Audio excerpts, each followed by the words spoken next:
10, 9, 8, 7, 6, 5, 4, 3, 2, 1. Alright, thumbs up. Ready, guys? Let's do this. Leroy Jenkins! Ladies and gentlemen, it's Icon with the Gamerz. How are you all doing? Welcome, Bala. Welcome, MTD or MDT. How's it going? Welcome. We are playing Pathfinder tonight. We have joining us. We have Snowy Phoenix Games. I didn't sign up for this. Hello. then we have Professor Sir. We're missing Unbelievable. Zero. Hi, everybody. We're missing Zero and CheapPopMan right now. Here's CheapPopMan. Oh, there he is. Oh. What is up? What is up, everyone? How are you all doing? I hope you're excited and ready for some Pathfinder tonight. Yes. A riveting session of shoe shopping. This is where we visit Mount Doom, right? And cast possibly. the Heelys from where they were forged. No, those are the only lit up Heelys I got. Oh, they're not the even light up light ones yet. They're not Yeah, light up exactly. ones, no. No, but like if the ones that were thrown in there were the only lit up pair because it's only something you just thought of, or rather that somebody else thought of and he took it. But anyway,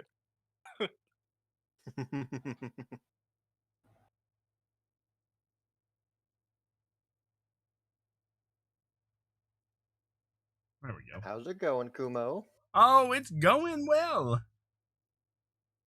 Just Have you been having a insane 2 weeks of 16 hours again? nope. Oh, good. My third shift kind of screwed me over on that one, so I stopped working for them. Really? Oh wow. Yeah. Okay. Yeah, they kind of told me. Well, one of the LTs told me that, oh, we're accommodating you, so you should go wherever we tell you to, or just not come in, and we'll take you out, and you won't work for us ever again. And I was like, okay, I'm not being threatened to stay over. Bye. That's a weird thing to tell someone like that. Yes. Wow. Especially if they're coming in to help you out for your shift. Man. that's So an extreme. so Looks like yeah, you put them back in their place. I just told them bye. I wasn't gonna stay if they're gonna, because they wanted to put me in a housing unit that didn't have air conditioning, Oh, ew. and I was like, it's 90 degrees out. I'm gonna die. I'm a fat man. I don't do That's well a in health- heat. There's a health hazard right there, man. Yeah. Oh man, I'm sorry.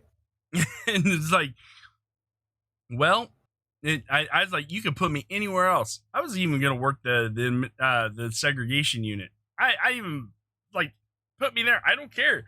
I don't want to work in a housing unit that doesn't have air conditioning. No kidding. Well, so that means you don't have a job right now? Oh, I do. Okay, oh, you do? Okay, okay, good. Yeah, I still work my shift. I just don't Okay. work for third shift anymore Gotcha. or overtime. So next Well- week I'm going to start signing up for second shift to work overtime.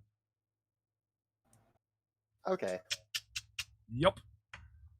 So is it just different people to deal with on depending on which shift, or Yep. Mm-hmm. okay? So hopefully the people on the second shift are more agreeable to work with. Yep.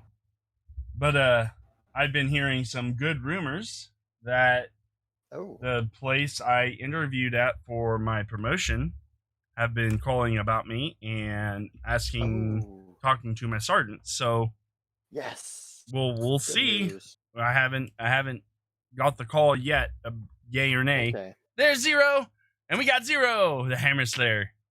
Hello. So guys, Hello, please go hello, check hello, out hello, Snowy Phoenix Games, who Oh. streams, as well as Zero. He streams under Dungeons and Dragons and Driving. I think that was the channel, or makes videos for. Yeah. Okay. So last time on Dragon Ball, oh sorry, wrong show. Let's get ready to rumble. I actually have that soundbite. And here we go. You better not play it because that costs like $5,000 to play. What do you mean it's muted, People's Champ? I was like, I could see my mic words. I could see my mic moving on OBS. It shouldn't be muted. Who dares mute the Dungeon Master?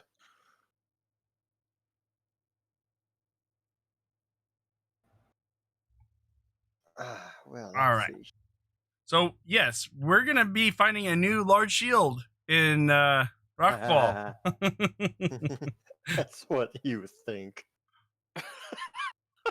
They just sold out on everything.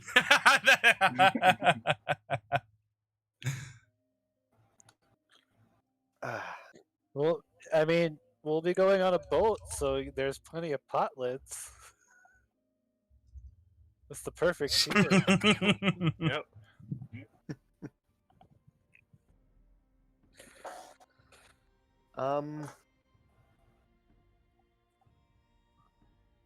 Zero. Yep. Something last session that you thought was cool. Is that a question? Yes. Obviously. Tell me something that you thought was cool.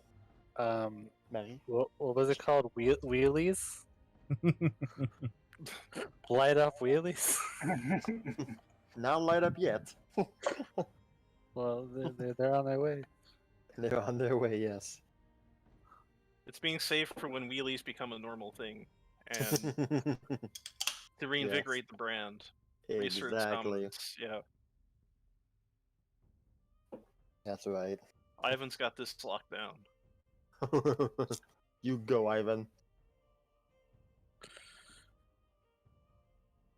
That was cool for sure. You know what? Everyone, same question. Can't be the same answer. Magic bags. Wheelie bed. The magical cavern we went through, or the the cavern that we went through was with all the craftsmanship. Yeah. Apparently me and Sam were like, ooh. Sweet, yeah. Ooh, culture appropriation. Yay! Well, now when you put it like that, that's why we can't have anything nice.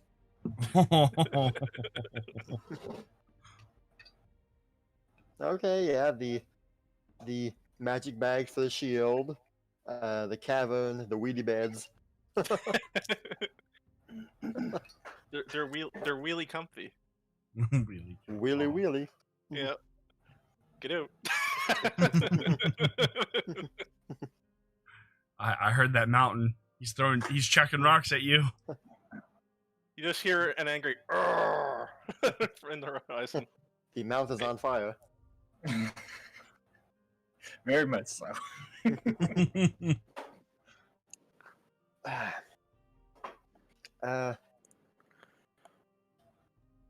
Was there somebody or some buddies of interest that you met last session? The Oracle. Yeah, definitely the Oracle.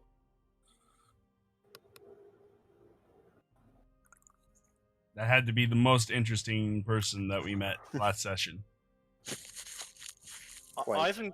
Ivan could have been interesting until he turned down my idea for the runes. So Yeah, no, that's a dumb idea. he didn't need to know that. Kireji will definitely remember that. Yep. More than the doors? Hmm. That's still up for debate. Oh! Well, I hope you all remember what was told to you by the fortune teller, because I have no idea. Okay. I mean, I I have a small remember wealth was going to rain down from above onto the party.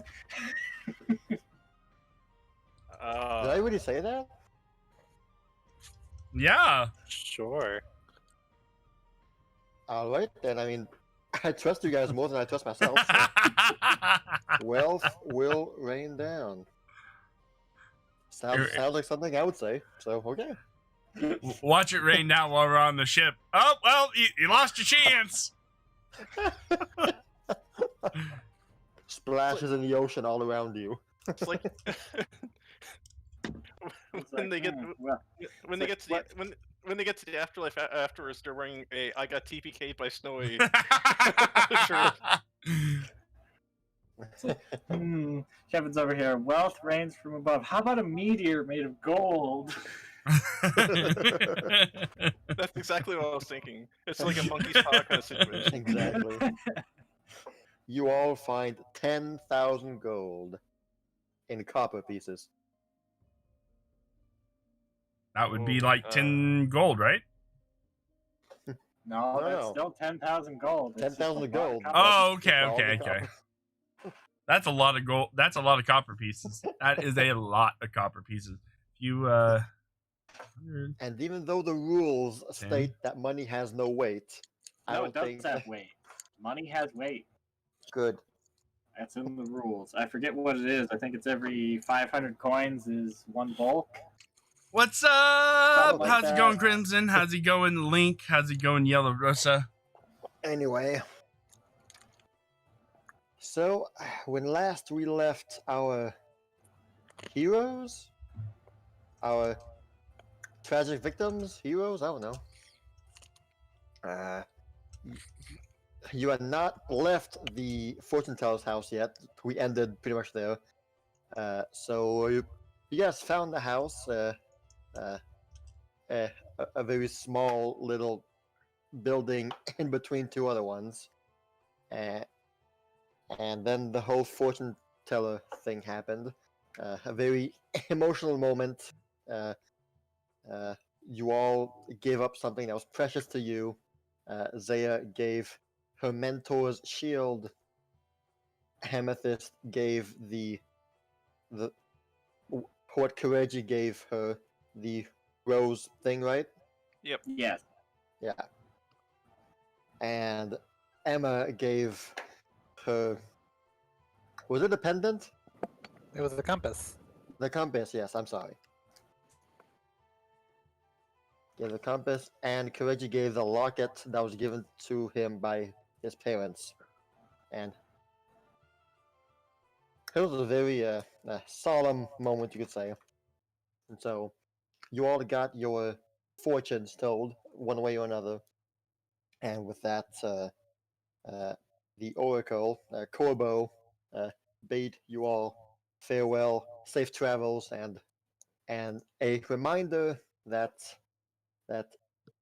fate is in your hands. No matter what the cards say, you have the final say. Do not let fate guide you, but rather you guide fate. I So, have the power. AKA, you just got rid of your most precious things to learn these things that are not necessarily true. You got swindled. Well, Isn't this mine how these was things work, though?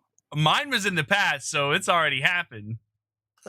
You can't really change. No, but knowing the past can change the future. Oh, true. I'm trying to remember if there's anything else you gave except for that background, and I don't think so. Don't be a bad parent. Yes. We also need to keep an eye on the little one, Finn. Yes. The turkey basically said, "Don't be a bad parent, everyone." I will admit that recent happenings in my life may have influenced. Yes, using personal life in Pathfinder. Is there any other way to play? No. Look at Finn chopping those zombies in half, just like I did when I was a kid. Nostalgia. Hey, he sliced them good too. Oh Yeah, my he did. gosh. Fjord was useless until the Chimera. Yeah, right. Yeehaw. Very well. And so you all leave the fortune teller's house. The evening sun suddenly flashing in your eyes. A stark contrast between inside the dark, dim lit house and the outside, which is full of snow, full of sunlight. So, and it is currently the evening, about 5 p.m. And you guys just came out of a wild experience. What now? I believe we were going. Yeah, we were going to the end, right? Yeah, we were gonna go to the end. Amethyst was gonna go jewelry shopping a bit, but then to the end. I asked Amethyst if she wants me to join her in the jewelry shopping.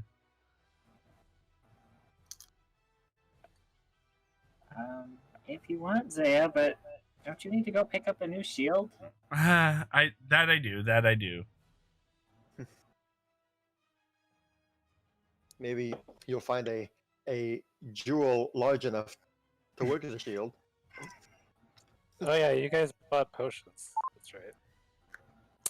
I'll Zaya go bought find a a- lot of potions. Yes, I did. Yes, I did.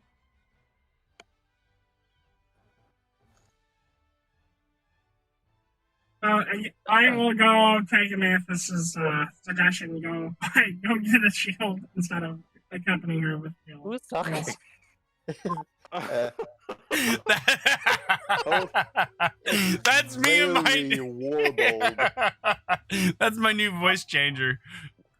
I'm getting some Charlie Brown vibes from that one. Yeah. That was warbled as heck. Yeah, that's pretty much what it was. I'll That was go. very I'll go pick up a new shield.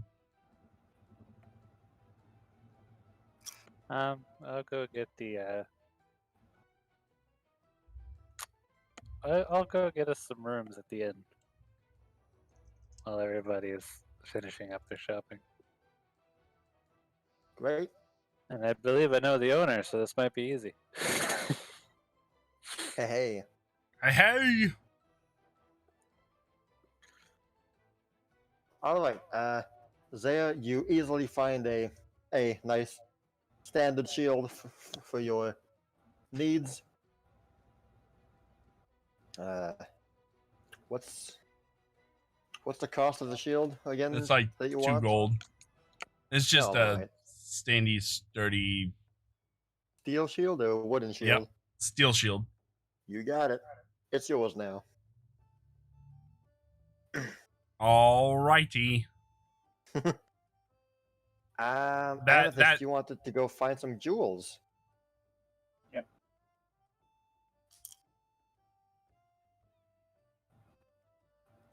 Right, yes, for that thing, okay. Yep. Alright. So you don't find any. No, I'm kidding, You do. In the town of jewels, you don't find any jewels. Bad timing, man. Alright, that is not a problem. You find it with ease. And Kireji wanted to go shop some enchantments, I believe. Yeah. Yeah, you mentioned that last game, but we never got around to it. We'll talk about that soon. All right.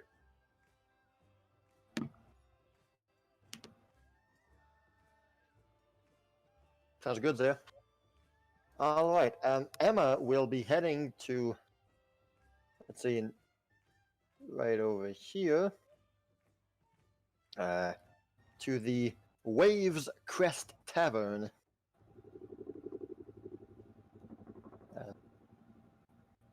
Unfortunately, right now,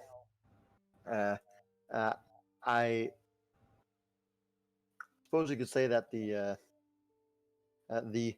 real event of the tavern happens at 6. Right now, it's the part timer who's working there, and he doesn't know you, but he says that the tavern lord would be there at 6, and that's when the evening liveliness and fun begins. But should you want a room, there are rooms available.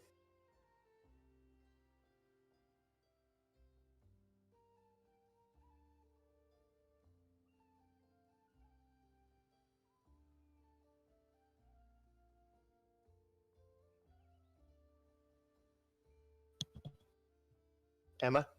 Sorry, muted. Yeah, I'd ask for 2 rooms with 2 beds for each room. 2 beds, 2 rooms. Sounds very feasible. All right. The total comes to less than a gold, so you're good. Okay. Good to go. He hands you the keys, and will say his standard speech of make sure that you've left the room by tomorrow at 11, and yada yada. Yeah. I'd ask for the owners. You know, I never really asked what he does in his free time when he's not working, but you know, I only see him when he walks in at 6. Okay. Sorry, ma'am. So he'll be here tonight at 6? He will. Yep. All right. Without a Thanks. fault. And Emma will just go up to her room and freshen up, I guess, while she waits for everybody to come back. All right. Well, we're all out doing our own events. It doesn't take long before the hour passes. So it is now about 5:55 or 6 o'clock, and the time has come for everyone to rejoin at the tavern, I believe. And so, meeting up at the door, you all find Zaya with a brand new shiny shield. Her third one so far in her career. I'm going through shield like It's so shiny, in fact, that we're all just kind of blinded. We just can't look at it directly. All right, guys. I got us a couple of rooms. Me and Amy will be taking this room, and I'll tell Amy where it is. And Kirji and Zaya, you guys got your own room, and I'll throw the key to Zaya. I catch it. Up around the corner and to the left. Well, thank you. I appreciate you arranging the rooms and stuff. No problem. Least I could do for all the stuff you guys have been getting. We gonna eat down here together, or Yeah, sounds like a plan. round 6? It's about what time it is now. Yep. All Oh, right. Sounds good. I could go for something to eat. Same here. All right. All right. You walk into the Waves Crest Tavern. Here we go. At least it wasn't a bar. That would hurt. Ha ha ha ha. The Waves Crest Tavern is located right in front of the Slope of Gold Tavern, both boasting their own specialty and attracting their own distinct crowd. Seafarers, sailors, and captains all weigh anchor at the Waves Crest, while the smiths, smelters, and mine workers cluster together in the Slope of Gold. A symbol of a large anchor behind the swordfish graces the main entrance to the Waves Crest. Entering the tavern, the first thing you notice is a great square fire pit in the center of the building on a lower platform. Roaring flames shoot out from it, while a giant sea mammal slowly roasts upon a spit laid on top of the fire. The rest of the tavern is elevated, forming a square around the fenced center. The walls are adorned with countless carvings and stuffings of sea creatures, big and small, as well as many paintings of the ocean and ships. At the back of the tavern, opposite to the entrance, 2 long counters filled with the ocean's delicacies are placed, with a drinks bar nearby. The patrons serve themselves after paying their entrance. The tavern is already roaring with laughter, as sailors of all sorts tell their tales of the high seas. In here, it matters not where you are from or what race you belong to. Everyone here is united by their love of the sea and of good drinks. The bottom platform with the fire also serves as a central area for storytellers and for any announcements the tavern lord might need to say. Barnes, the tavern lord, is very proud of what he has achieved with the Waves Crest. He's been there for 10 years and has never regretted his choice. And tonight, the Waves Crest is about to welcome the Hand of Celestra. Hopefully, this is not the same bar like Reggie was at last time he was here. It's not. That guy could be looking for him still. Oh no. No, he was probably too drunk to remember anyway.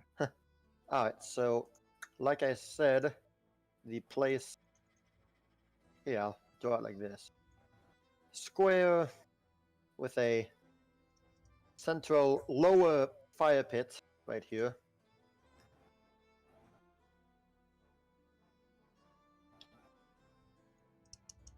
As well as there are two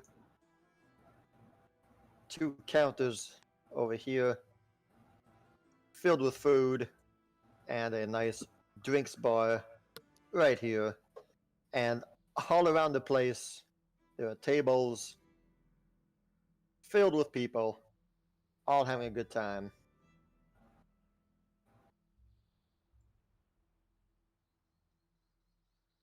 I'd like to eavesdrop in on some of the sailors talking about their time out on sea, to see if there's anything suspicious going on in the oceans. All right. Well, first of all, as you guys enter the main, as you guys enter the entrance, there was a person who is sitting right behind a desk at the main entrance, and he welcomes you in. Says, "Hello, hello. So you're going to be 4 tonight?"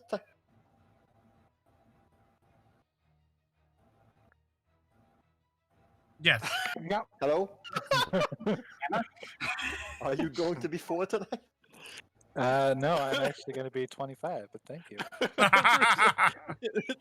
The inner monologue of everyone. That sounds. Oh crap! They talked to me. I was just waiting for Emma. 4 of us, please. That's great.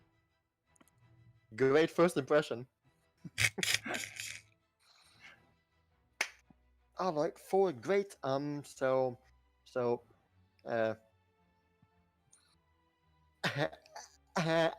as you all may know, the Waves Crest is a serve yourself, all you can eat kind of place. So you buy your entryway right now, and once you are seated, you can eat as much as you want to a certain degree, anyway. And That's a dangerous choice of words. there is a limit. There is a unspoken limit. And the drinks are all over there. Our esteemed tavern lord Barnes is at the drinks counter over there. So the entry will be 18 silver for each person. All right. Wonderful. And let's see here. Is there a free table? Sorry, it's kind of hard to hear each other with all this clamoring. I think I see one. Yes, right over there. There is a free table over there. So feel free to go ahead,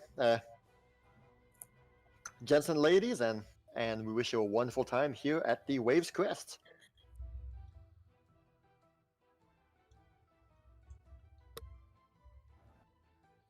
Thank you very much. And Emma will go grab some stuff from the table and do the buffet thing where you get some things and you put it on your table and you go get your drinks and you come back to your table Sounds about right. and you wait for everybody else to get back before you start eating. Yeah. See, I'll just get this here. So your table is right here.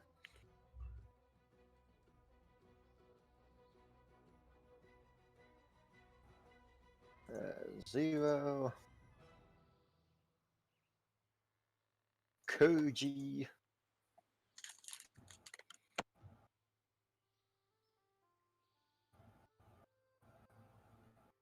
And finally, Zaya. Num num num num num. Okay. You're all here, right? Okay, good. Well, here's Well, I meant like on this Roll20 map. Oh, Right okay. Okay, great. So, like I said, it's a buffet with a specialty in seafood. So the two long counters over there are filled with the ocean's delicacies, both rare and common. So feel free to indulge and have a great meal. And who put a smiley face in the fire? Wasn't me. Wasn't me. Who do you think would put a smiley face in the fire? That would be the illustrious fire god. Kaineng. Kaineng. Exactly. But did you say the food was mostly just seafood, or?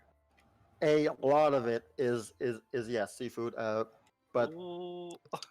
but to accommodate folks of every corner of the world, they have some other things that are They have a non. kid's menu. Do A they have any kid's menu. C plus food or better? Kids menu, yes. Spaghetti and hot dogs. They have tater tots. Exactly. Tater tots in the shape of fish, of course. I can just imagine Kireji asking the rest of the table what the tater tot is. What's a tater tot? Potatoes. Boil them, mash them, stick Stick them them in in the the stew. stew. Yes. People think about just anything when it comes to potatoes. Oh. You have not begun to comprehend. All right then. So you all sat down. You all went to go grab your food. And Emma, you wanted to do something first? Did you want to go talk to Barnes first, or basically mingle with the other guys? Yeah, is he here? Yes, he's here. He is manning the drinks place. Yeah, I'll go say hello. All right. Making your way across. Everyone is speaking very loudly. Laughter is roaring, and nobody notices the blonde, white-robed lady making her way to the drinks place as everyone's too busy being in their own conversation. And so, reaching the drinks counter, you wait your turn, and you can see Barnes, the dwarf tavern lord, as he is called. He's busy giving orders, filling up drinks, and you can see that it's a very busy night, but he is in his element. His hands move in a synchronized dance pattern almost. It's as though he glides on the floor, just seeing the expertise he has with doing his craft. And finally, he turns around and said, "All right, next up. Hello, young lady. What can I get you? Perhaps a fine glass of..." Hold on a minute. You. I know you. Long blonde hair, a white robe like that, necklace. Why? Is that our little Emma? You're one to talk about calling me little. Well, I can't believe it. It is Emily. Emma has returned, and he quickly goes out to meet you and embraces you in a big hug. When you left, I thought we wouldn't see you again. Well, what a pleasure, what a treat. What a nice surprise to see you here. Oh, you know I couldn't have stayed away for too long. Such a lovely place. Oh, you got that right. But hold on a minute. You're here. All right, I know just what we're doing. Here, follow me. So he quickly ushers you towards the center, the bottom fire pit over here. Come on. And by the stairs right here, there is a like a bronze horn that's fixed to one of the railings, and he blows in the horn, making a very loud, resonating sound all around the tavern. And once he does that, you can see the clamoring begins to die down. The conversations stop, and everyone in the tavern turns their eyes towards the center of the room where Barnes is with you. And so, with the place silent, Barnes would exclaim, Friends, family, and everybody! Today is a joyful day for everyone!" He waves his hands towards you and says, "You all remember little Miss Emily, don't you all? She's back! She's here with us!"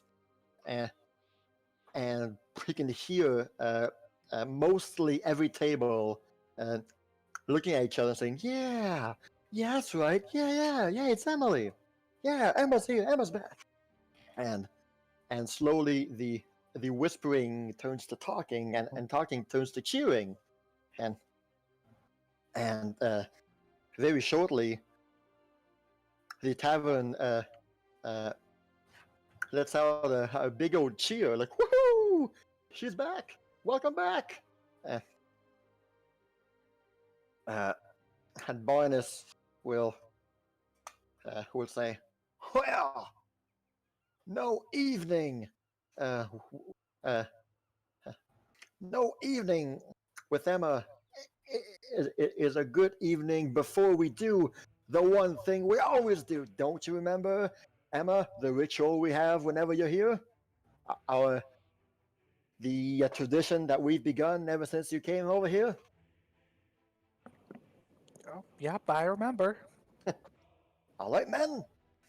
He claps twice, and the roaring fire in the middle suddenly simmers down and dies down to a faint ember. And Barnes will take a step back and open his hands as, Emma, do the honors of lighting our fire tonight. You know what to do. Just like old times. She'll take a step back, push out her hands, and burning hands it up all over the fireplace. All right. So a wave of fire bursts from your hands and will fill the fire pit, and instantly the fire catches up and blazes to what it was, but even brighter it seems. And just a whoosh motion. And when that happens, everyone in the tavern who knows you anyway, in a single voice, will all raise their glass, and they all say, "To Kaineng! Long live Kaineng!" Barnes included. Kaineng!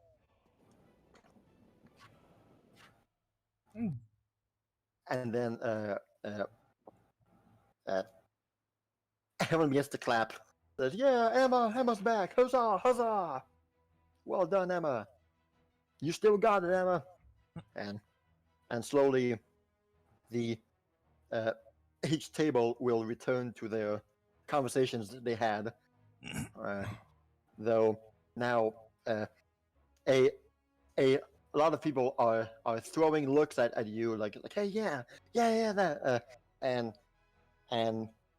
people will be telling their friends like who what just happened, who is Emma, and all that. So you are quite the happening star right now. And Barnes will clap you back with his hands. Oh, I missed that. So how have you been? What's been going on with you? Tell me about yourself. Oh, well, there's been a lot going on since I left. Honestly, we're not going to be here too much longer. Unfortunately, we have to leave in the morning. But I met up with an old friend, and I made a couple of new friends. You can see them over at the table over there. You have a group, I see. Yes, I've finally gotten back together with a group. No longer on my own. Now? Wow. Okay. Very nice. Starting up our own little town, not too far away from here. So that's gonna be fun. Wow. If you ever hear about Celestra, you'll know where I am. No kidding. Sounds like you've been a busy girl lately. Oh yeah, pretty much every day I'm doing something. At least that's how it feels. Well, Managed to make it back to my parents and let them know I'm alive. oh yes, good, very good. I'm quite happy to hear that. It's all thanks to you. Oh, now. We just helped you get back up on your feet. No worries about that. It was our pleasure. I mean, you livened up the place, so to speak. I mean, if it wasn't for you, business wouldn't be as booming if it wasn't for you. So we both gave each other something, hey?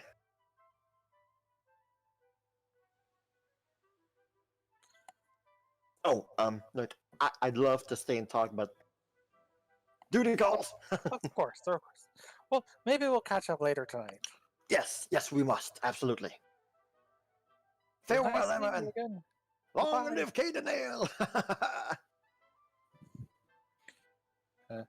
She'll go and sit back down with Amethyst and Zaya and Kireji. Well, looks like you really did know everybody here. I know a few people. That was more than a few people. But some people are more accepting of Kaineng than others. This is true. It definitely sounds like they're more receptive here. Well, when people let you burn them in a good way, What? they start to understand his power. Sounds I like. see. A lot of people need healing here. A lot of accidents in the mines, unfortunately. So it's good to be able to help them.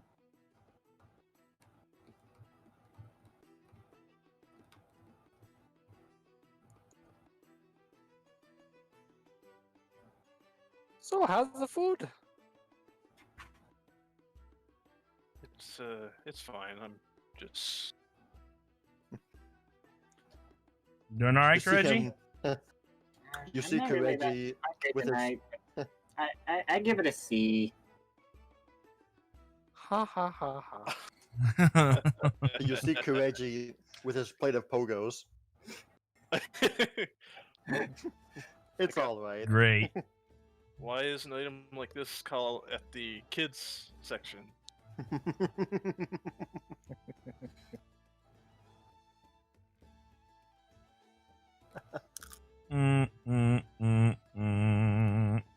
So the evening goes on. You enjoy the meal, some more than others. You enjoy the time together, and every so often, people will walk by Emma saying, "Hey, Emma, Kaineng, you know, and all that." And eventually, during the evening, one table in particular will hail you down, Emma. It's like, come on, come over here. And you recognize the table as some of your sailor friends that you spent a good amount of time with during your months in Rockfall. Those guys were the ones who often needed your help with bruises and cuts and all that. And so they flagged you down. It's like, come on over. Let's chat together. I'm sure I'll probably use some of that healing fire on some of them. Even if they don't need it, it's like, hey, do that thing you used to do, Mhm. All right. So, They just smiles. And glad to see that Kaineng is being accepted a little bit more. all right. And when she leaves, Barnes, the tavern lord, will come by and give me 30 seconds to do something really quick.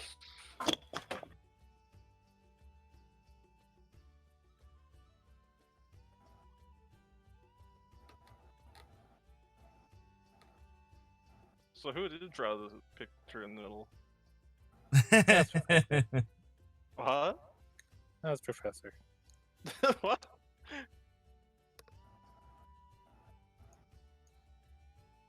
You can tell because of the eyes. Oh, okay. I didn't know that was a trademark.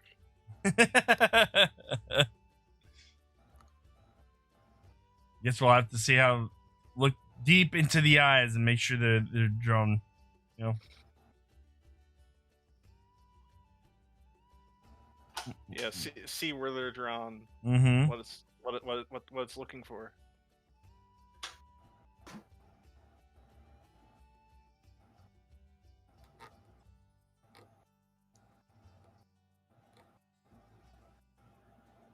I think that was more than 30 seconds. Okay. Welcome back. What have you been doing? Nothing. I'm innocent. What was that all about? We wouldn't do anything.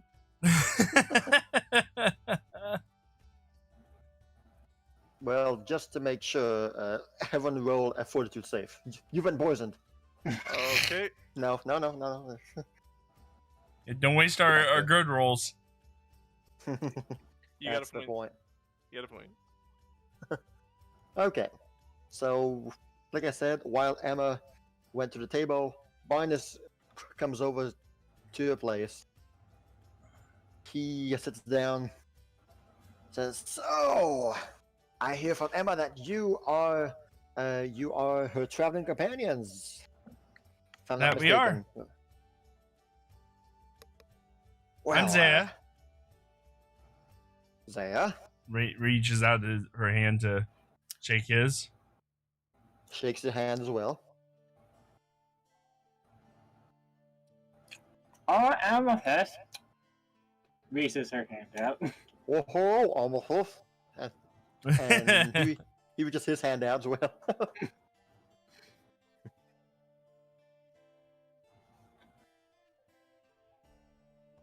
And you also? My name is Kireji. I'm from across the water. Oh, a Kainengite. Welcome. Yes, we often, well, not often. We sometimes see your kind around here. Welcome, and thank you for being here. I appreciate it. Thank you. We've heard a lot of good things about this place from Emma. Well, she was definitely she definitely helped liven up this place for the past few months. How long have you guys been with her around? About a month and a half now. A month and a half. Wow. Wow. You guys must be saints. Well done, guys. I know it's not easy being around someone like Emma, but major props. We haven't guys had any for issues. Sticking around with her. You make her sound like she's a problem child. Oh, no,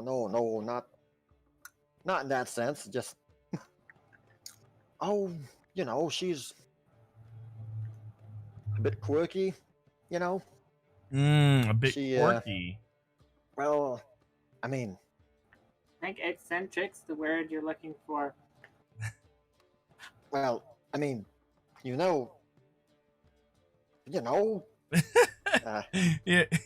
You're fighting a losing battle here, dude. we understand we understand what you're saying. No, I don't think you guys understand what I'm saying. To enlighten us. I never said anything. Oh, I didn't say anything. Well, I mean, you guys have been with Emma for more than a month. I'm sure she's. She mentioned, her. Her.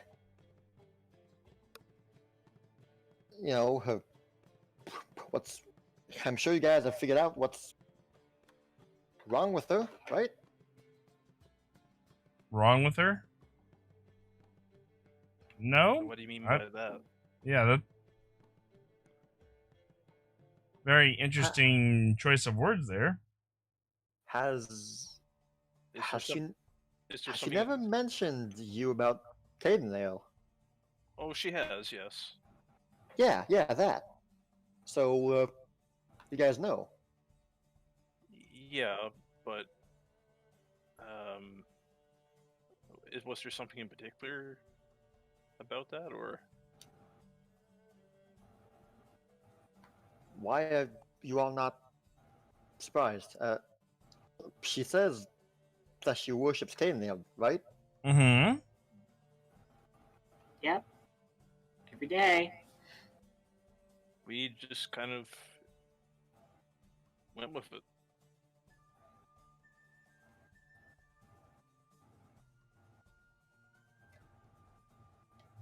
But, well, is there a problem with that, or? normally that would be signs of, something not right. I mean, Didn't you say you believed what from what I was hearing, you believe what she's saying about Cadenale. What you're telling us now is that you think she's nuts. do you guys know what Cadenale is? As far as I don't think you guys are aware of what I'm getting to here. Probably not, but I mean, I'm from Kaineng, so I wouldn't really know. But As I stated, do Just enlighten us. yes, quit beating around the bush. Just say what you want to say. This is very good food, by the way. Oh, thank you, Dave. That's my wife. She's eating your white what? Oh, wow. Oh, your wife cooked the food. Okay, worded wrong. I think this is the part of the stream where the technical difficulties thing is going to come on the screen there. Yikes! It was worded wrong. My wife made the food. Yes. Oh, there we go.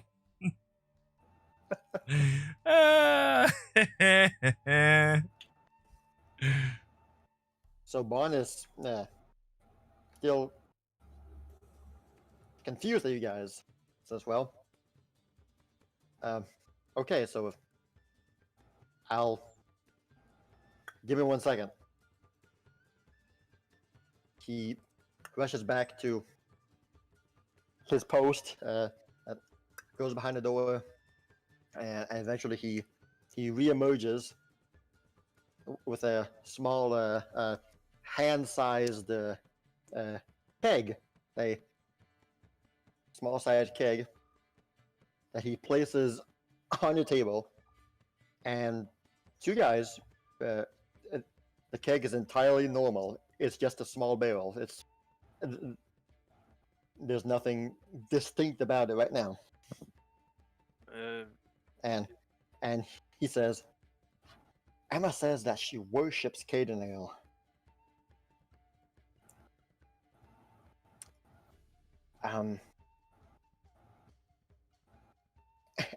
Anyone who says that kind of thing is automatically, I guess, we automatically start to think that something's a bit odd about that person. And when Emma came here a few months ago, she started, we rescued her from a sea wreckage. And when we got her back, when she came back to us in health, that's when she started talking about Cadenale and praise Cadenale and worship Cadenale and talking about how Cadenale grants her fire powers. That's nonsense. That can't be. And he looks at you guys, and says, "Okay, so obviously, he turns the bottle, the keg around, so that you can see the other side, and on the barrel you see the fire and lightning symbol that is on Emma's necklace and robe, the very same one. And before he can mention anything, Barney says, Kaineng is the drink we serve here. There is nothing else in Ospian known as Kaineng. This is our main export. This is our specialty here, Kaineng. It's a drink. It's alcohol. It's a beer. Okay. Are you sure it's not just a coincidence? I mean, I'm the one. Look, I'm the one who started selling Kaineng the first. I was the first one who started brewing it. Zan, The name came from here, and ever since 10 years ago, it's become our main specialty here.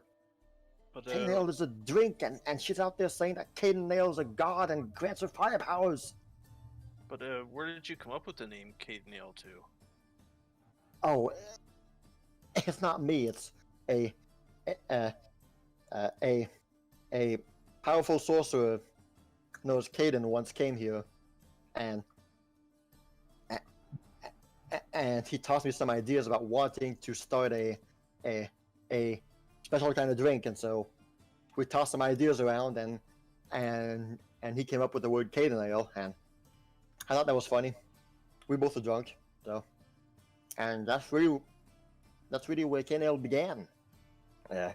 So there was no one else in Ospian that has anything other than Kaineng. Guys, Kaineng is, look, the only firepower that Kaineng gives you is that if you drink too much, it'll burn when you pee. Okay, that's the only firepower that Kaineng could give anyone, and she's out there saying, "Oh, Kaineng, praise be to Kaineng," and that's not normal. Look, we rescued her from a sea wreckage. Something obviously bonked her on the head a bit too hard, and so, well, when we noticed that a few months ago, look, she was happy. She was living her life happy, and so we didn't have the heart to tell her. So we just went along with it. We humored her. I mean, everyone you heard shouting Kaineng, well, we all knew that Kaineng is a drink, and so we're all just happy about the drink. But, you know, we humor her since, I mean, gotta admit, she did help my business boom quite a lot. But, and so when I heard that she had found a group for herself, a traveling companion group, I wondered what that would give as someone who got bonked on the head and believes Kaineng's a god. Who knows what else might be hiding underneath, you know? So you guys are quite saints for, I guess, humoring her as well. Sumi. Well, I never was one for gods much anyway, so I just I just went along with it. Zaya looks him directly in the eyes, and she gets her powers from somewhere. Who's saying that Kaineng doesn't exist? Or some form of Kaineng, or there's something there. Yes, she does have fire powers. Absolutely, I give you that. But it can't be from beer. I mean, how do you know? I told you, me and that guy Kaineng, we made up the name. Okay. It's ours. So her saying cane nail, it makes no sense. You can't worship cane nail. It's a drink. Where'd she get her powers from then? Probably the same way that I've never Caden seen. said. I've never seen fire that heals.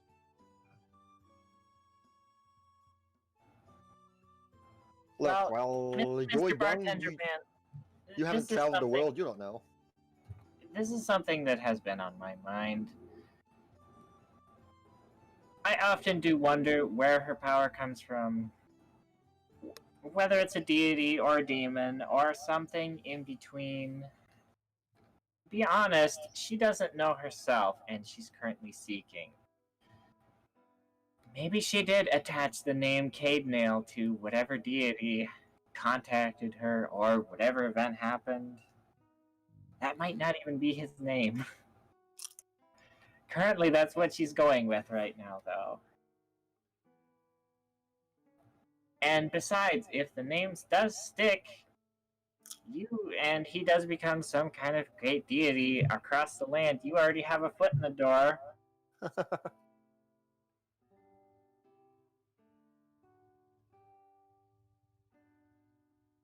Well, Does- be that as it may, no, I've never seen healing fire, but I'm quite certain that my drinks do not cause that effect.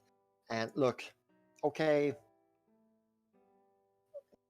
like you said, Miss Amethyst, she's probably, well, at the very least, she's misguided, and yes.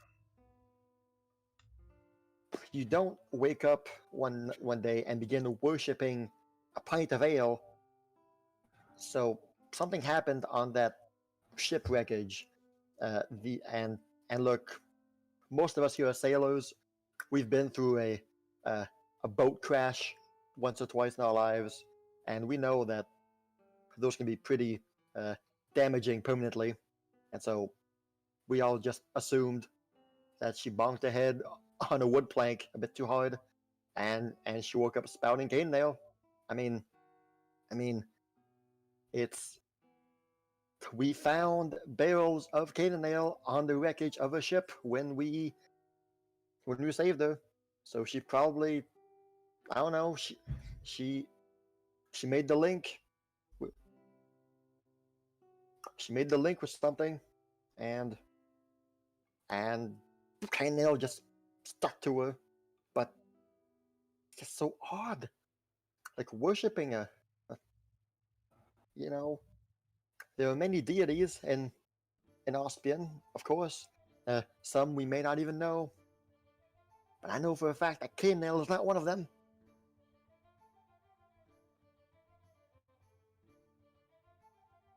Look, I just wanted to make sure that Emma was in good hands, and you all seem like a nice lot. Just wanted you all to know, and to make sure that you know about her situation. I'm fully aware and have been fully aware she doesn't really know what she's been worshipping for some time. Well, doesn't seem like it's something malevolent yet. That is arguable.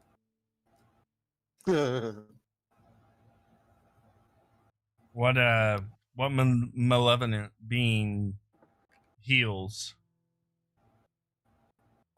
I'm still thinking on that. Sometimes one heals someone to better harm him later. I mean, once, okay, okay, so once, it was an evening just like this one. Emma was here, and this new couple comes in to our tavern, a brand new. I've never seen their face before, and Emma just rushes up to them greets them, hello, hello. And next thing I know, I look down to fill a glass, and when I look up, she's blasting fire from her hands on them. It's like first minute that they see each other, she blasts fire on them. Who does that? She practically did that to us too. Yeah. Did she did it heal them or? Well, she didn't hurt them, no, but I mean, Of course that's frightening, but no one with any kind of social tact would do that. Nobody, anyone who's clear and straight in their heads wouldn't just go up to someone and shoot fire on them, even if it didn't do anything. You don't do that. So we've been trying to get her to realize that you don't shoot fire at people. Yeah. Look, she's obviously not straight in the head one way or another. So I just wanted to make sure that you guys were okay with that, and just We're you good. all the saints for dealing with her. We understand, and we're trying to help her the best way we can. Which is by pretending that we know what Kaineng is. Well, yeah, Kaineng's a literal drink. Nothing else that Kaineng could mean. So And you started selling this, you said, around 10 years ago? more or less, yeah, give or take.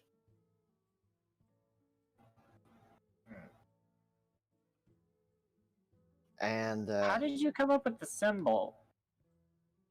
oh, well, Kaineng was a self-proclaimed lightning wizard, a lightning sorcerer. He specializes in lightning and thunder and stuff like that, or so he said. And Yeah. well, fire, it was, well, the common symbol for alcoholic drinks is some kind of fire, because since the alcohol like burns your insides and stuff like that, so.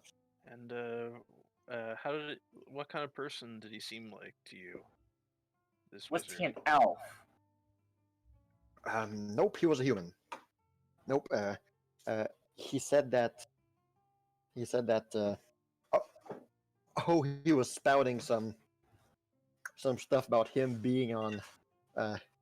He used to be on a guardian's quest, and he helped save the king, and he even wrote a book. How to be born with magical powers? That's the one. Aye, that's the one. The very same. Wait, that Caden? Yeah. Oh yeah, he seemed like quite the guy. Do you know who this is, Amethyst? He's a famous adventurer. I can't say I've ever heard of him, but then again, I got from the guy that he was sort of in like a midlife crisis at the age of 25, and he wanted to try a bunch of stuff, and so he said that he wrote a book. He worked on the farms, and he told me that he wants to try something new, and wants to craft his own ale. And so we talked for a while. And this is what came out of it. And mind you, Kaineng is a wonderful crafted beer. I don't know if you tried some yet, but delicious. If I do say so myself. But yeah, that's the story of Kaineng. It's so I can't really see how someone would seriously think that Kaineng is a deity worth worshipping. well, Usually, when we have people worshipping Kaineng here, we know that they've had too much to drink, and we escort them outside. They But, might find themselves regretting that worship the next day, perhaps. quite. But Hema, I mean, I never saw her drink more than a glass, more than a mug. You know, so she's obviously not drunk or anything. But how else do you explain her worshiping Kaineng other than she's not all up there? Anyway, I can see her coming back now. Look, thank you and good luck, and thank you for taking care of Emily. She is a sweet girl, nonetheless. Very, very kind, very compassionate. Just a bit. He shakes his hand near his head. Just a bit. Anyway, We'll later. we'll look after it. Thanks for just saying that as he goes off. But Yeah, Right.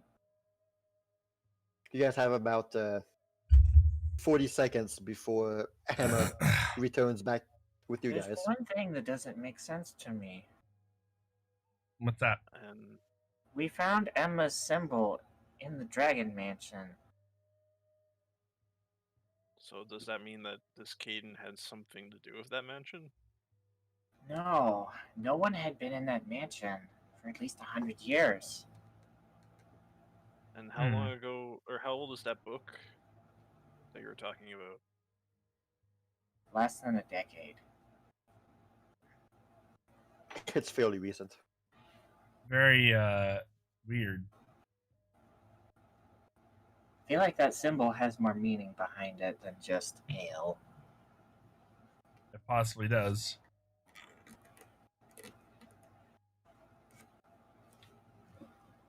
I have, in my research, I haven't seen anything yet on religion. There's And one person I know that if anybody on Ospian knows, it would be her. well, it's definitely something to keep in our back pocket for now. Mm-hmm. That said, I do want to try some of that ale. Yeah, maybe. To be filled with a Holy Spirit. But Sorry, I couldn't resist. uh-huh. Yeah, Uh-huh.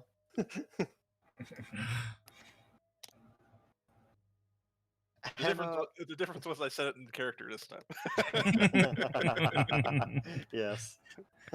By that time, Hema would have made her way back to you guys.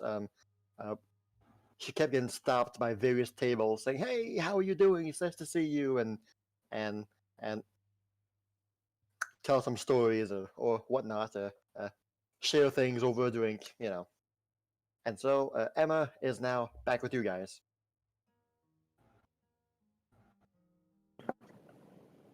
Hi there, sorry about that. I had some fans who wanted to talk to me. No, you're fine. Oh, the big celebrity. Having fun? Yeah, it's been a while since I've had this many people enjoy my company. So how's it going? Going well. I'm enjoying the atmosphere here. Seems like you're well loved. Yeah, it's been nice. Not just many rude people.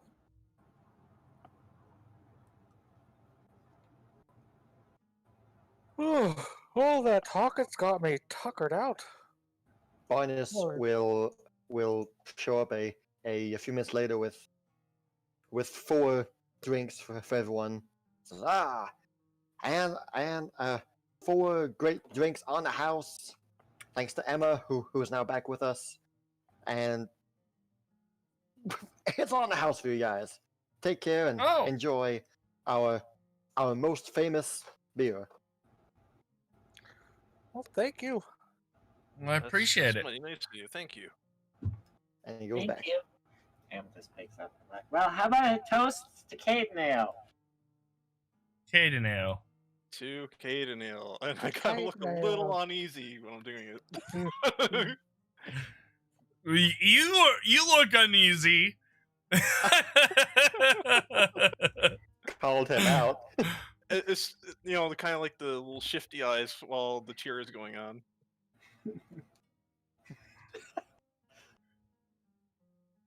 Yeah, pretty much. To Kaineng, I'm horny. To Kaineng as he hides his face in the mug.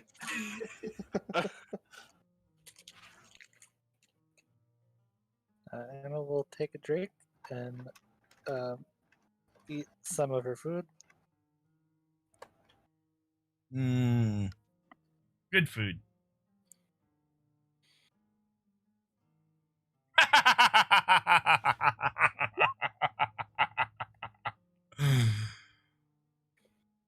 Hold on.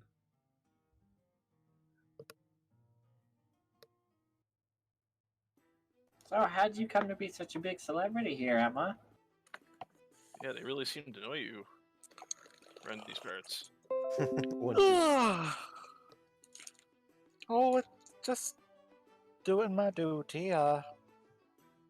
Healed a few people here and there, and then turns out there's a lot of people that needed healing, and I healed those people too, and it just kind of kept coming, and eventually I was just healing up pretty much the whole town. A lot of workers in this town. They all needed a little bit of Kaineng healing. And how? Blood for the blood god.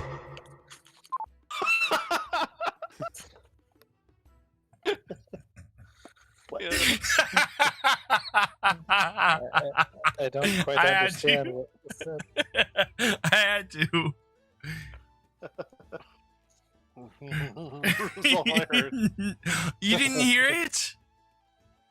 We heard it, but I couldn't make it out. Oh, I said blood for the blood god. That's weird.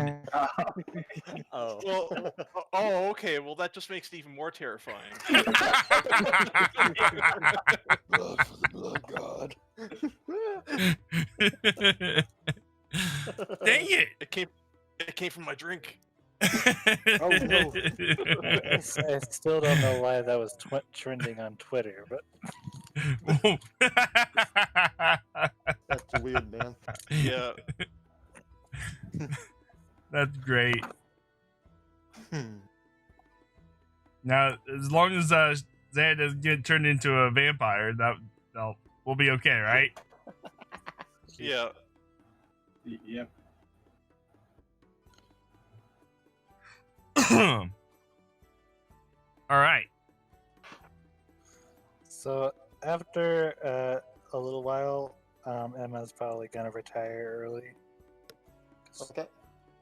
A lot of social interaction can make her tired sometimes. Yeah, I get that. Also, she's been shooting some flames tonight, so Yes. Every so often, you guys can see Emma cast some fire from her hands here and there to people, and afterwards, everyone cheered and whooped and took his nail. Haha.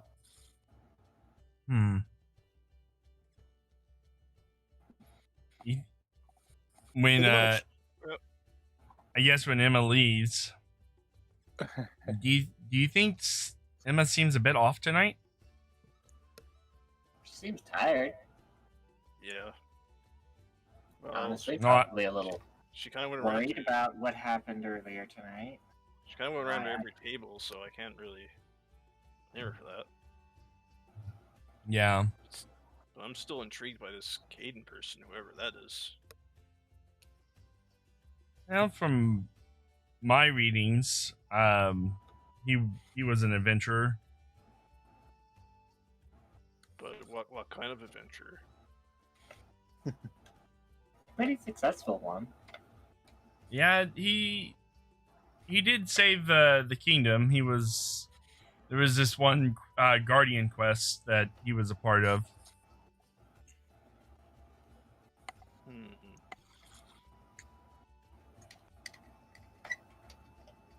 So he doesn't seem to be a bad person. Not from. I haven't met him in real life. He's probably still alive somewhere.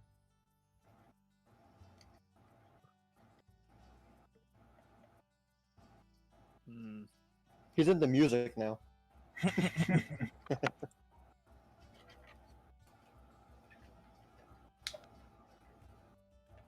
All right. One of those recent success stories you Yeah. aspire to be like. And the barkeeper mentioned something about a midlife crisis. I don't know what he meant by that. If you've had such great success as an adventurer, wouldn't that be enough to sustain you? I don't know. Yes, he does, Zero.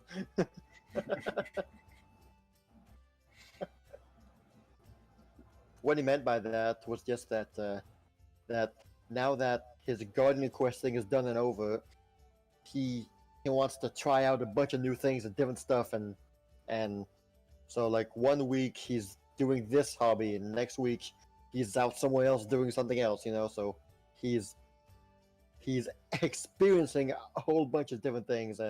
So kind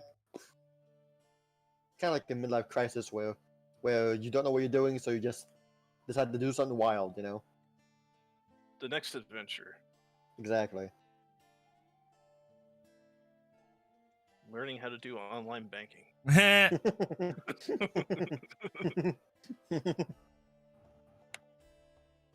Rumor has it he's building this thing called Discord.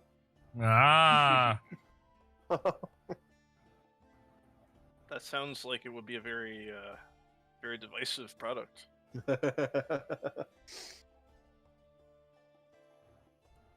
All right. Well. Yeah. The evening trails on.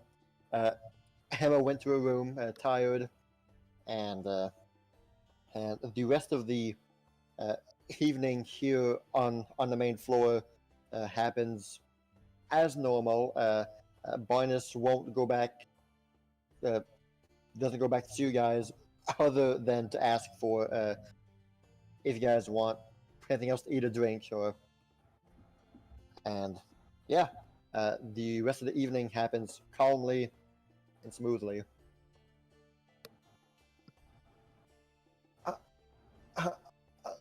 Until you all decide to Retire ourselves. call or- it a night, yeah.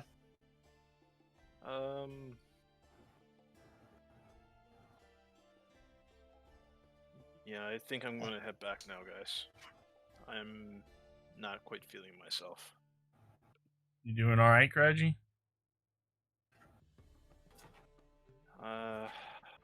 Hopefully I'll be feeling a bit better later on, but right now I think I just need to head back. Alright. Zan nods and I'm gonna go check on Emma. all right. Hello, helicopter. That sounded like a helicopter. Sure was. Roll initiative.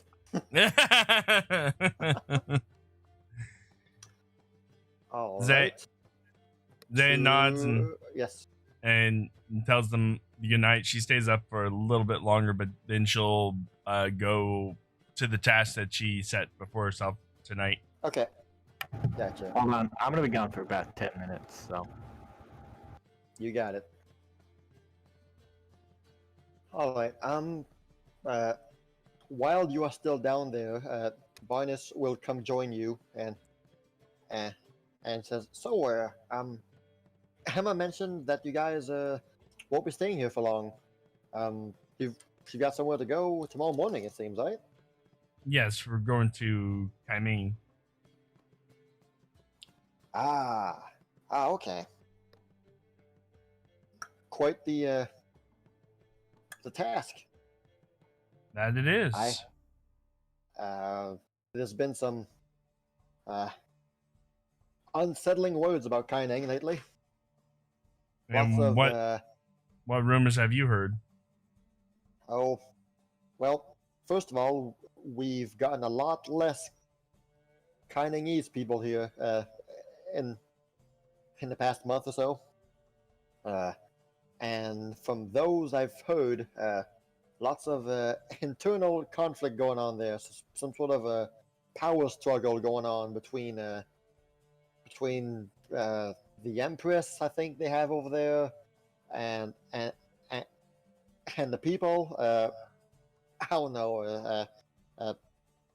Lots of scattered words here and there from the docks.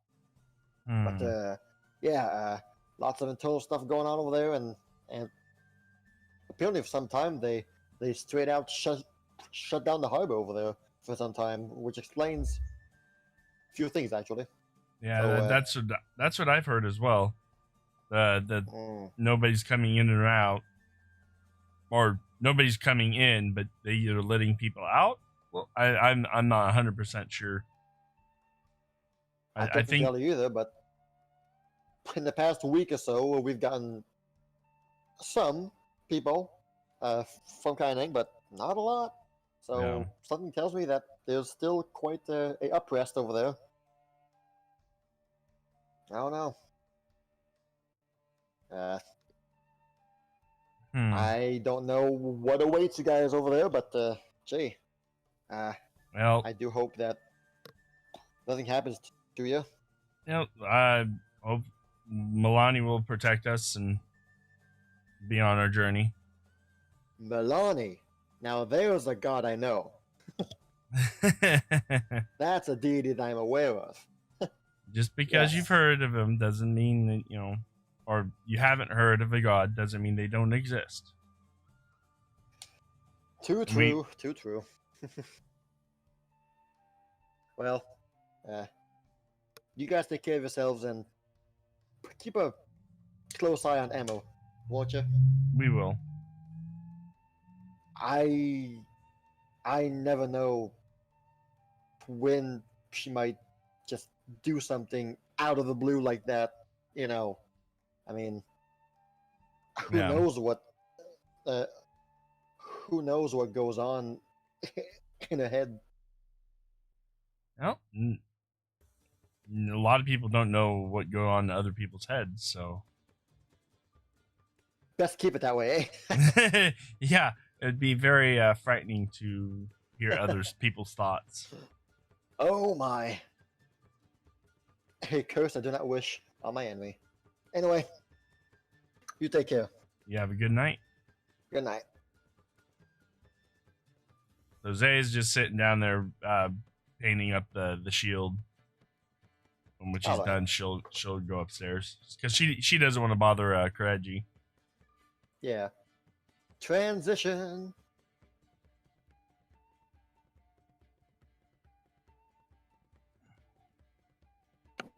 Oh, this looks familiar. Very familiar. I have no idea what you're talking about. No idea what you're talking about. No idea at all. My old spot.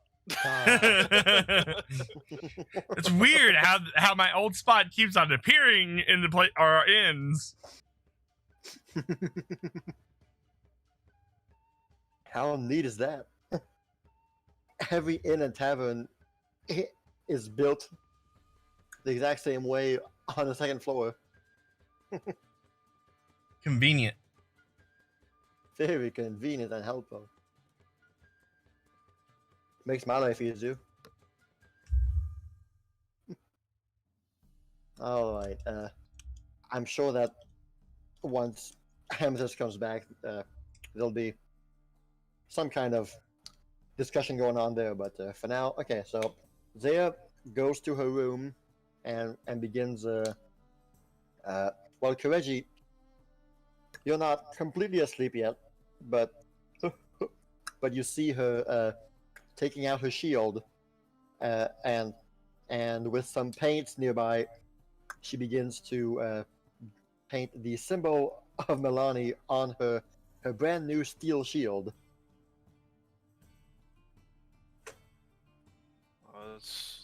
That's quite impressive, Zia. Yes, it's very impressive. Absolutely impressive. That's not bad. Whoa, that's good. And sometimes art is another form of worship. Well said. Well, it seems whoever was being worshipped will be happy with that.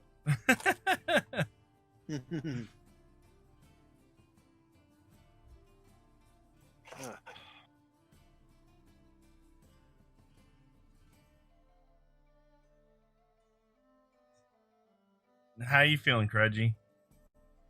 As she's painting. I'm still kind of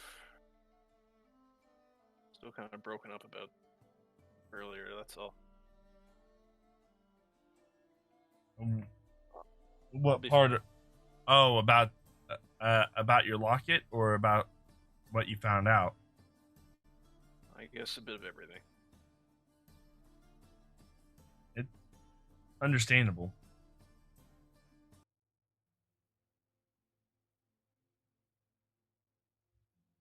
Did you at least find out what you wanted to know? I never knew. My parents never told me. So I don't know how I feel. That's a lot of information to take in. So I don't know whether to ask my parents or just not ask them and let it be, because that seems very important that something happened to me that they kept hidden.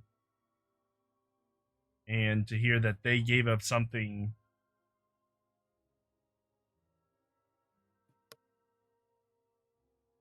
worth a lot from the sounds of it to save me, that's, I guess that's a great gift, but I'm afraid to learn what they gave up.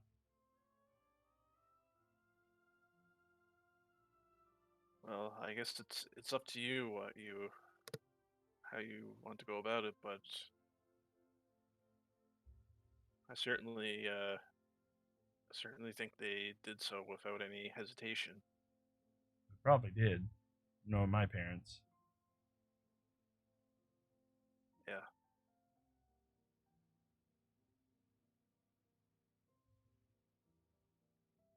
You're quite lucky to have them.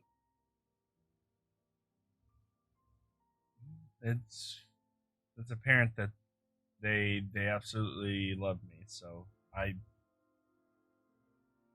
maybe one day I'll ask them about it.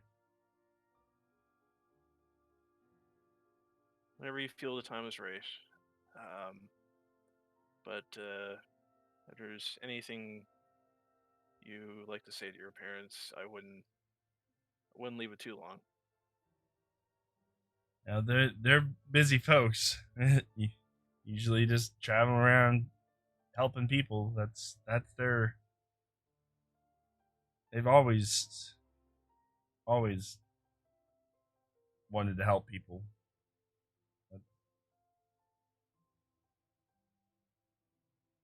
Yeah, they definitely seem like very good people.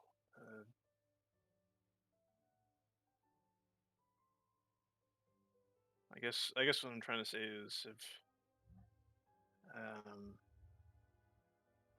that if you is it that you think that that they might react negatively to you asking them, or you're still unsure of how you feel about it? I guess it's a bit of both. They wouldn't.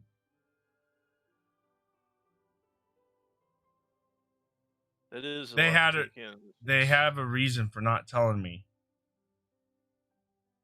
Maybe it's too painful. Maybe I don't know. Or The maybe question. they just didn't care what price they did pay. This is also true.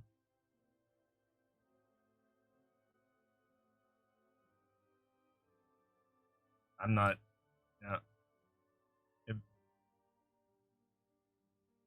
I might ask. I'm not sure. Well, when the time comes, the time comes. You know. Yeah.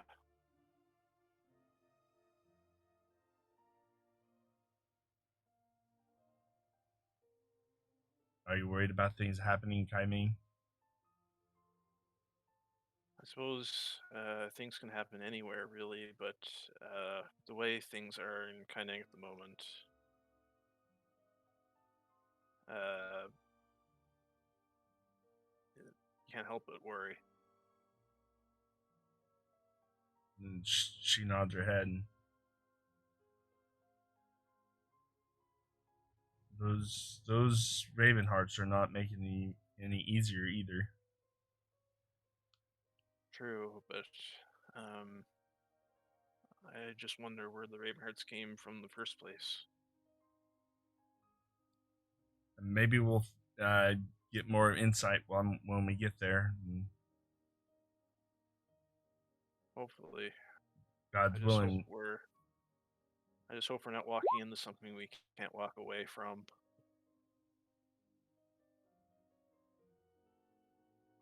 I know you don't take much into God and stuff, but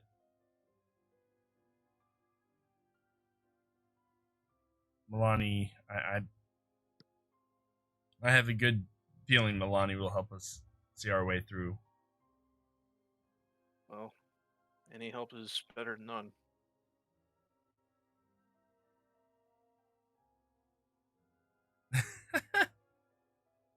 She picks up her shield and looks at it, starts, making sure the paint get dry. Holds it up to Kireji. Looks straight to you. It's fantastic. She You nods. put a lot of you put a lot of good work into that. Even though she just maybe hit the brush once or twice and it just looks perfect for that. Whoosh, whoosh. We're done. that was just a quick sketch. Wow. You should wait till the final draft is done.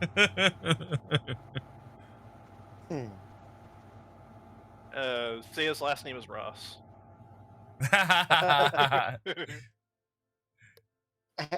Let's just a happy little flower. Happy little mistake. No accidents, just happy little mistakes. Yes. just happy little mistakes. I see what you did there. It's a morning star. You're not sleeping tonight. I'm already running away from the mountain. During that time, well, no, before that time, Emma went to a room before everyone, tired, just wanting to lay down and rest.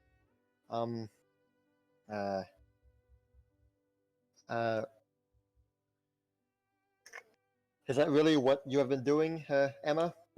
Or Yeah, she went to bed. okay, no. What's your general feel when you go to bed that night? How are you feeling? What's your train of thought going, wandering around? She was happy, excited, nice to meet everyone, a little relieved to see that everybody's doing so well. And it's been a while since she's been the center of attention. So after all of the excitement, it really, and not to mention all the traveling and everything else that happened previously, she got exhausted. Yeah, I get that. So she is just tired, but happy. Happy tired. That's good. Eventually, Amethyst will walk into the room, and by then, are you asleep or Yeah, just Emma's, resting? She's out. She's Yeah, snoring. Okay, you're out. Okay, so Amethyst walks into the room, and Emma is already gone.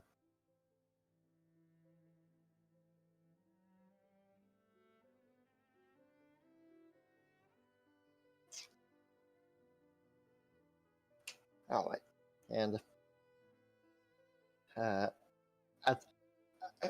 at some point in the night, uh, how long after that, Amethyst? I don't know, like an hour or two. An hour or two later. Okay.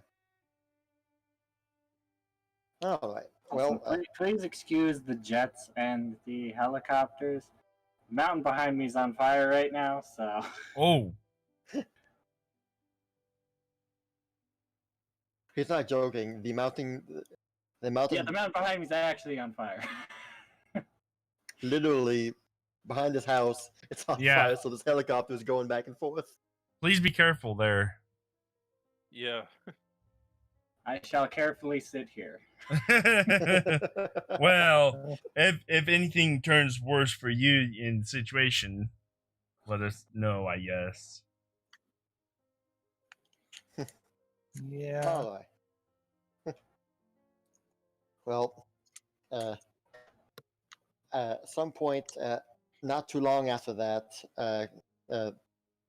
Kireji, there was a knock at your door. Zaya's already asleep, but you're just about to enter dreamland before a very light tap on the door will wake you up and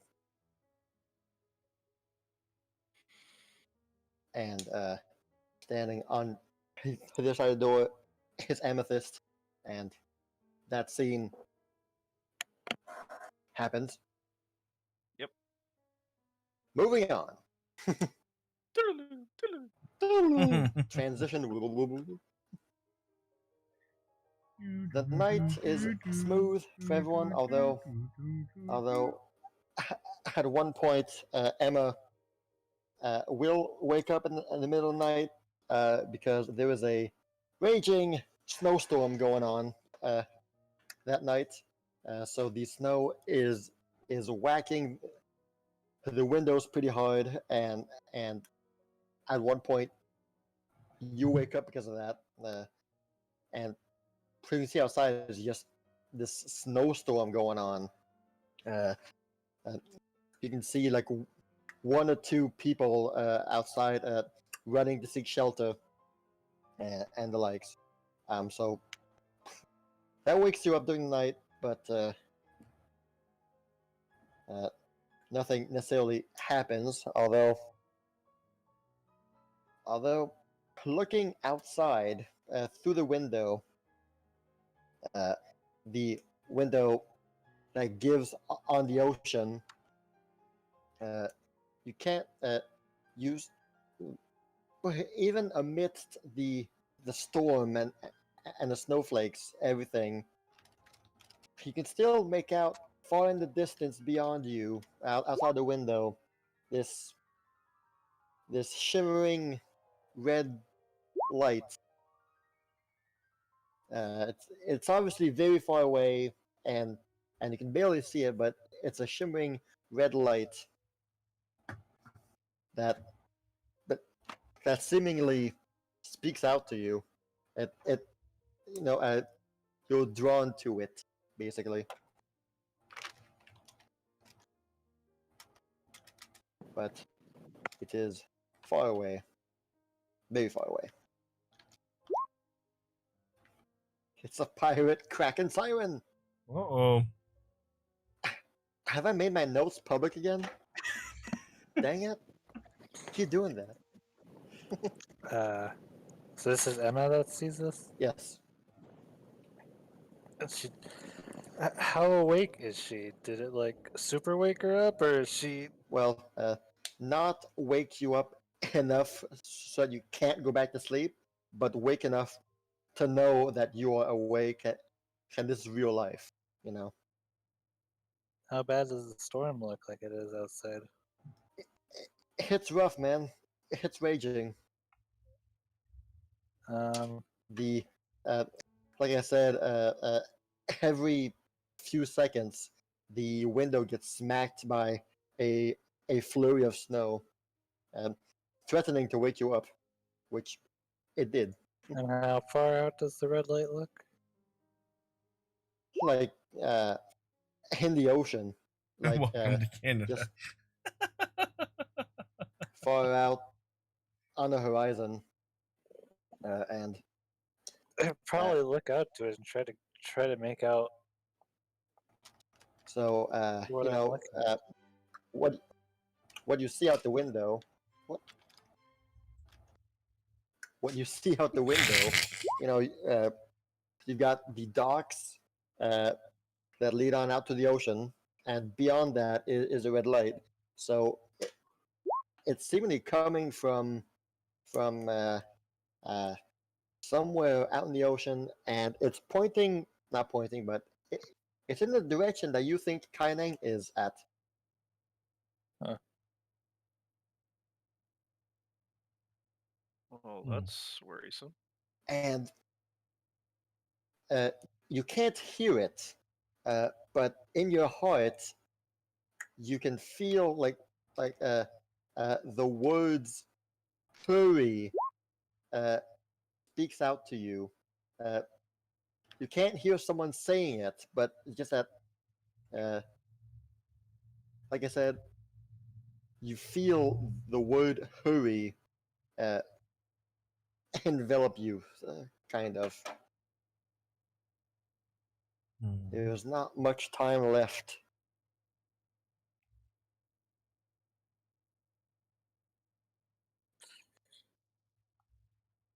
Unfortunately, I'm stuck here until we can get a boat for the next day, so No, you come now by yourself. Come on. cross the ocean by yourself. No, Swim. just walk over. I mean, I do have a potion of water walking, so You better run fast, because that lasts for like 1 hour or 1 minute. You better run fast. Who needs friends? You're a dead weight. Come on, let's go. Yes. I'll just use my fire magic as a jet propulsion and just speed run across the water. Hold up. You can So put now you can put flaming rockets on the Heelys. yeah, so what I do is I get into this Naruto run position, open up my palms of my hands, and then just fire blast as I Healy skate across the water. That would make for some pretty cool stuff. You know what? You see a Kainenese fisherman out in the water, and you're just watching this go by. It's like, hoary. And that's I why need to we lay don't. off the sake. Yep. And that's why we don't interact much with the outsiders. Bunch of crazy weirdos. No more Jin's fire for me. Oof. Oh no!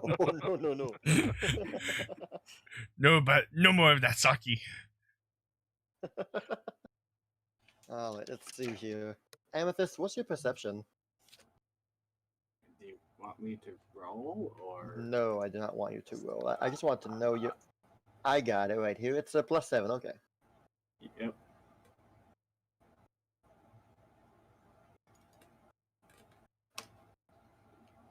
Okay. Well, I rolled for you, and while you were sleeping, you were having a rough kind of sleep. The dream you were having is not so dreamy, not a full-on nightmare, but just a kind of unpleasant kind of dream you were having, and you were slowly beginning to like toss and turn a bit, and the one thing that you remember from that dream is you noticed from where you were in a dream, Harold slowly began to emerge from behind you and begin to like tower over you, and just as you saw a outstretched hand about to grasp you from behind, you are suddenly shot up awake by the window clacking, just slamming. The heavy winds suddenly rattled the window enough to make a loud resonating sound, and you are shot up awake instantly by surprise. First thing she does when she shoots up awake, she just says, "Lumi, Lumi, Lumi," and casts dancing lights several times in the room. Emma's blinded.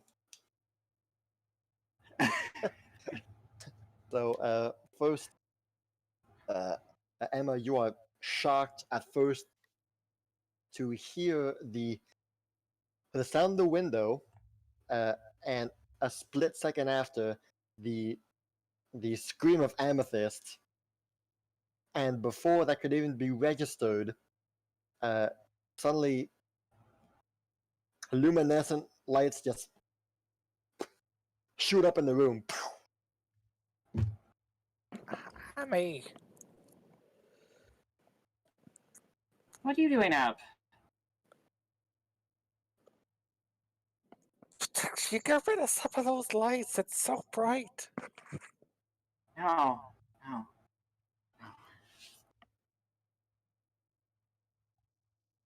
She brings them closer to her, and they float down, and she holds them in her hand, just sitting there, shivering. There's a storm outside.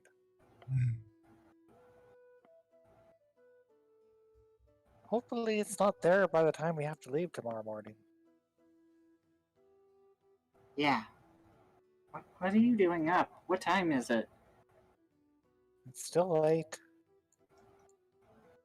I just got woken up by the storm, that's all. Oh.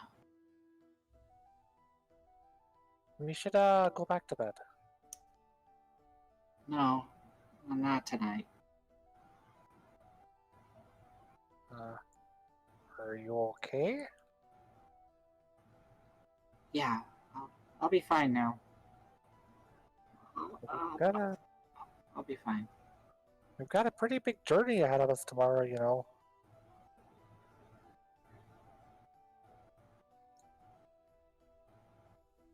I know. I got sleep. Did she? Yeah, she did. What time is it? It's about 4 in the morning. Okay. Alright, well. See you in a couple hours then. Okay. I was gonna attempt to go back to sleep with all the lights in the room.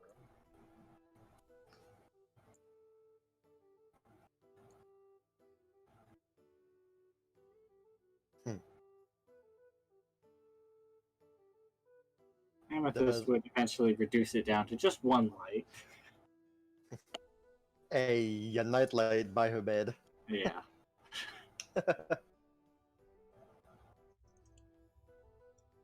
Is there anything you do during that time? Just the normal stuff she does at night. Okay, Doodle in her book. you got it. In time, morning comes to greet you all. The weather has improved a bit. It's still snowing, and there's still some wind, but not nothing storm-worthy. It's a cold morning. You know, it's a cold, windy morning. The first rays of sunlight breach into Amethyst and Emma's room as the sun begins to peer out over the water of the ocean. and Emma Emma awakes not long after that.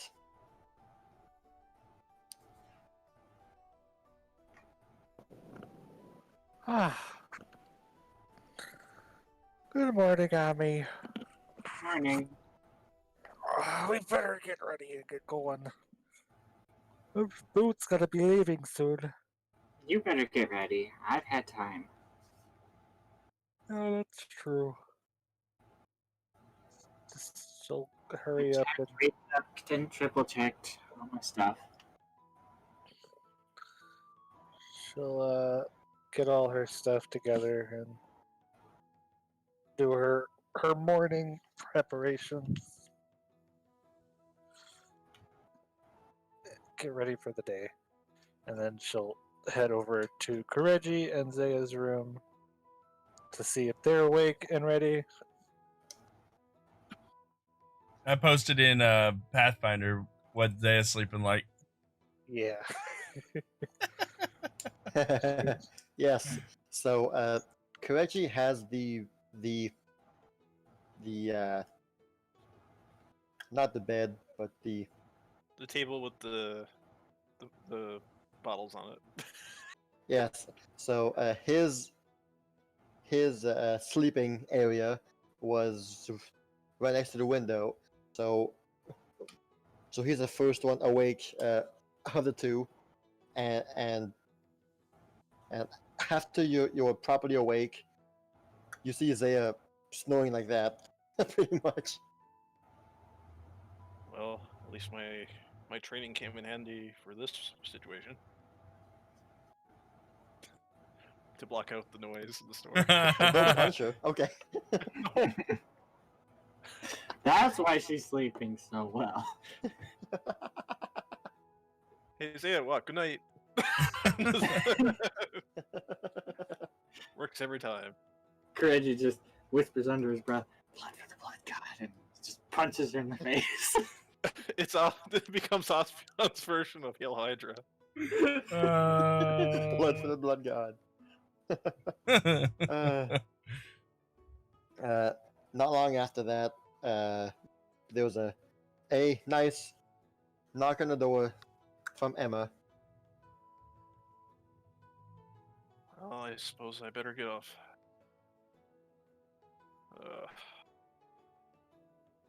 I'll look outside the window first. Or try to. Can I see through it, or? Yeah. Okay. So it's a early winter morning. It's still snowing. It's still windy, but not too bad.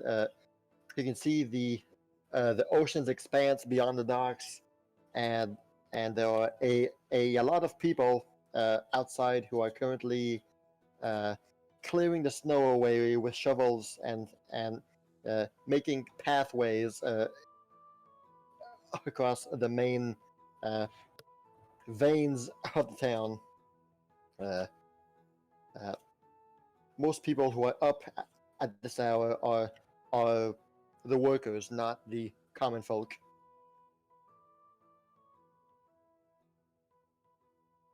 I see. Well, hopefully this won't impede our travels much.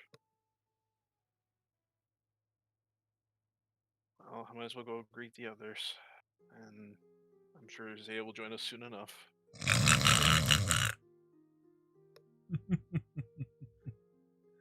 And I leave to go out. Good morning, you sleepyheads.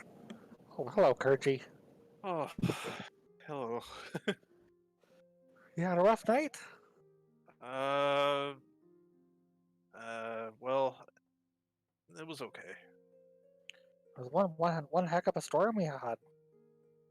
Hopefully it's Yeah. past and our journey will be on. It seems like they've already started clearing things out, although I don't know how if that's gonna make a difference for us getting to where we need to go. Hopefully not. Is Zaya still sleeping? Oh yeah. Oh. Well, we Morning, better get Mr. her up. Garou. We have to get going.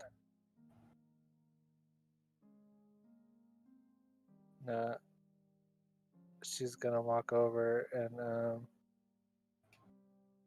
not stand too close to Zaya's bed, but just enough distance to be like, Zaya! 5 Zaya, more it's time to minutes, wake up." Mom. 5 more minutes. Just narrowly misses you with the swing of a morning star.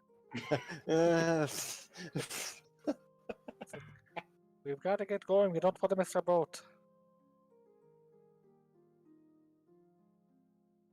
Don't you want to be on a boat?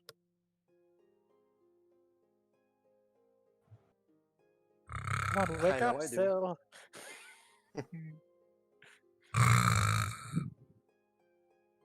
Sil.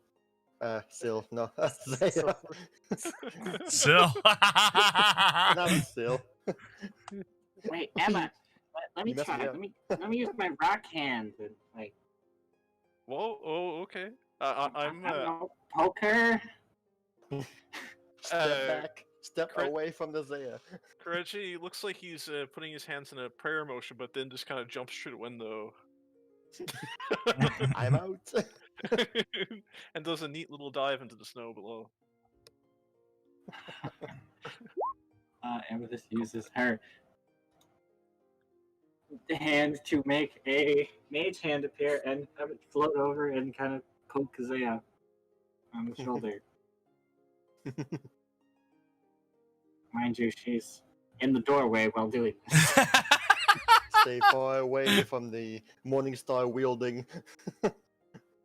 Why is everybody so afraid of Zaya? Why indeed? The last time Amethyst tried to get Zaya up, she almost clubbed her. Oh, right, that did almost happen. Yeah. She was a bunny, wasn't Amethyst she? is very wary about waking everyone up. Yes, she was a bunny. I was all right. That's yeah, because Yeah. I tried to punch. Yeah, Amethyst is not about that waking either of you up close. Do I feel this? That's the question. Yeah, you do. Huh? If not at first, then she'll poke you harder. Repeated poking, you know. Yeah. 5 more minutes.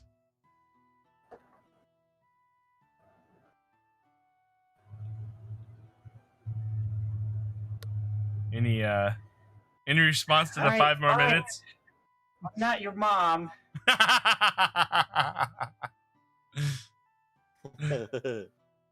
Huh? Oh. Would this be a good Hey, time for Amethyst. Give me a bit of time. I'll be up in a moment. Would this be a good time for someone to come into the room and go like, "Do you like my hockey mask and chainsaw?"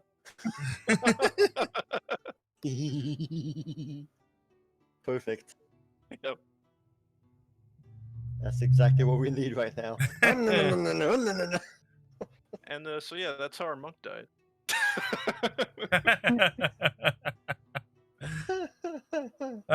She gets in her full plate and everything and yawns, stretched behind her back. And anybody else sleep well? Felt like Yeah, it it was slept okay. like a rock. You certainly slept well. I slept. Okay, that you slept, it doesn't mean I slept. Period. Yeah, I rarely sleep well. Oh. Maybe we can, maybe you can sleep well someday. Hope.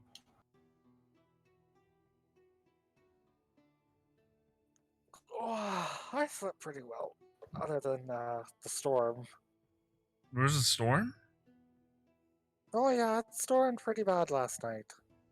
Zay goes to the window and peeks out.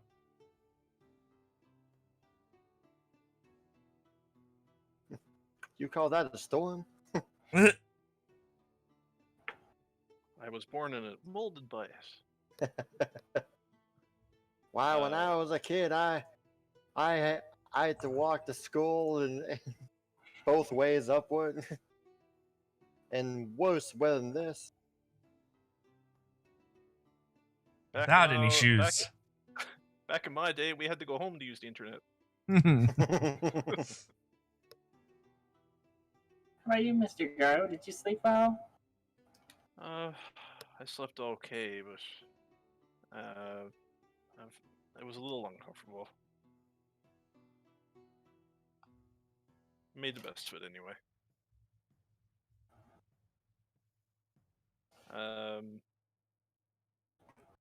Scale 1 to 10 when Kireji looks at Amethyst. How tired is Amethyst? She's got some gray bags under her eyes, and she occasionally lets out a yawn.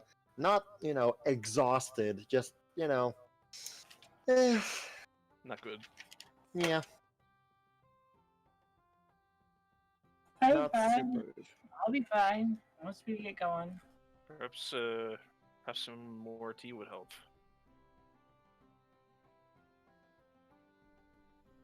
Maybe. More sleep. You were talking about the Caden tea. Caden tea? How far does this rabbit hole go? I mean,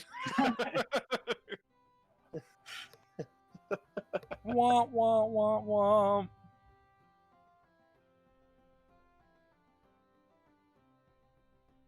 All right, so the morning has begun for everybody. So you all head down. There are a few people there downstairs. Not a lot of people, and definitely not the most chatty of people. Most people who are there are snow shovelers, either taking a break or about to start their shift.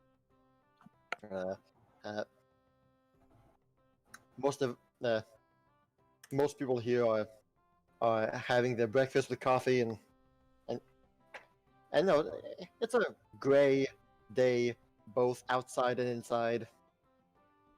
Not the most joyful of mornings. Just it's a morning. most Every- people are every probably day is grumpy a- for having to trudge, so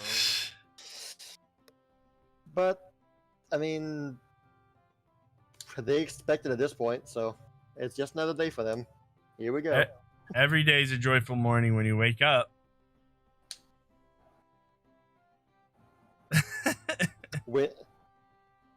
You say that.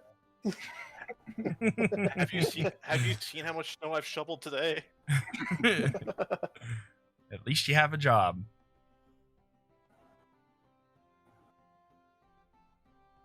True words. Here, All right. you can have it. You can have it, dude. All right, and so Barnes will greet you guys. Again. Oh, welcome back, you four. Welcome. Please have a seat, Will. Actually, breakfast is on the two big counters, so help yourself. We don't serve any of the hard drinks in the morning, but we It's have 5 o'clock somewhere. all the other. Some tea would do. You got it.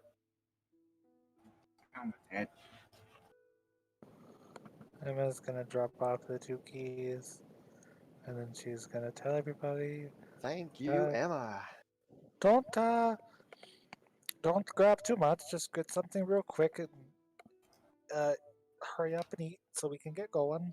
Is Squeals okay with this situation? There could be bacon there. Oh, right, squirrels exist. Mmm, he's bacon. Bacon. I Mmm. grabbed him some muffins. Muffins, you say? Yeah, muffins too. Kireji's quickly looking around for any muffins he could grab. I quickly wrap up make small meals and stuff and put them in the bag. So all the non-perishable food that can be stuffed away. Sounds good. Zay is the lady who brings her big bag to the buffets and fills up her bag with dinner rolls. And Meanwhile, if anyone deigns to look in her direction, she's just like, "You saw nothing," and waves. Don't judge me. You would have done the same thing. Yeah, exactly. It's gonna go to waste anyway.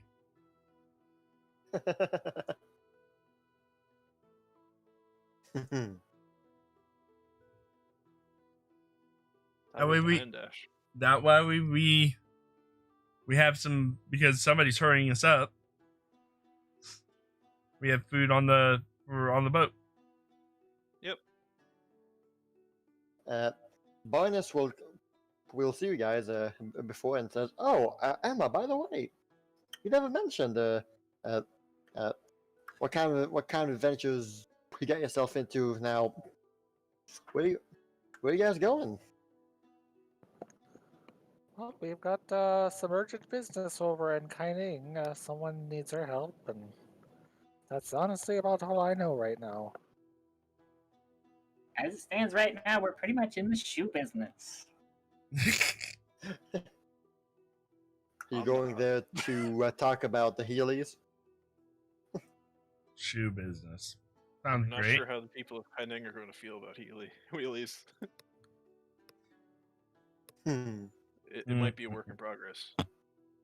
I still say it needs more runes. You would be right, but as is the case for most genius inventors, they are not recognized in their time. Your ideas are beyond what mortals can comprehend right now. You know what? You're okay. All the guy is just like, what a weirdo. You know what? You all right.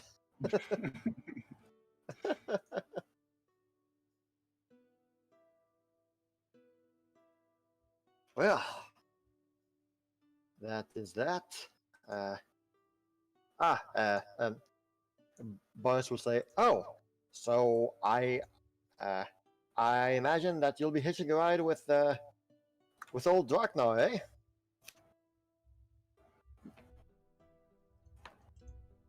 Anything we should know about Draknor?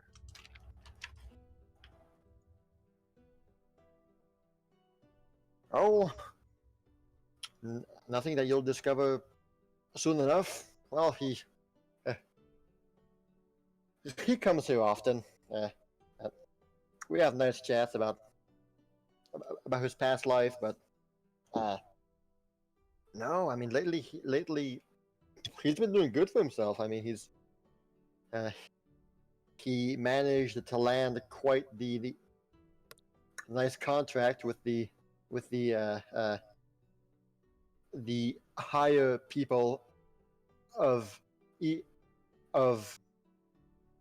Rockfall here, and he's been getting the permission to try out their brand new ship that they've been testing out, and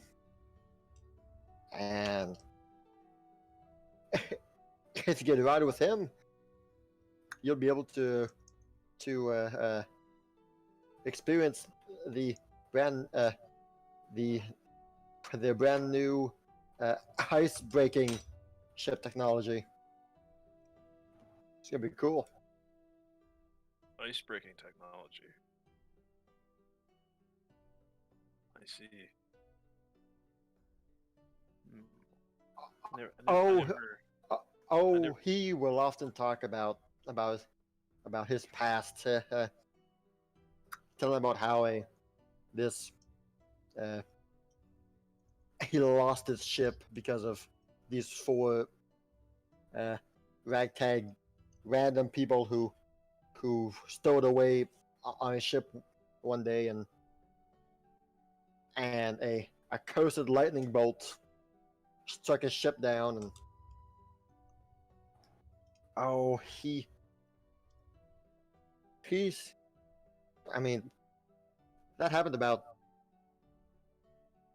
2 years ago, but he still talks about that day like he was as though it happened yesterday. He's still not happy about that. a lightning bolt. That sounds crazy. That didn't happen.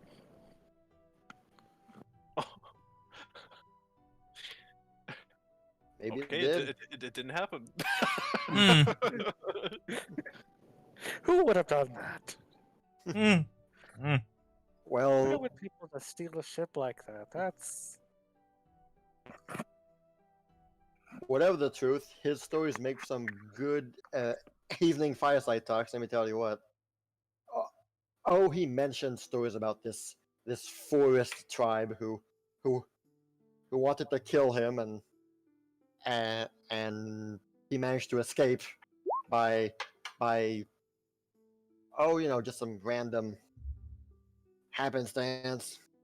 He talks about this talking tree and these talking, just very odd situation there.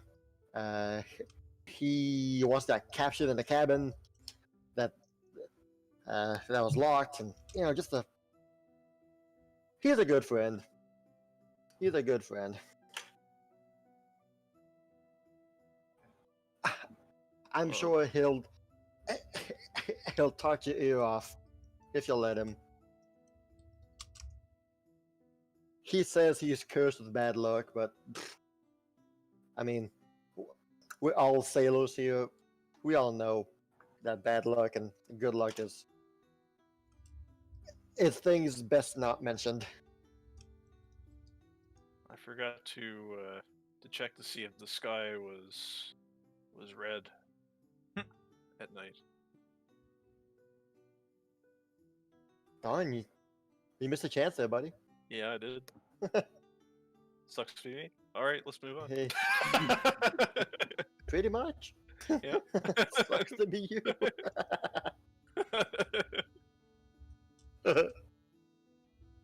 How does that icebreaker technology work? Do they just tie dwarves to the front of the ship with pickaxes? Wow. How did you know?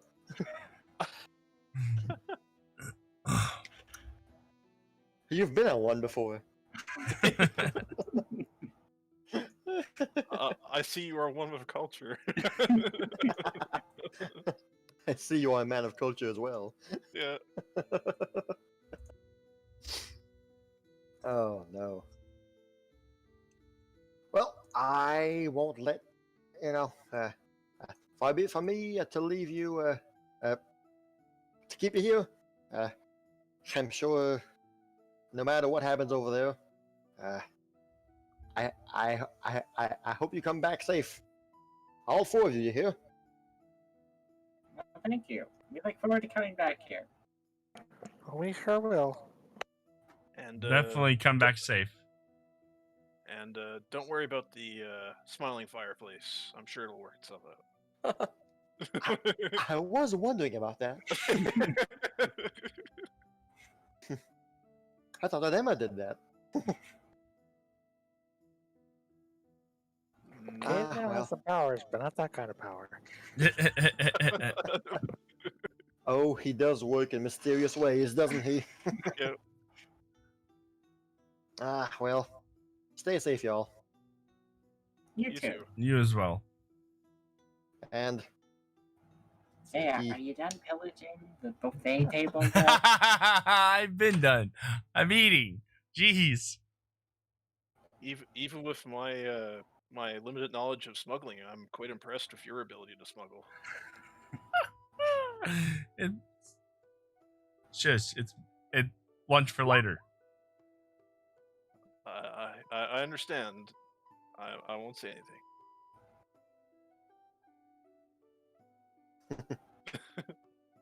Jeez, you guys.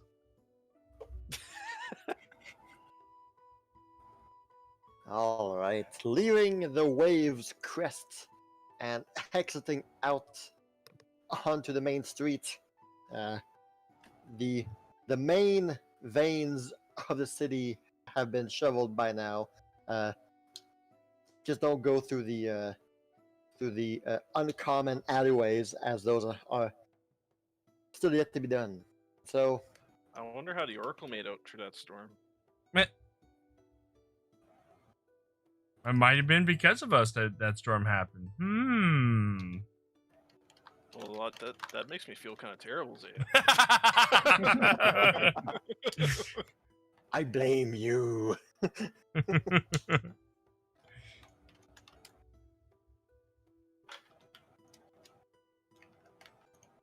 Where to, my lads and lasses?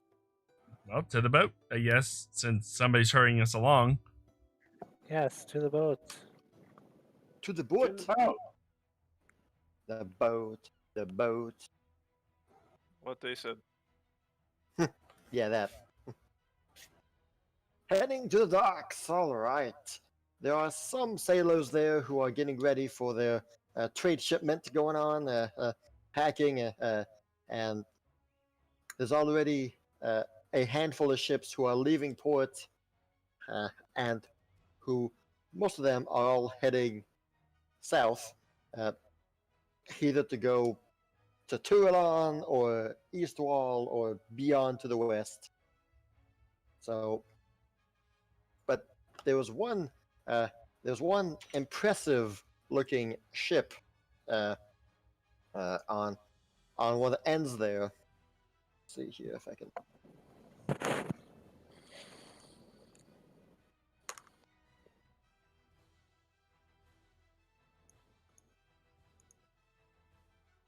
Impressive looking ship on one of the ends there,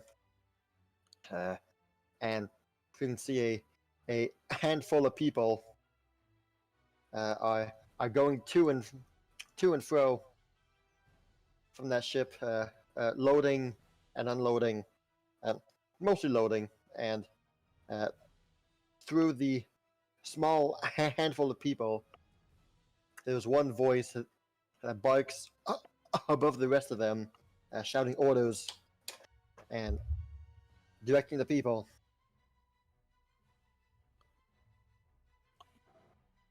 So, yes, that is the ship for the only ship that's heading to Kaineng today.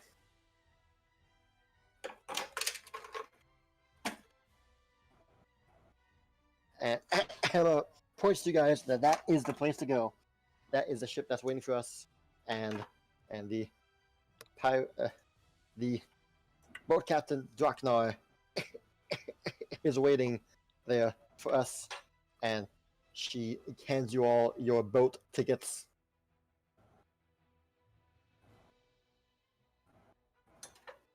Alright, let's get on that boat.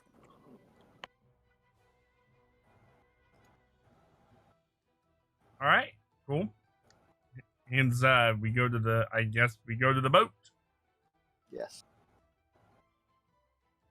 do we make it?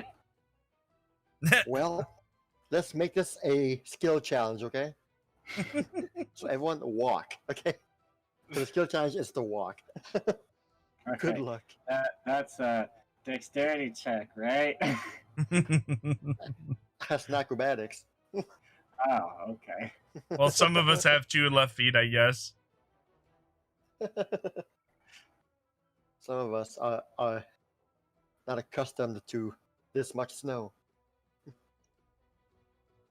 All right, and waiting on the ship, right by the stairs that lead onto the ship, is the presumed boat captain Draknar.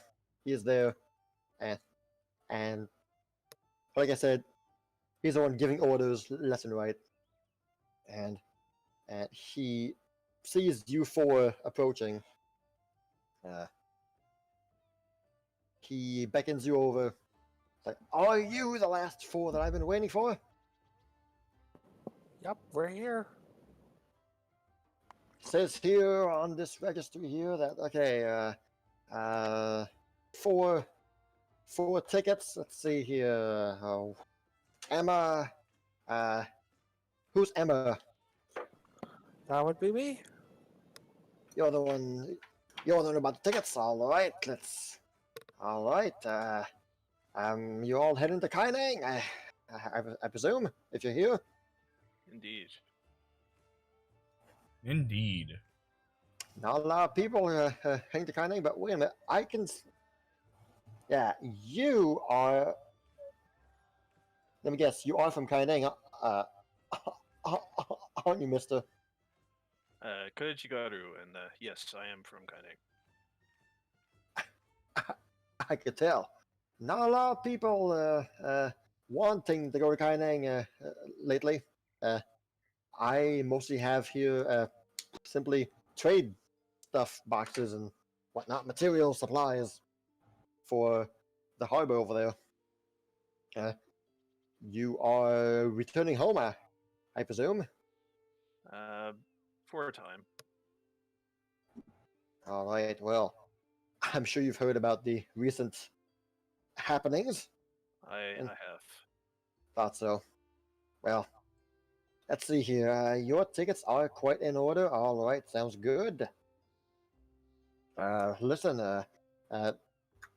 Give us about an hour. A one final half hour or so to get things ready, and we'll set sail on our lovely boat, the Icebreaker. So I've heard about your icebreaker technology. Well, it helps to know. It helps to have friends in high places. I see. Well, it's a fine boat you have there. Well, make yourselves at home because you'll be here for the next 3 days or so. It's a nice journey towards Kaineng. Shouldn't be too much of a problem. Shouldn't be too much of a hassle. I mean, yeah, the wind is blowing, but no problem for old Icebreaker here. She can handle it. I have no doubt. I hope you all got some nice warm winter gear because it might get a bit chilly out in the open waters. Oh, nothing I haven't been used to already. Aye. Well, all right. So, you four will be lodged there, and he begins to explain normal, standard boat procedures for you guys. Your room's going to be there, etc., yada yada, and all that.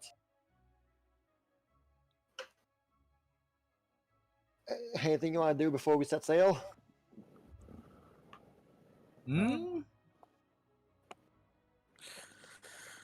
Emma's gonna stretch out her legs on the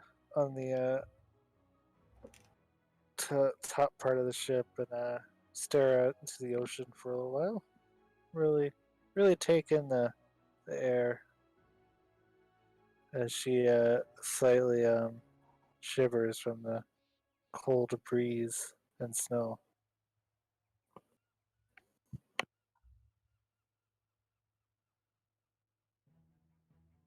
I'll just go ahead. Did you hear me? Yes. Okay. Yes, sorry, I did. What's there? I just wait around. I have nothing to do, so Yeah. Amethyst is going to go test the beds in their quarters. course. Of course. It's all hammocks. Kireji's just kind of like stood up on the ship with his arms crossed, kind of observing the crowd, if there's any. Maybe occasionally looking out to the water. All right. The hour goes by pretty fast. And it is high time to set sail upon the cold waters of the ocean in destination of Kaineng.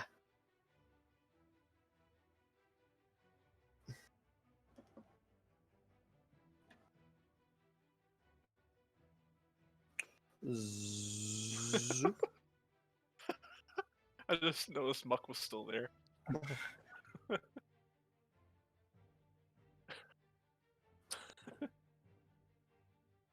Zoop. Zoop, okay. And congrats, you're here. All right. So, Nice, I'm Kaineng. cool. No Okay, maybe monsters. not. Maybe not that fast.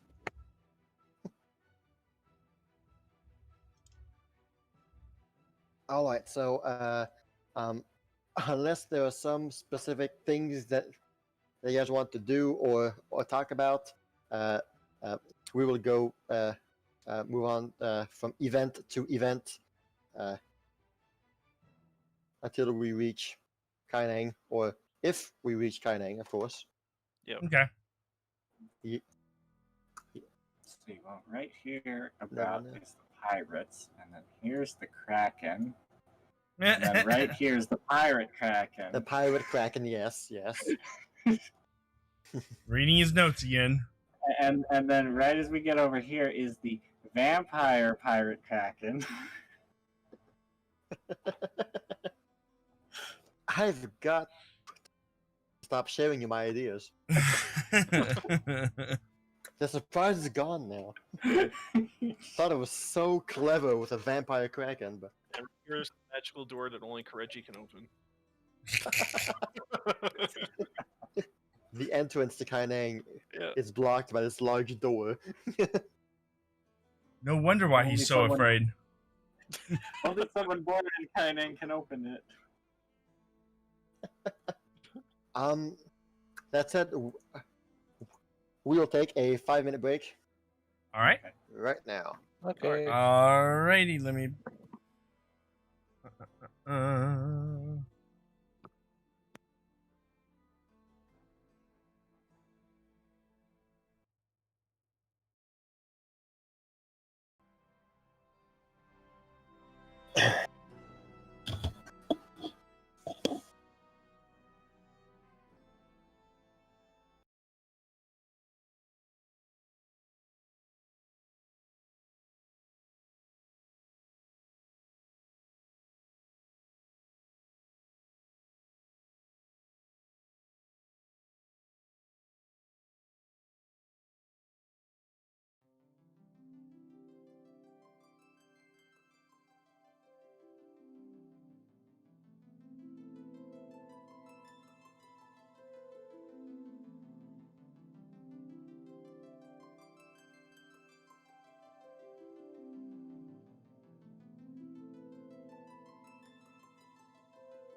All right, we're back. We're back. We're back.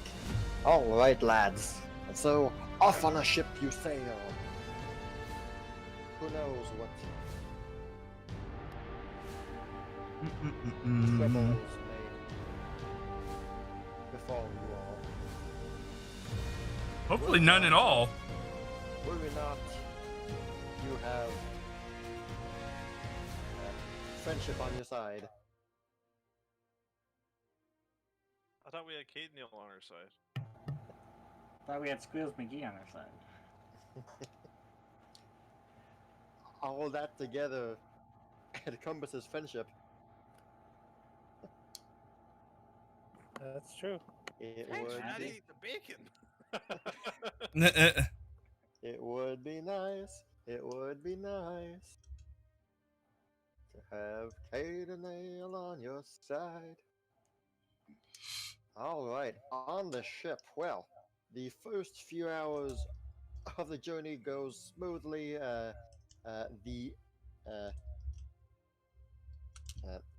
You can see the icebreaker making short work of any snowdrifts or ice blocks in the ocean. It just plows through them. It's quite an impressive sight to see. Not even losing speed. It just keeps on digging through the water, and not long after that, you are out on the open seas. The coast of Rockfall is but a cloudy, vague thing that you can see, while the workers on the ship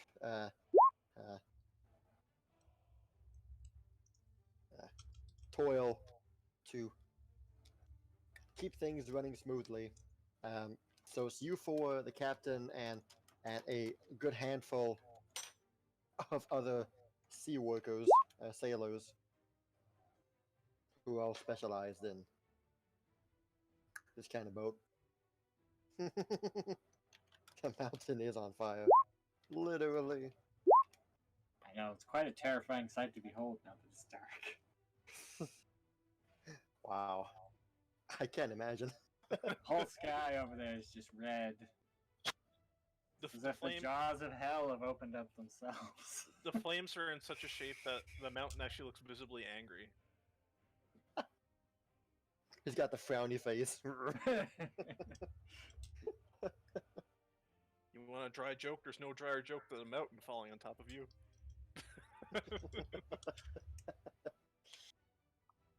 Once you guys reach the high seas, Draknar will come and see you all and says, "Oh, well, that was a successful departure. I never get tired of seeing the vast ocean blue. Just it's it's boundless. It's beautiful. This is where I belong. And really, nothing will ever stop me to wanting to find myself here again." I So, can take a high sea orange. Yeah, actually, that would be nice. um. So, has any of you four ever been out on the ocean before? I can tell that you over there, Missy, you don't seem to have you don't seem to have any problem on this boat whatsoever. He mentions towards Emma, of course. Oh yeah, I used to run with a crew of my own. No, I'm quite familiar with the seas. Ah, very nice, very nice. How's your halfling friend there doing? I'm fine. I've been on boats before. All right. I believe you. You all seem quite fine. So, I've never been on the sea before, so well, Look over to the side of the boat.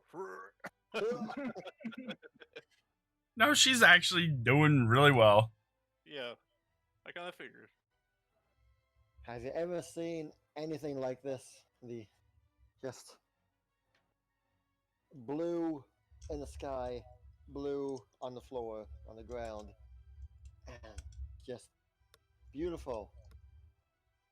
No man-made structures nowhere. No, sign of anything really. It's just us out here in the wide open nature. Well, Gets me every time. no offense, but should be a little more careful what you say about peaceful ocean. Nonsense. There's nothing that could happen to us. Well, Just as he says that. No. A pirate kraken emerges. I heard someone call my name. Vampire fangs on every tentacle suction cup. He emerges. Heard y'all were talking shit.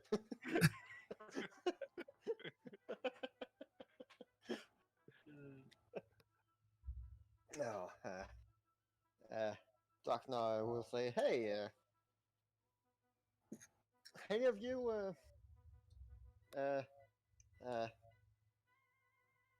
have interest in fishing?" I would certainly would like to try. I've fished a few times. It's something that I enjoy doing every time that I'm out. I cast my line out and just watch the day go by peacefully, as peaceful as it can be anyway. So, all right then, you young man. Why don't you have a go at it? And he tosses you one of his fishing rods and says, "So, you know how this works?" Well, I know, as hard as it might be to believe, I'm actually, I've fished with my hands before, but Yes, you have. but not with, this is a rod, I guess. I mean, you can try fishing with your hands, but you might have to dive deep for. It's like, well, he's gone. Time to make a new character. Yeah. Sucks. Didn't meet him much later. It's like, where were you guys?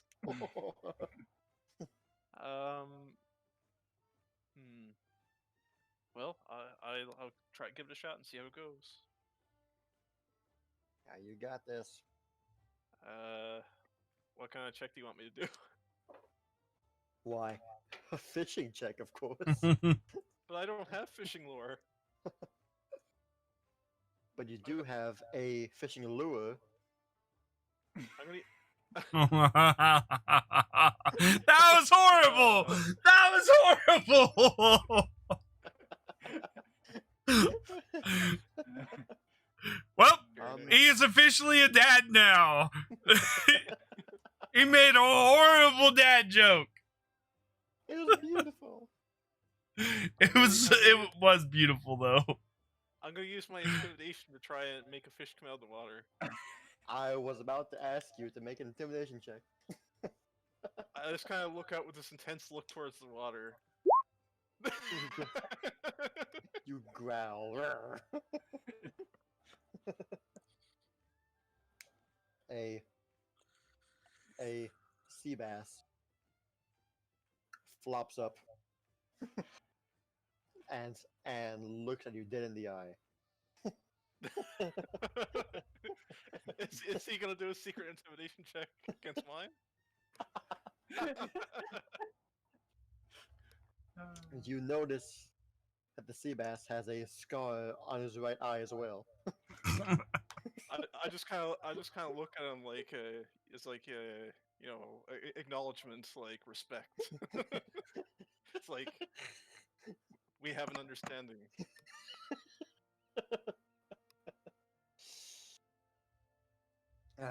No, gee, fishing check, I don't know. Nature. Survival. Oh, okay. Make a survival check, man, of course. There you go. Getting my good rolls out of the way now. Alright, beautiful. So, it doesn't take long before your line begins to bite, and excitement. Draknar will cheer you on. Come on, yeah, reel it in. Okay, left, right, okay, and pull, you know. Guiding you along the way. And with one final tug of the fishing rod, out flops the fish, and it's a Magikarp. It's not going to Flop, evolve on flop. me, is it? Flop. Yeah, just flop. Ah, they're everywhere. Dang it. Doesn't even make for good food. Well, this is a waste of time.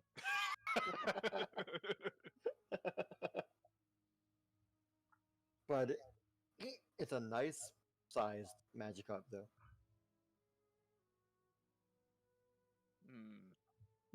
Crunch, crunch.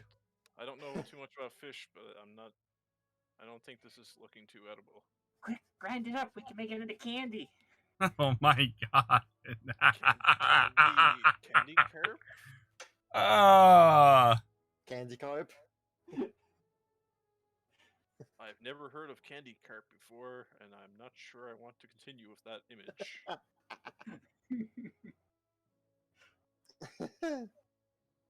Well, Zero, are you still here? Yeah, still here. Okay. I haven't heard you in a while. Just making sure you haven't been muted the whole time.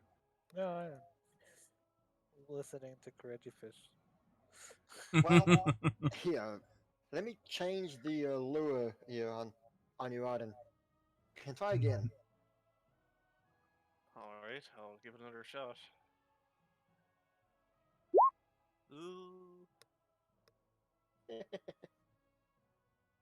What was the kills? 18. Dang, okay. Well, you do manage to fish out a small golden fish, a goldfish. Can I sell it for money? Why, there's a merchant that appears. Hello! I specialize in buying fishes. Oh, I see you have a small golden fish there. Would you like to trade it for a copper? 1 copper? Well, some days it bites and sometimes it doesn't, and sometimes you get what you got there. I have a feeling it's just my technique is not very good as of yet. Fishing is the art. Can I try? Sure. Do you think you can, you think have it in you? Throw a piece of string out into the water from a stick? I think so. No, that's not it. Just, you know, you don't seem like the super strong type person, so maybe reeling any fish you bite in might be a bit of a challenge. But anyway, I'm sorry. Please. Come on, look at the baby fish like that. It'll be fine. Why don't you pull out the shark? And then Kireji and Zaya have to beat it up. Yes, exactly. Oh,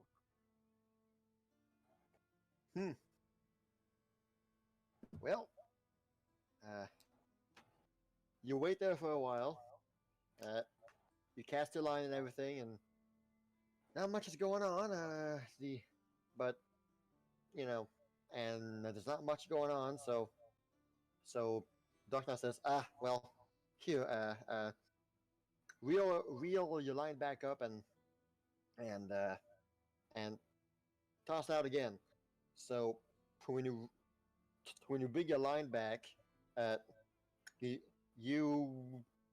do find a tugged on the line is a shrimp.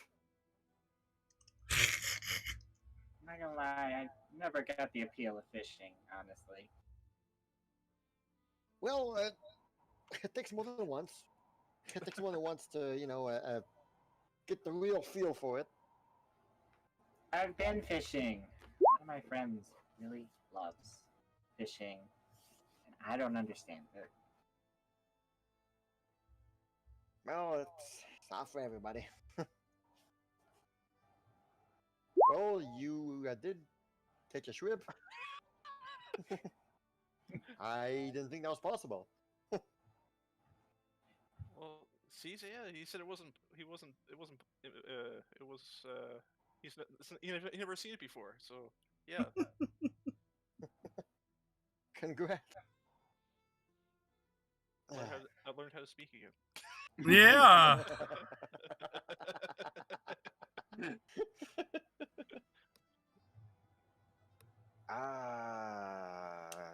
How about you two? You guys want to try your hand at fishing?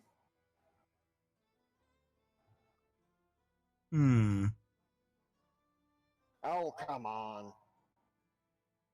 Everyone else is doing it. I didn't do so All the well. cool kids are doing it. Come on, Zaya, I bet you'll fish up like a whale or something. Well, with 10 with nothing else added to it, you do catch a sea bass. A small, tiny sea bass. Wait, no. Sorry, that's a C plus.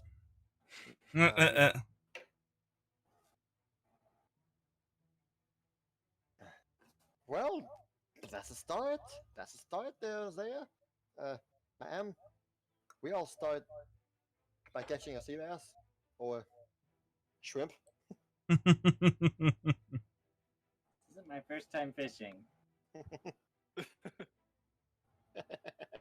I hate this. I hate this.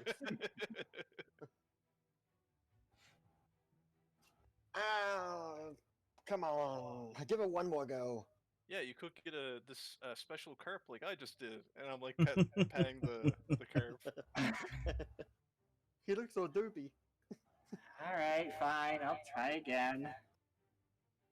I think I'm gonna make Kireji befriend the carp.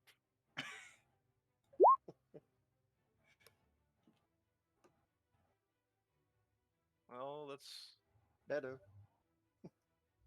Marginally better. 9, 10, 11. Can we go to 12 on the next person that does it?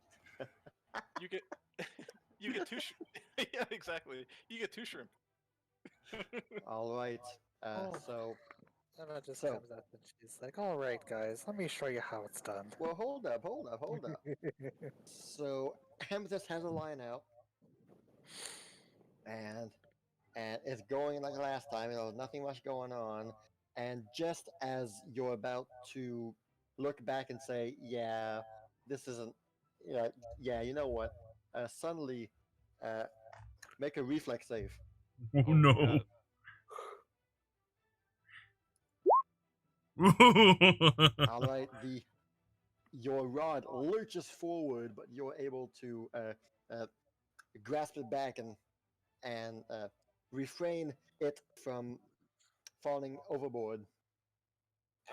At this point, I'm trying. I'm like, I immediately forget about the carp and try to help out. And so suddenly, everyone around you is excited. Oh, you got some, quick, reel it in.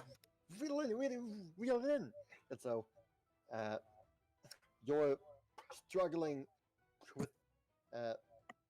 with the pressure on of the tugging on the other side. It's strong. Both Amethyst and Kireji make a strength check. Ooh, well. Hey! Hey! Amethyst rolled better than you. What? What? Somehow, every bone in my body was saying that was going to happen. What? Every bone in my body was saying something like that was going to happen, because that almost always happens. Suddenly hit by a surge of adrenaline and excitement. Absolutely. I guess she's strong here. Beautiful. Where do you think you're going, fish? Not so fast. All right, and so with the combined effort of both of you, you can see the big splashing there on the water. Can't he do that, Starfish? You can't see the fish, but you can see the line in the water, and where the line hits the water, lots of splashing going around, lots of turmoil going on over there. And Draknar excitingly leans over the ship and points and he's just saying things like, yeah, come on, you got this. And the tug of war is fierce. You can see drops of sweat on Amethyst's brow as she struggles and the fishing rod is is struggling as though it could break at any moment, but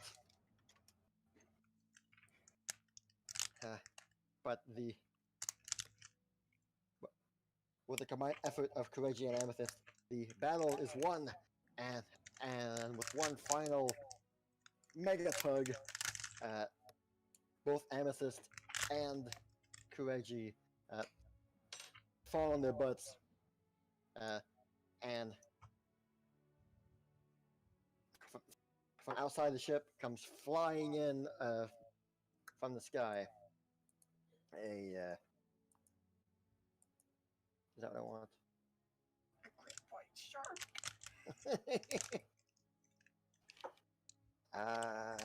No, it's a Megalodon. GG, guys. Megalodon. Roll initiative. Oh boy. No, it's a very large-sized arowana. A 12-inch arowana. Oh no, it's gonna explode. And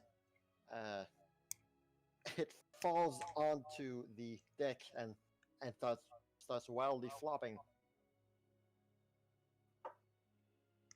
I'm going to try and restrain it. It's like, Grapple it. You're done, pal. Yeah, I'm gonna grapple it. Make an athletics check. Okay.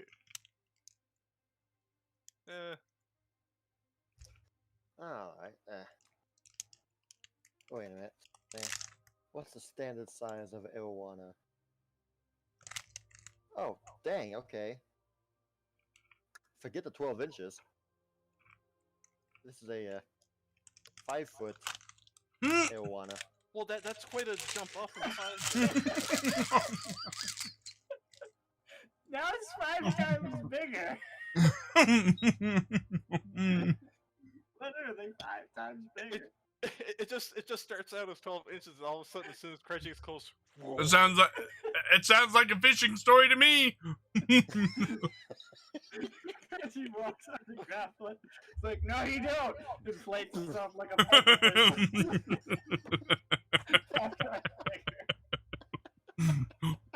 No, wait. It was 10 times bigger.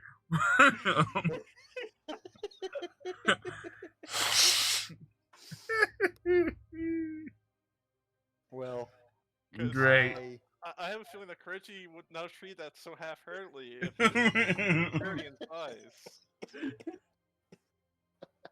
No, well, I googled the standard size for arowana, and it says that can go up to 4 foot to 4 feet in the wild. Yeah, So, depending on which kind. so a 5 foot arowana crashes onto the board, crashes on board, and begins wildly flailing around. Why is it so big? How did you do that? Nice catch there.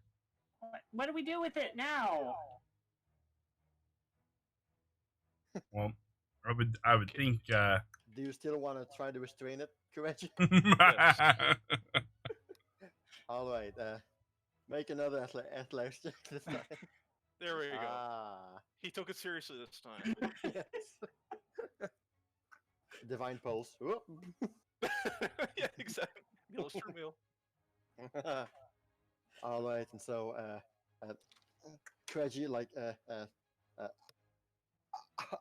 awkwardly shuffles around a giant fish as it's flailing around, and I'm gonna shoot like no.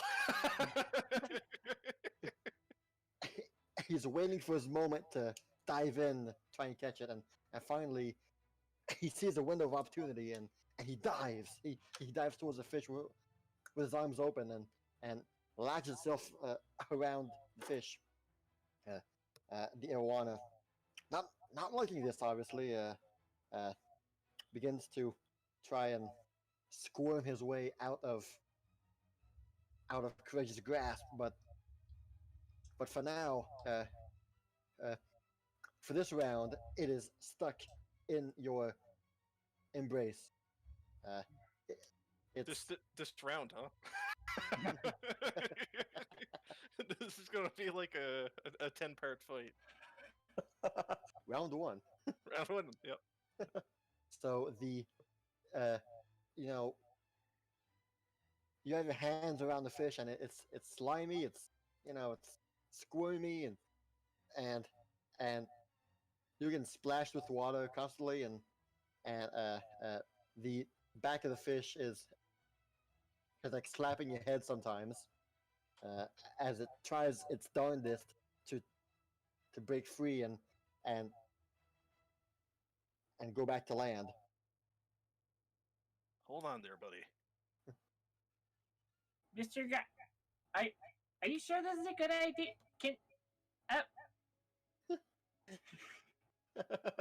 He's just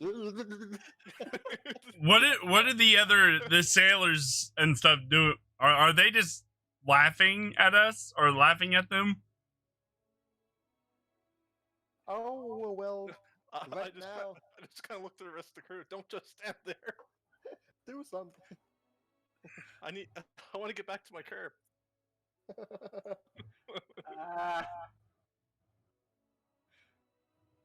Amethyst then proceeds to throw herself at it and try to grapple the face. Oh my Hey, god. let me help. Go.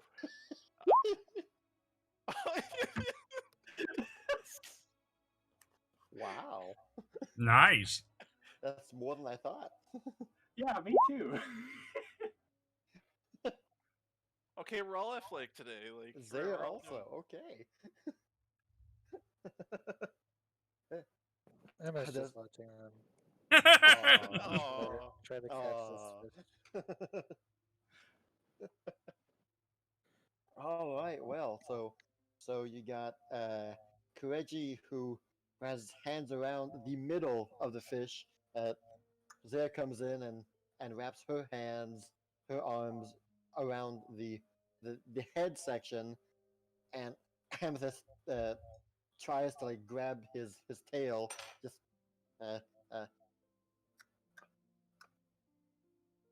but tail's the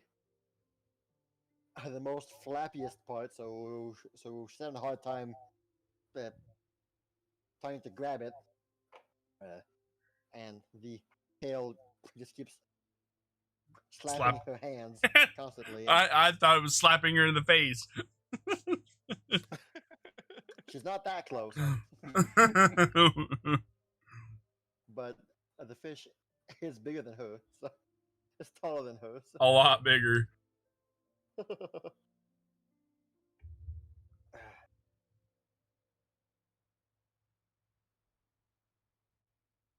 See here. I can think of a way to subdue this creature. Oh no. The fish heard you and will do a strength check. Yeah, it's definitely not going to beat my 26. Nor mine. Well, hearing you say those words, the fish begins to panic. Oh no! I know what those morning stares are for. I've heard rumors about her. Diplomacy. But the with him trying to wriggle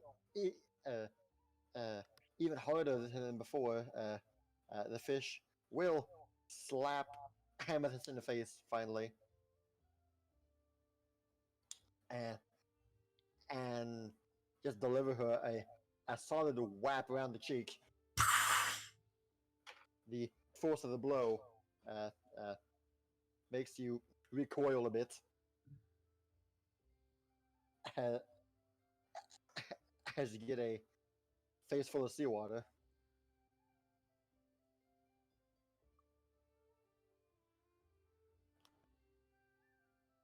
This is why I hate fishing. Yeah, you gotta watch out for that tail. Yeah, we certainly got a lot more than we bargained for with that. And Kireji'Garou there, one final athletics check to pin it down. Oh, no.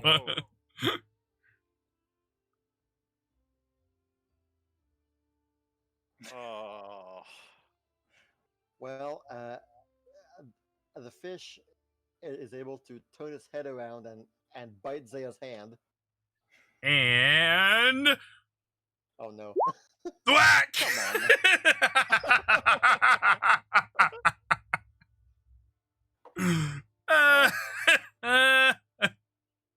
Kireji is still able to hold on for dear life as the fish attempts to wrest free even stronger now that Zaya's gone. But with that last, with that 1 ounce of strength more than him, you hug him tighter towards you, and just when that happens,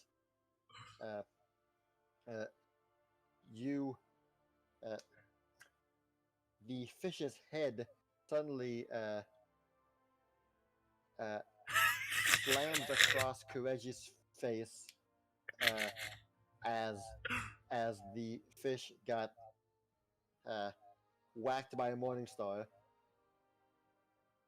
Zaya delivered a solid uppercut to the fish's head, which will whiplash the head and slap Kireji in the face and I wasn't going to kill the fish. taken by surprise. Just- you drop the fish and fall on the ground on the back, but the fish just got maced. I just kind of look out with my hands, well, one hand holding my nose, and the other one kind of out like, what the hell? She's shaking her head. The damn fish bit me. What? I didn't The- make out. said the damn fish bit me. Yeah, and then he got me. What's your point? That wasn't worth the morning star to the face, though, was it? It made it stop moving, didn't it?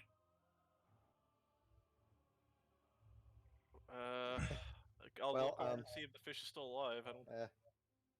It's definitely not struggling as much as it was. It's more like just flopping here and there, but with a sunken and defeated look on his face. Like, oh, what's the point? Saya, why? It bit me. Yeah, we pulled it out of its home first. It was just guilty of defending itself. That's all. Or defending itself. The fish looks at you, Kireji, and just says, You know what? I quit. That's great. all Jeez. this has been a act of COD, obviously. Indeed. Is the fish okay? This should be okay. It looks like it just it looks like it's just given up. I was just doing this for the sport of it. I wasn't really looking to. Yeah, well, I thought that I was giving you a good hard time too, but then she just maced me.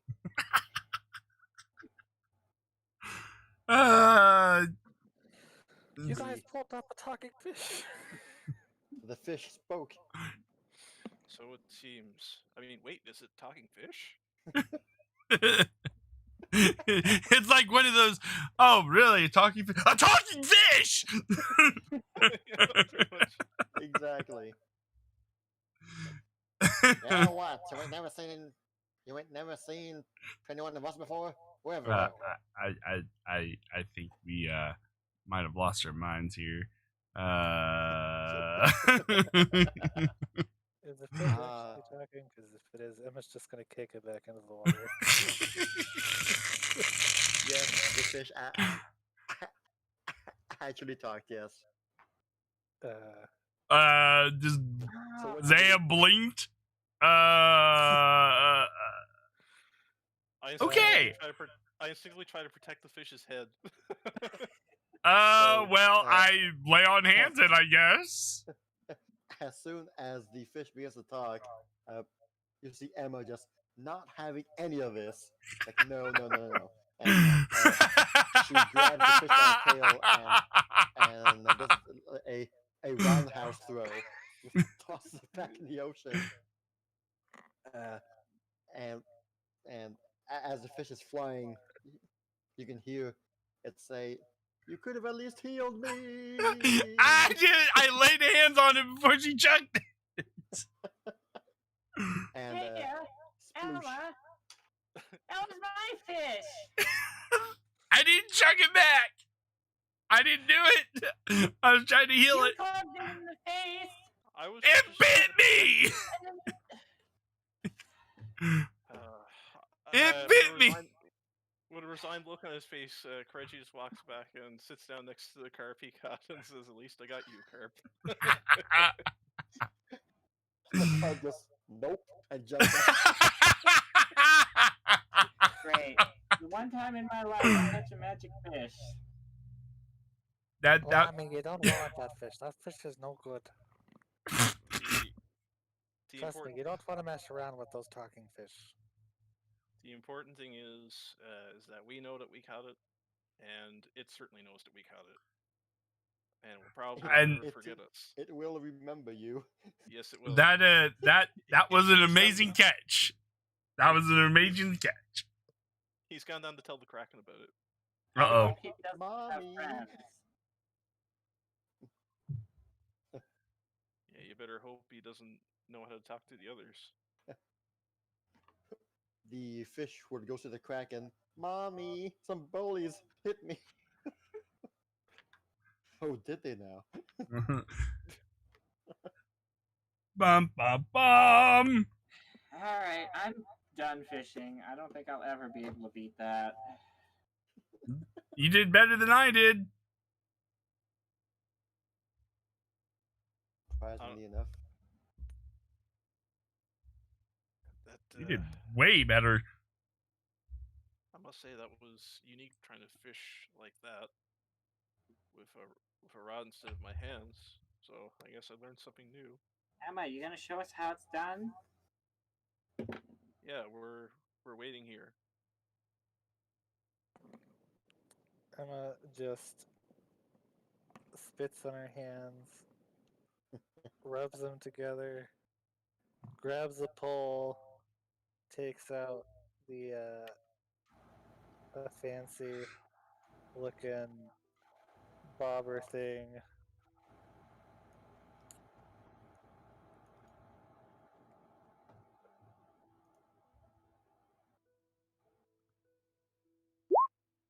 And gets the best dang fish you've ever seen.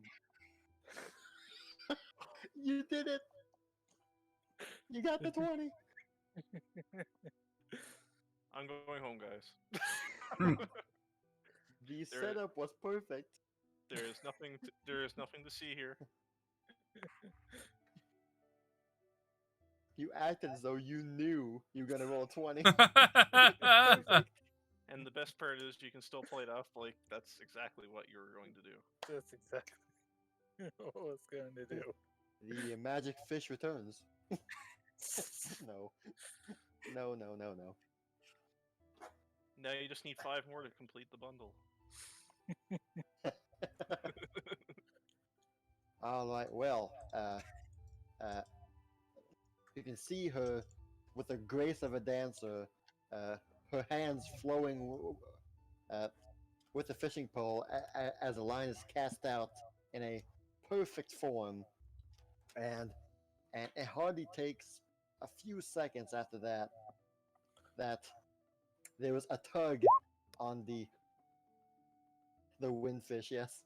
Oh no.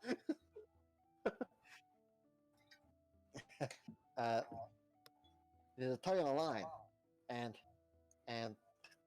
from the looks of it, a big tug, a heavy tug, and you can see Emma, one hand holding the pole, and the other hand just passing through her hair, and when it tugs, she just lifts it up with one hand, and out comes a swordfish.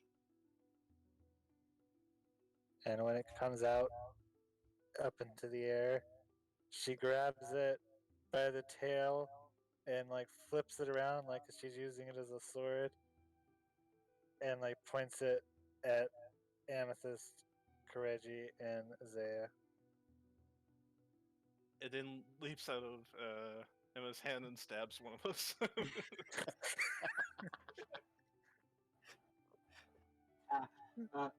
It just shouts, for Zaya!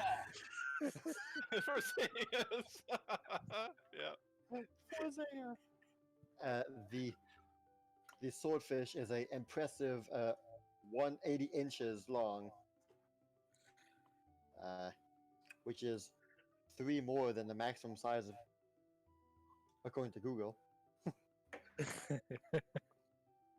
and with one hand, she wields the swordfish in her hand without a problem.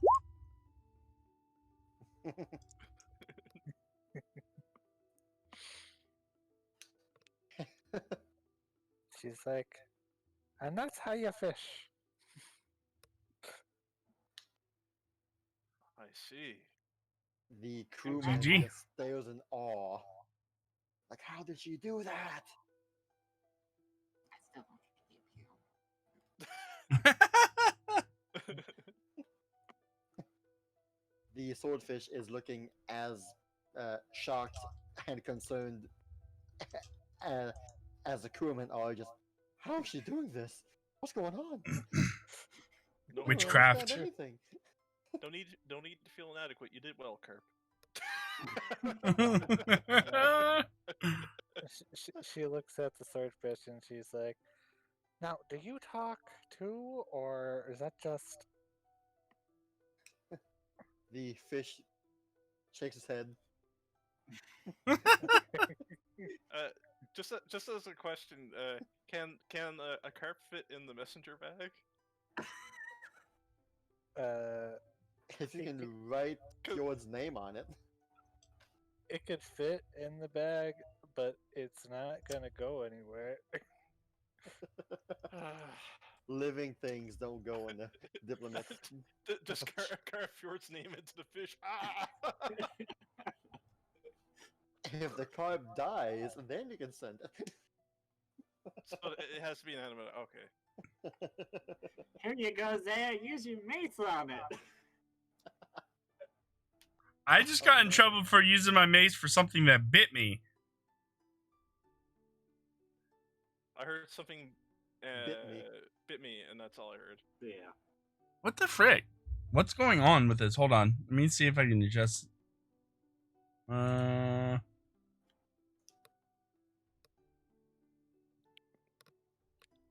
right. So is that better? Yes. It keeps on cutting out for some reason. Yeah. I said I got in trouble for hitting a fish for biting me. Why would I do anything to this fish that had done nothing to me? The fish bites you. Welp. In that case.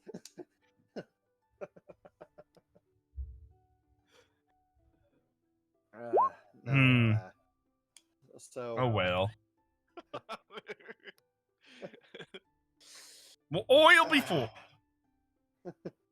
And so all's whale that ends whale. Oh, whale. The fishing competition is over. Kireji and Emma have 2 fish. Both have a fish on deck, while the other 2 don't have anything. Well, I'm sorry. Amethyst still has a shrimp. How's the shrimp doing, Amethyst? Where's my sea bass? What? It's a shrimp. I know it's a shrimp, but it's your shrimp. It's a new Hmm. familiar. Uh-oh. There's an idea.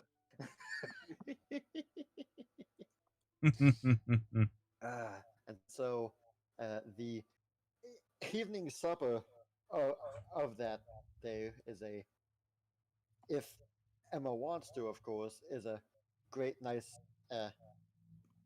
swordfish. It's big enough to share with the whole crew. Yeah, that sounds about right. I'm keeping my carp. It's, I'm gonna try to find some water for him. I mean, On that's deck. what you do with fish that you catch. You eat Yep. them, so. The crewmen all wander towards Emma to ask her, "How did you do it? How's that work? I've never seen anything like that. That's amazing." I just tell them it's just something that you're born with. Maybe she's born with it. Maybe it. Maybe it's Kate now. Maybe it's game now. The crewmen are all super jealous. Like, oh man, I wish I was born with superhuman fishing skills. I would like to add in to the scene earlier that as she was pulling it out of the air and it was flying,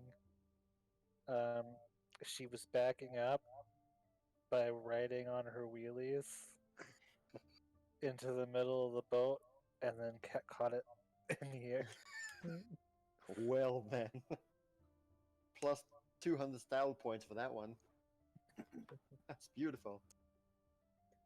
think that deserves an extra panache point. That most certainly does, I Yeah, you win. think. I You mean, get that's the point. I mean, that certainly shut us up. I mean, holy mackerel. I mean, dang. God dang. Well done, Emma. That was beautiful. I'm going to attempt to try to teach my carp a trick.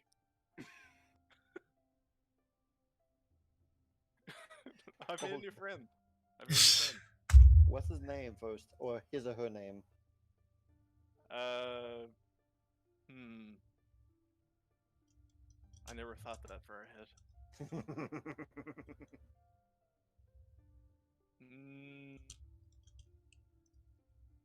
We'll get back to that one. We'll get back to that one. Alright, so to handle the animal, you have to. It's a charisma check. Just a pure charisma check. Oh god. Well, nope. this is going to be a long process.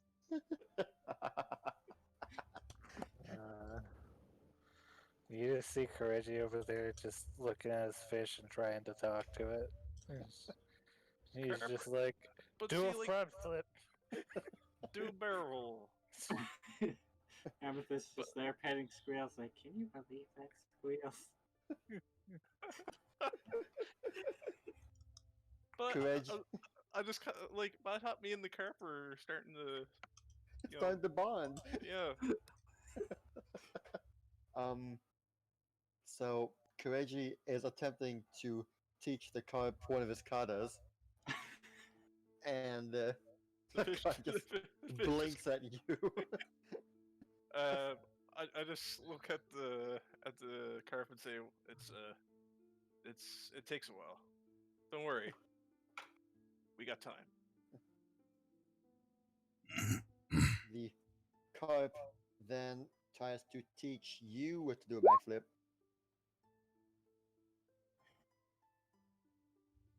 Ooh, okay. It goes both ways.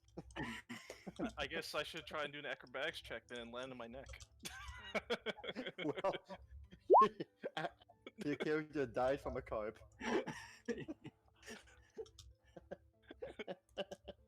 Well, So- you successfully show him how it's done. what does the carp do? Wow. Well, since he saw you do it, he's gonna try and do it with a Garou, what are you doing? Everybody knows the acrobatics. age-old saying, fishy see, fishy do.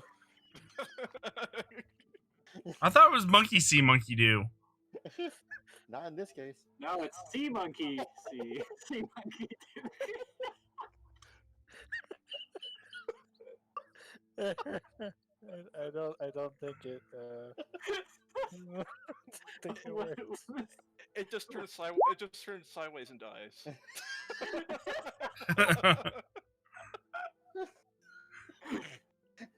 I was gonna say, does it even move? It attempts to. It just doesn't move. And he, the carp just stares at you with the most pitiful look you've ever seen. Oh, there, and then I pat it on the head. Kireji, what are you doing? I was just trying to teach the carp how to do a flip. What? The carps are actually intelligent fish. They're actually kind of important to Kaineng. Well, show me a flip. I'd like to see a fish do a flip. Okay, well, yeah, one more chance there, pal. You can do it. You should have told them to do a carp wheel instead. Oh my god! Up we will. That was great. But I love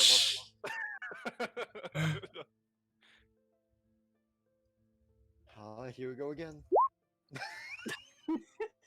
Why? Wow. Wow. Talk about demoralizing. Wow, That certainly made a splash.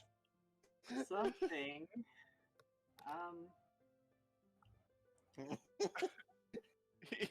How about could he at least do like a splash and then like it just gets Kireji soaked?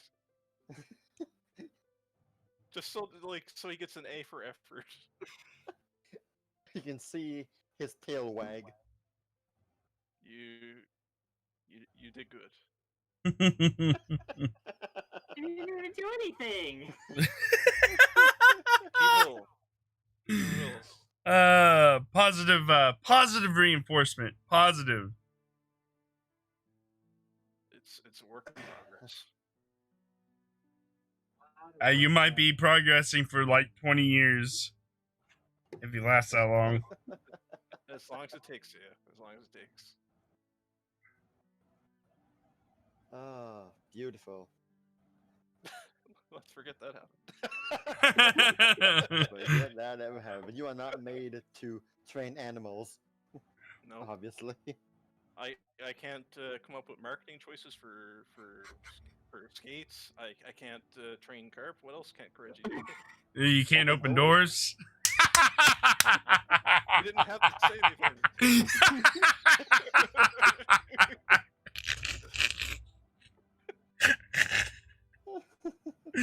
Especially. catch fish, though. Yes, this is true. Thank you, Amethyst, for preserving my ego. What's left of it. Yep. For salvaging my ego. If I could physically try to pick up the pieces of my ego, I would actually try. Well, that was quite eventful. Alright, Yeah, let's move on from that. let's move on.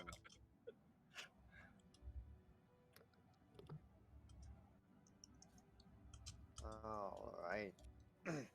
So, the first night on the ship, the Icebreaker, of course, it's all hammocks, and you know, it's not steady, steady beds, you know, since with the waves, the hammocks sway to and fro. So those who, yeah, one day the carp will evolve. Anyway. So the beds sway to and fro, and for those who aren't used to that, it's a bit you know, a bit unnatural. Zaya, make a fortitude save. I sleep like a baby. Sleep like a baby on a log. Sleeping like a carp trying to do a backflip. New expression. Yep. It is canon. Let it be so.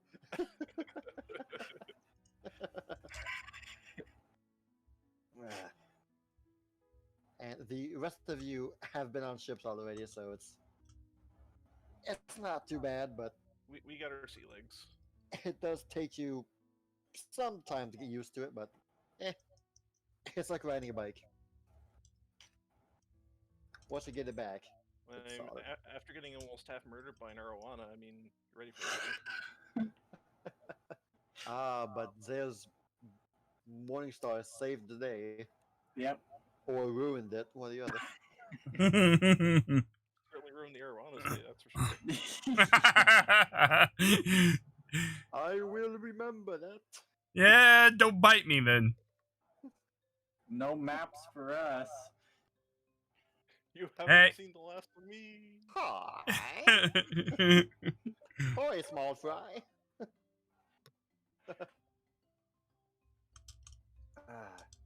You remember that arowana we threw in the water? It didn't die.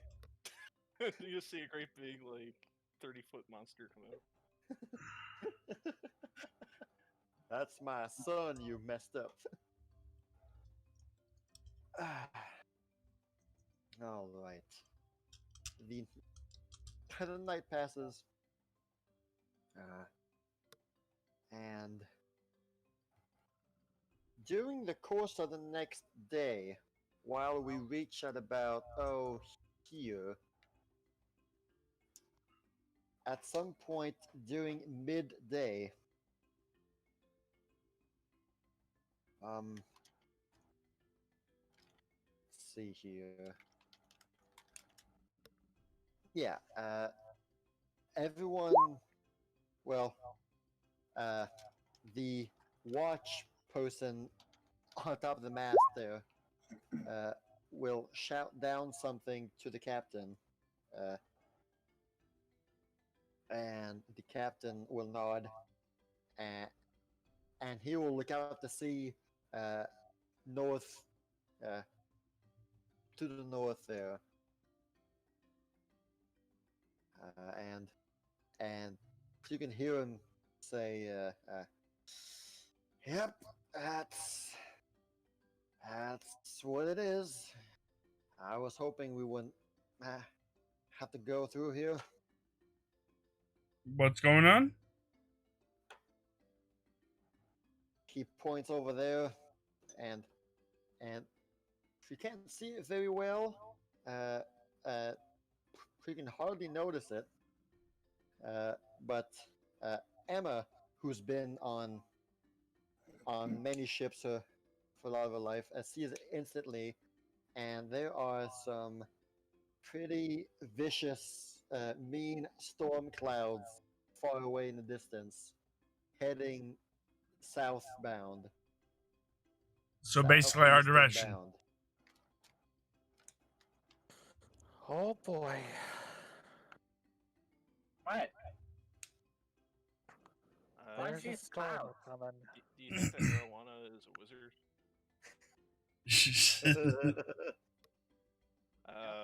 But that doesn't look good. That How definitely long doesn't will look say good. we have before that hits us? No, I'd say about a good 2-3 hours. Hmm. But you want to fly me like a kite? What? If you don't have anything that you want, if you have anything that you want, you better tie it down soon. Here, hold this middle Well- rule. It'll keep you safe. If you guys want anything kept safe, let me know and I can put it in the bag. I don't think my carpet like that. Keep the card in your shirt pocket. Don't think that'll work either. No, I don't.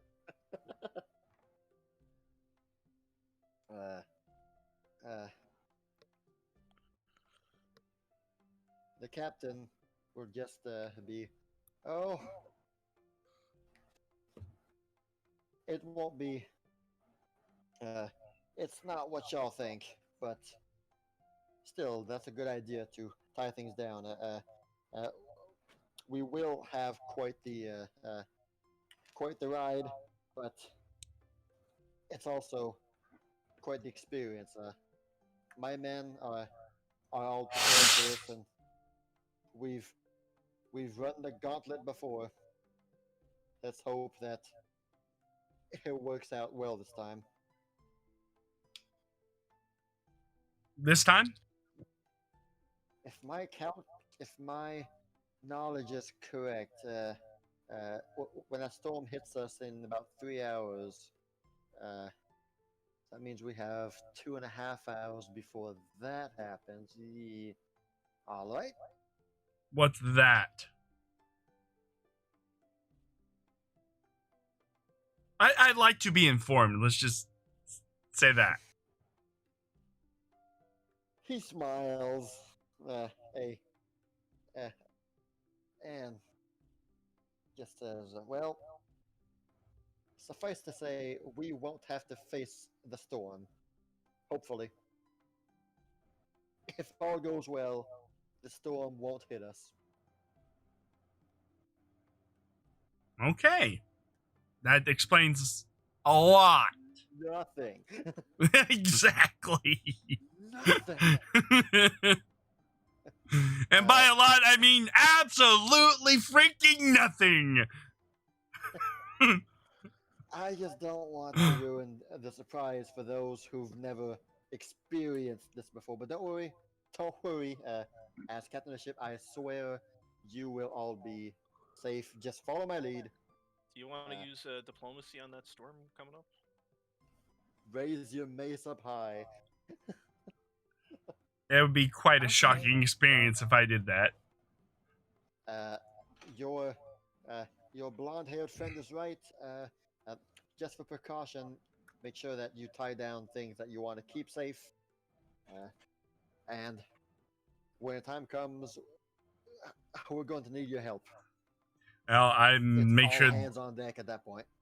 I make sure my Oh, all right. bag of holding is tied. We'll do what we can. Yeah, but before that, does anyone want to fly me like a kite? I get my sky legs. I thought that's what you said, but I wasn't quite sure. I guess I'll try. She smiles. I don't think that. You might get struck by lightning if that happens. Well, Right now? Not during the storm. I mean now, before the storm. Oh, I thought you meant during the storm. I don't think Amethyst is that adventurous.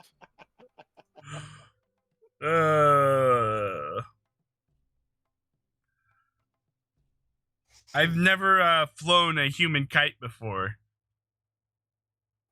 Sure you did. When we were sledding.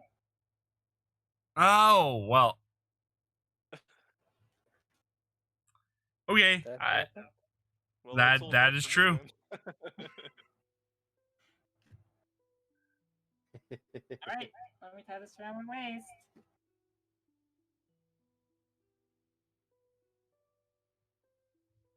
It is done.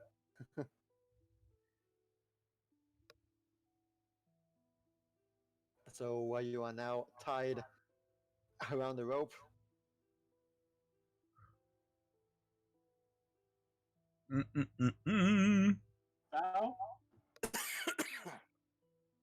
I'm gonna start floating. You better hold on to that, Mr. Garou. Okay, I got it. And she proceeds to start drifting upwards. With her magic shoes begin to just flip, flip, flip, flip, flip, flip. Majestically into the air while posing. She floats upwards. Very interesting sight to see. Squeals, isn't the view great from up here?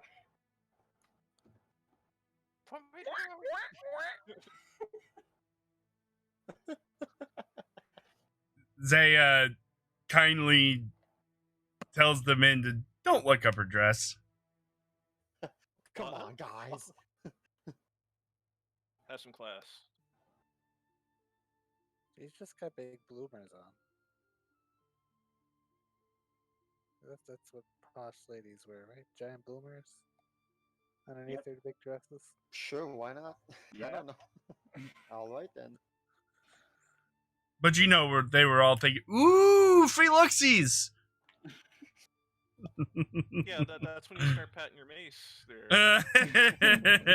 Your hand. What y'all looking at over there, boys? Looks pretty interesting there.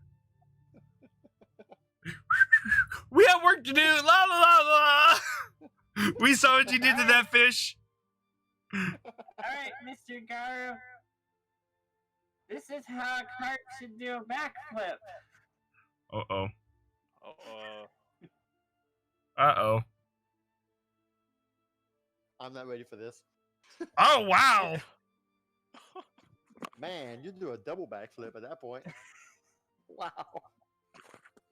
even the Effortlessly. even the carp gets out of the water to clap its fins together. That was good. Well done. As she elegantly floats and does an almost slow motion backflip. Yes. See, Mr. Garou? And I, Mr. Garou's fish? I see. I'm just making sure I don't let go.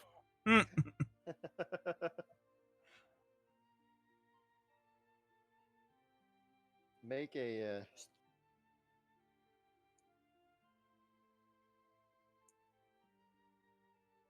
reflex save. Okay. The grace and elegance of a backflip surprised you, but you managed to hold on despite being momentarily distracted. Mr. Garou, walk me towards the bow of the ship. Right. This was like, oh crap! I almost. No was one let go. noticed. No one noticed. It's all good. It's all good. Play cool, Kireji. Play cool. Played cool. You know. Alright, so you both walk to the end of the ship there.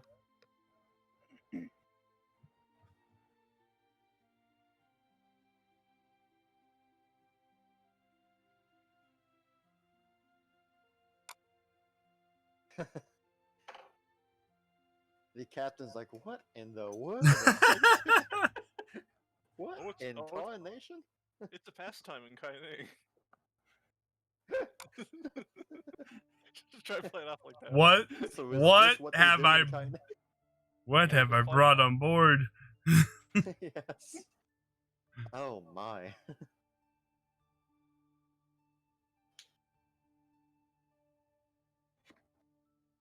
Are you enjoying yourself up there? Yeah, the view is fantastic. Oh. I can't help but feel a little nervous in this situation. So, you can see the mountains lining the continent here.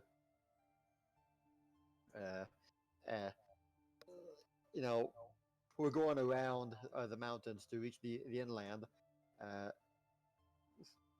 You can see the mountains of the Dread Wastes, and it's almost as though you could see above the mountains, but you can't. It's not there yet.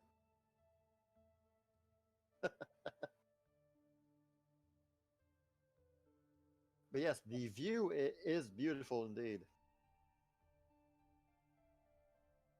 But there is a looming threat on the horizon as those storm clouds Get ever closer.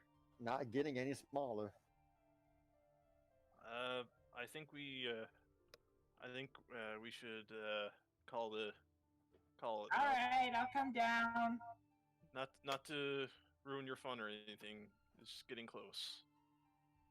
She slowly floats down. Gently alights on the floor Floof. of the deck of the ship. That was certainly quite the carp wheel. I mean, flip. The carp flip. Mr. Garou, you're so silly. I honestly don't know what's come over me ever since I got this carp, but my master has a pond of carp in his temple, so that might explain why. Well, maybe you can add one more. That's sort of what I was thinking, actually. I'm not sure my master's gonna feel it out, but hopefully it's not too much of a burden. The red carp smiles at you.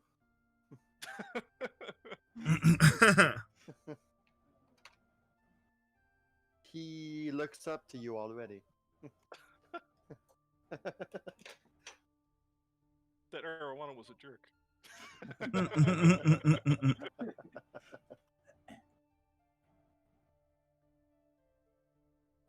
Guess we better prepare for the storm. Do you have anything you wanted to put in my bag? I can't say I have too much on me. I mostly just carry what's on me in my gi or whatever. But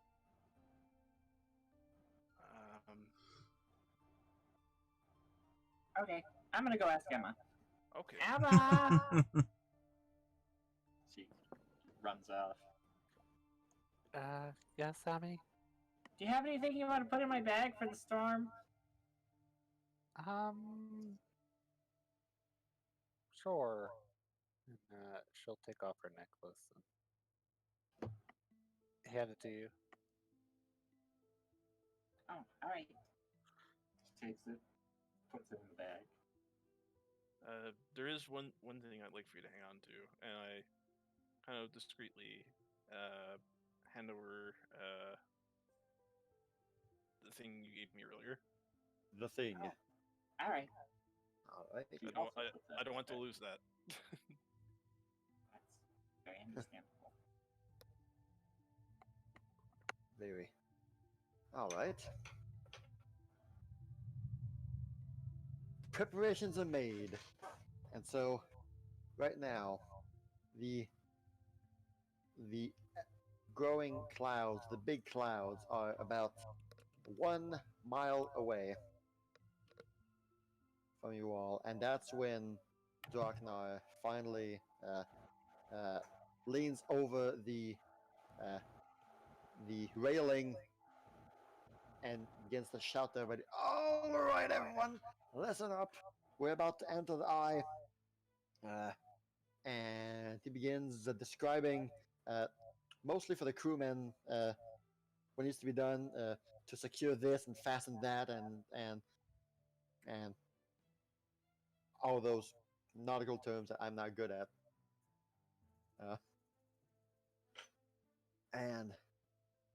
And finally, once all of the crewmen are in place, he will walk towards you guys. All right, you four. Now, this is probably your first time experiencing this kind of situation. Just your jobs will be to basically assist with whatever my men need at the moment. Some will ask for more rope, some will ask for this, or help them do that, etc.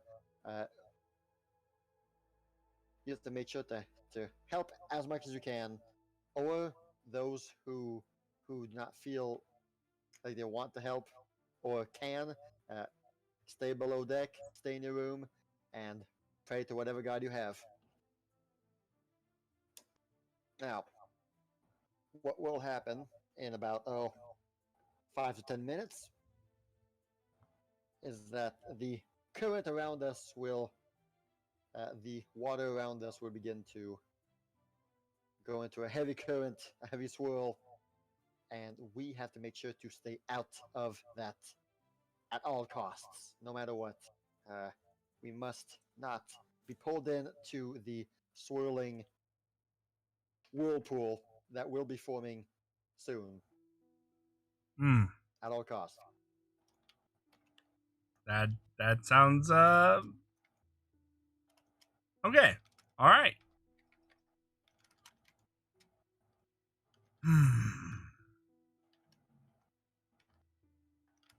And just as he says that, a singular drop of water falls onto squeals head, squealing into its head, and with that squeal marks the arrival of the storm. When squeals, uh, everyone suddenly looks up, and then a crash of lightning, a thunder, can be heard, and the rain begins to fall. It's not long after that.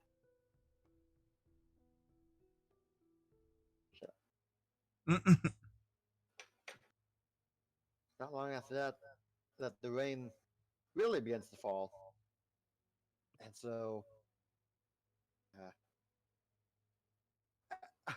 the captain is shouting orders again and making sure that his men are at the right place. We leave rock fall into rainfall. You got that right. And for now, it's fine. Sure, rain, thunder, but it's nothing that these good one. Nothing that this crew hasn't been through. So the first few minutes are a breeze, but then uh, waves begin to show up, and not just any kind of waves.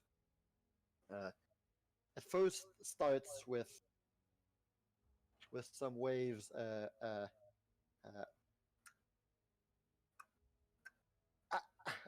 crashing onto the left and right side of the ship, splashing around, and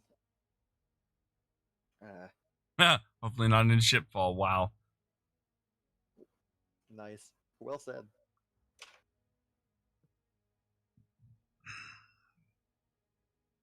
And eventually, the captain yells, "There she is! Left side, everybody!"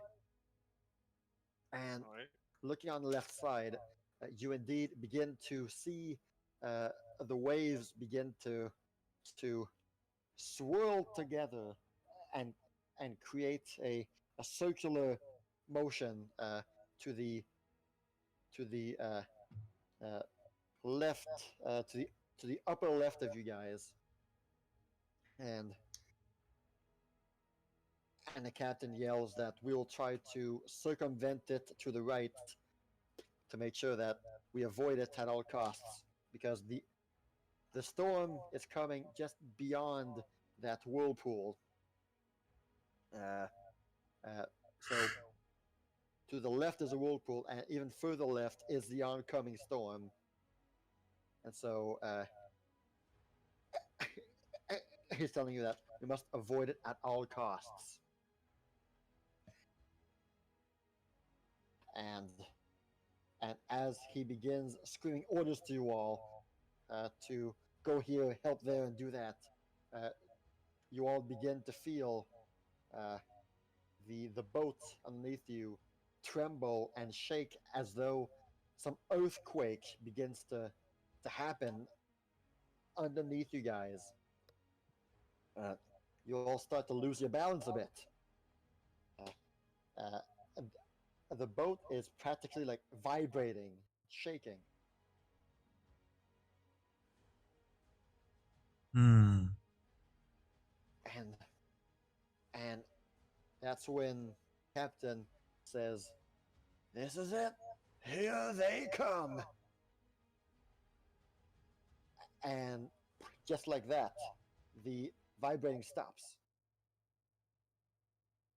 And surrounding the whirlpool, suddenly immense, say, geysers erupt from the four corners of the whirlpool. Just a huge pillar of water just shoots up, as though something huge just burst out from underneath the water. And indeed, once the water, the exploding water, crashes down on the ocean, you begin to see emerging from the ocean. You guys see 4 giant heads.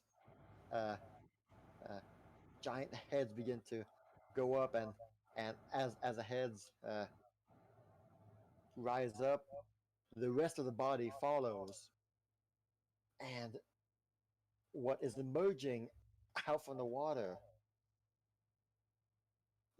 you all see 4 giant storm lords begin to rise up from the ocean on the 4 corners of the whirlpool. As slowly they emerge. You don't see that every day. What in God's name is that?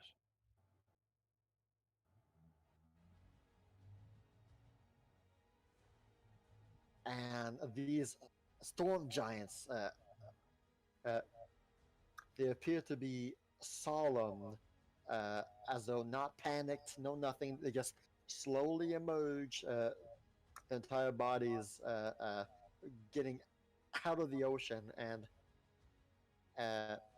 finally they stop rising. The ocean at around their waist. The whole upper body is out of the water, and in unison they raise both of their hands together, raised in front of them as they begin. Well, they all do that together, and you all can just feel this magical pulse just emanating from the center of those 4 giants, sending out shock waves of pure magic energy, just one after the other. And that's when the captain reminds everyone to stay clear of the whirlpool at all costs. No kidding. And let's see here. Emma, make a history check. What is that? Society. You know what? Make a ocean lore, like a sea lore, a pirate lore, or ocean ship lore, with the same bonus as your diplomacy. So roll a d20 plus 12. That will be your seafaring knowledge, you could say. All right. You've heard legends. You've heard tales of mighty storm giants rising from the ocean. Uh, Whenever there's a oncoming storm of great magnitude that threatens to arrive on land, you've heard tales of giant creatures rising from the earth, from the ocean, and those giants will attempt to stop the storm, to halt the storm from approaching, and send it back to where it came from. However, these 4 giants are going to need their uttermost concentration to make sure that their spell works, that the ritual is successful, and should anyone come to in disturbance of this ritual, then it will be failed, and the oncoming storm will arrive on land.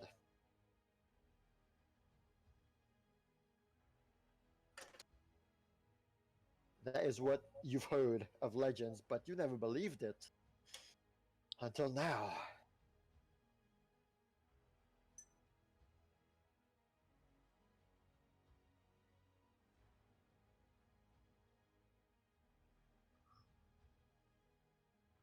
So, did you have anything to say, Zero? Emma? Whoops, I thought I was unmuted. That's what I thought. Um, Emma's like, okay, now save us all. And, she's just mostly gonna be just looking up at like, just affixed to these godlike creatures. Just fascinated. Not scared, but fascinated. Same for Kireji, pretty much. He's never seen anything like this, so. It is a sight to behold. Amethyst is panicking a little bit. Oh my god!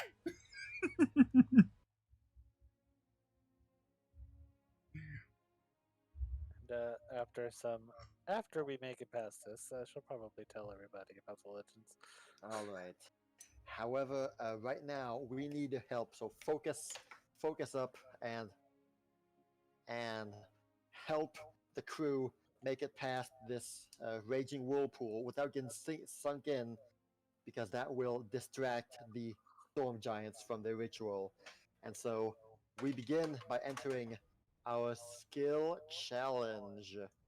Oh boy. Roll initiative. That's the wrong one. Dang it. Beautiful. Beautiful, Amethyst.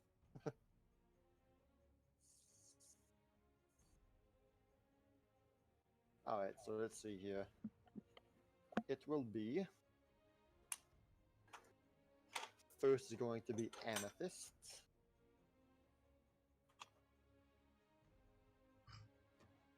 It's not where I wanted my natural 20 to be. And then we got Emma, Kireji, and Zaya.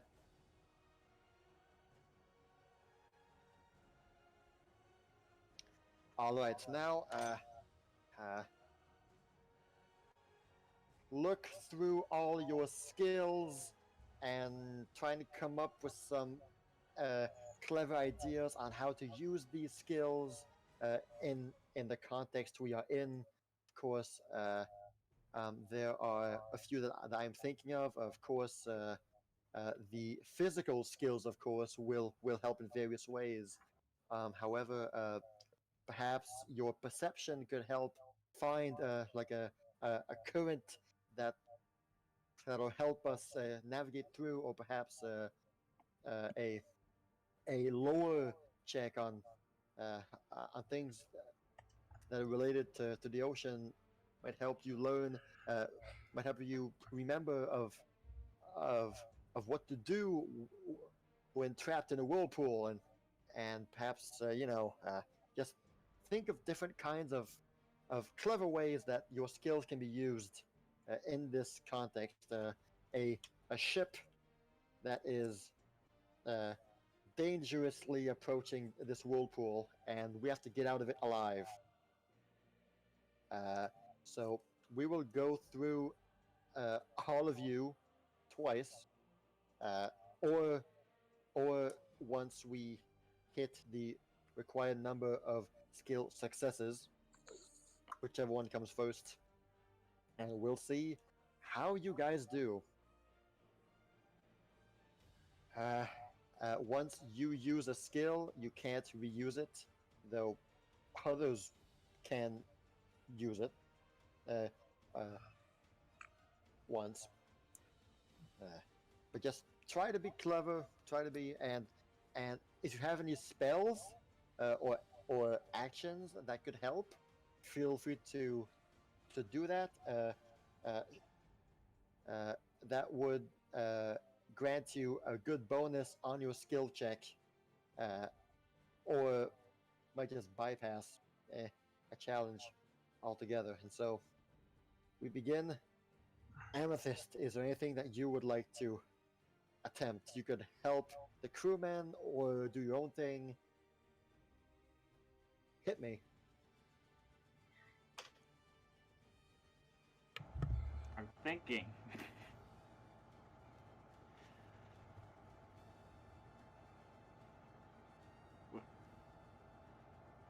Hmm.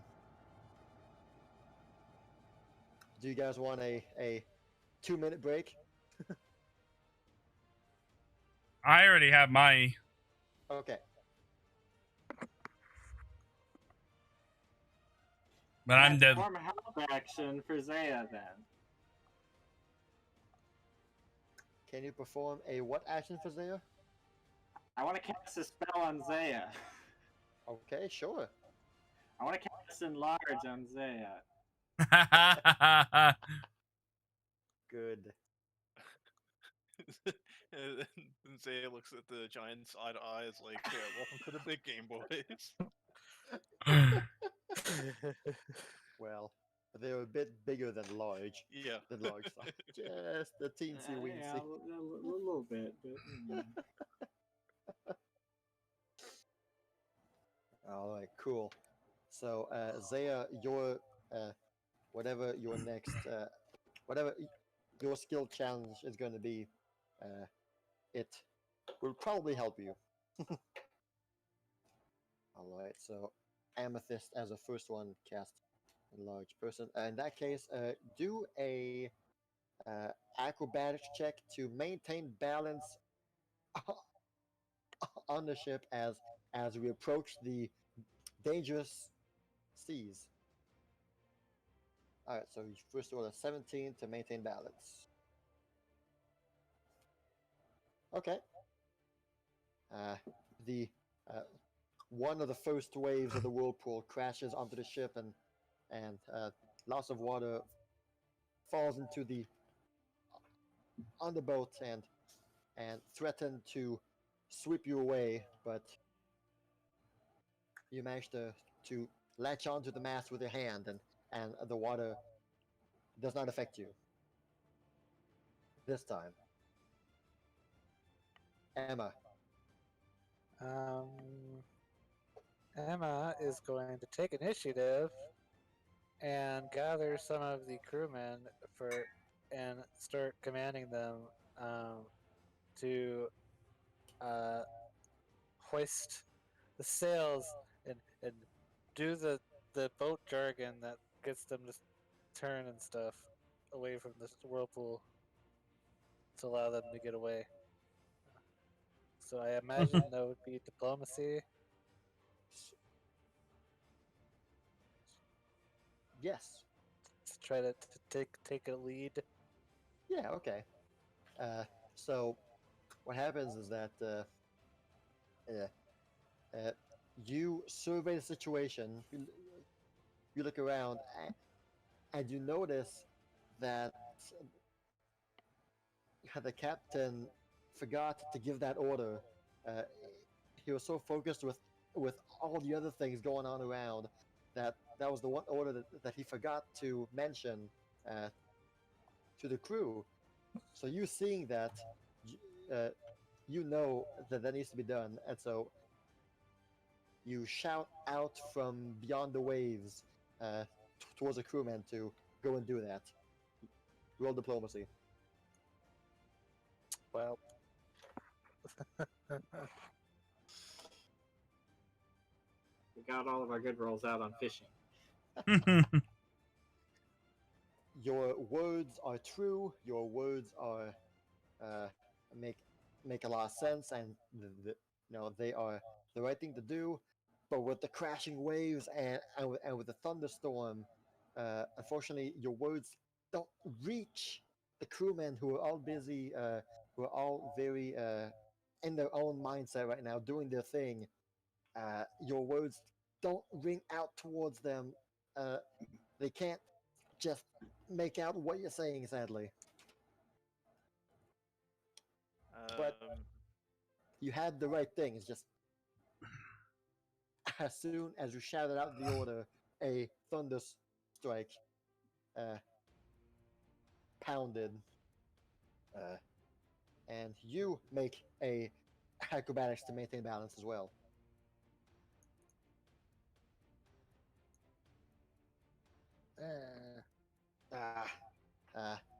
Losing a bit of your balance, unfortunately. You fall to your knees, but with your hands, you latch onto the railing, but you, you fall down to your knees. Your next, uh, your next skill attempt, depending what it is, might have a penalty to it. Okay. Koji. Kireji. I'm going to try to use my intimidation to make sure everybody is staying on task and make sure there's no stragglers who are not doing much. Just kind of keep everybody in line to do their work. Be the quartermaster, okay. Yep. Yeah, okay. Yeah, sure, go ahead. Good. So, like it's intimidating, but in a good way, I guess. In a good way, yeah. if you want to spin it that way. Yeah, okay. So, you're also surveying the ship, seeing what can be done. And you see one of the crewmen who's standing in the middle of the ship, looking to the left and to the right, panicked, like not knowing what to do. It's like and he's frozen by fear basically. And but your voice reaches out to him, and he looks at you, and you tell him your order, and he nods and rushes to aid the situation. And so you succeeded with that. Well done. Oof, all right. Make an acrobatics. Yeah. All right, with the 15.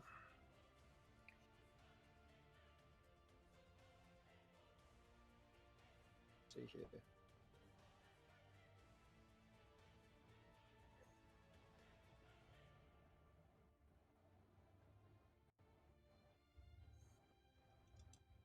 With the 15, you just barely, one of your legs gets swept off by the flow of the waves, but your two arms and right foot are able to hold true, so nothing happens to you. I remember my lessons of trying to teach the Carp how to do a backflip and manage to land on my finger. Yes, perfect. It ended up helping you in the end.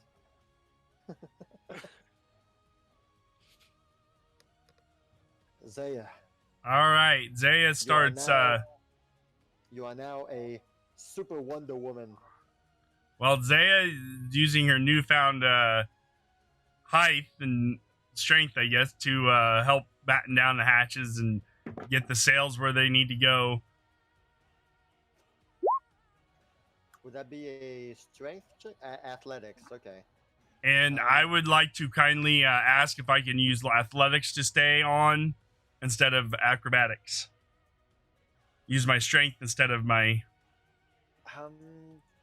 Give me 1 second. I'll check what the...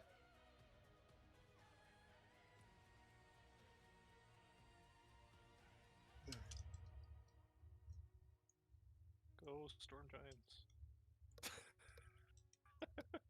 It all depends on them.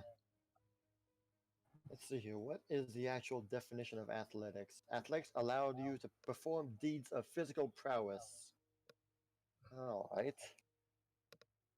So you wanted to use the athletics to do what exactly again? I'm sorry. To stay on the ship, to basically just buckle down and make sure I'm not thrown off.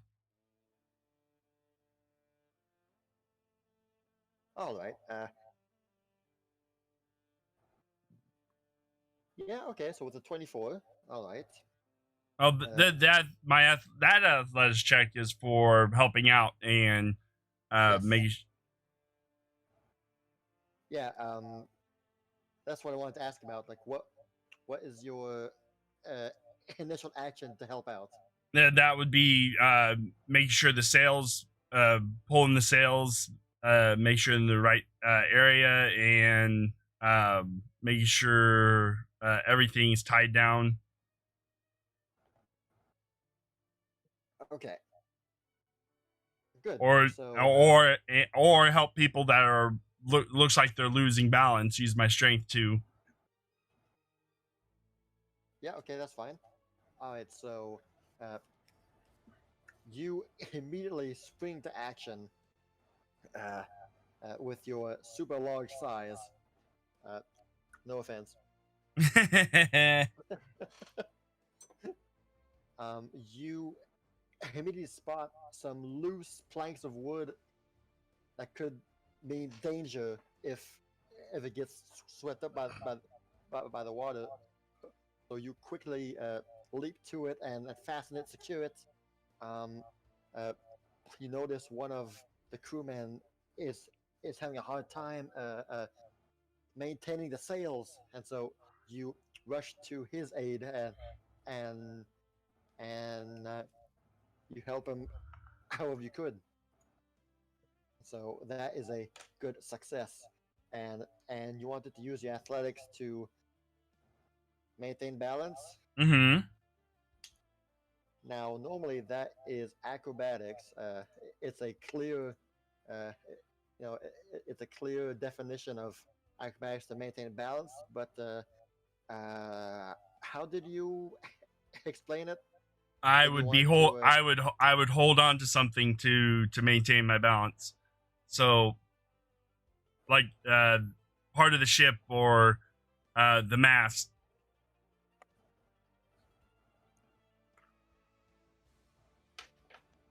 I'll allow it for this time. Okay. So making an athletics. Wow. You rolled a 14 the first time and a 10. Oh, the 2. Ouch. Yeah. Oof. It's rough. Well, at least it wasn't a 1. That would have been a 2 if I rolled acrobatics. Because I have nothing. Ouch. I see. Well, due to your large, due to you being large size, you do gain a bonus to resist the current of the waves crashing upon you. But you still get some. You, nah, you mostly succeed in maintaining your balance due to your large size, but your next skill check will get a -1 to it. Okay. Just a -1. Okay. All right. So far, we've got 2 successes and 1 fail. All right. Okay. So the ship is now currently in on the edges of the whirlpool, and you guys can notice that the boat is now moving, not entirely due to the sails and the wind, but the force of the current is now pushing you faster than what you usually would. So it might be a bit harder to maintain a balance now, unless you find ways to help yourself maintain a balance. Just trying to stand up without doing anything, it will be harder to do. So we now enter round 2 of this whirlpool challenge. You can see there was a magical circle that begins to form inside of the 4 giants' hands, raised up hands, as the ritual continues to be done. The black clouds of angry storms is rapidly approaching you guys. And now you're at This all started about a mile away. Now it's getting ever closer.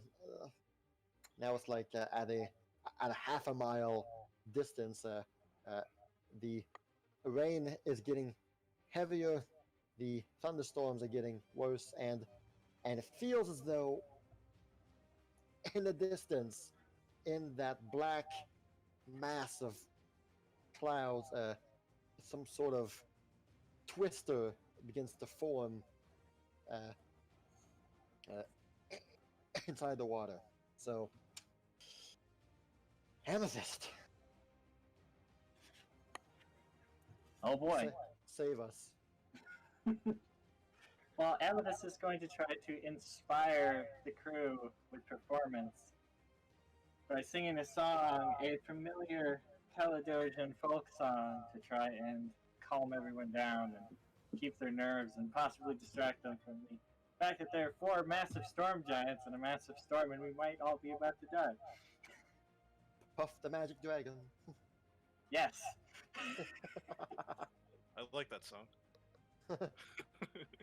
You sure inspired Kireji.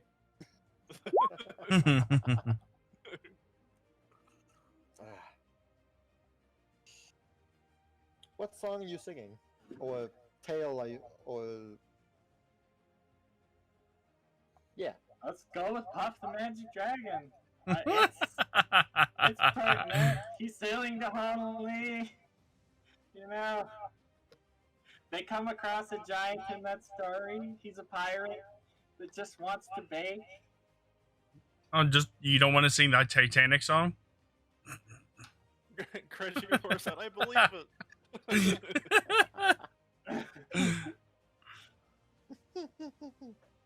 Curb, curb. So, as you sing your song, you got Kireji doing the bass voice. Boom, boom, boom, boom, boom, boom. And you are quite lucky because the other crewmen know that song, and they all love it too. And so, what? Of course, it's hard to sing well while being tossed to and fro in a raging storm, but the crewmen hear that song being sung, and they all look at each other and they double down on resolve. It's like, yes, once this is over, we will all have a smoke.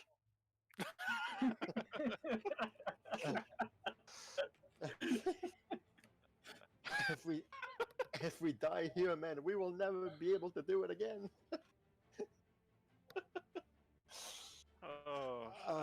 Mood killer right there. Anyway.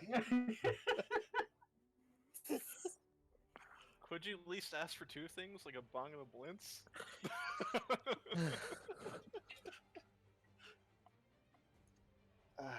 So, your 17 turns into a 20. Way to go. And you succeed in inspiring the crew. Well done.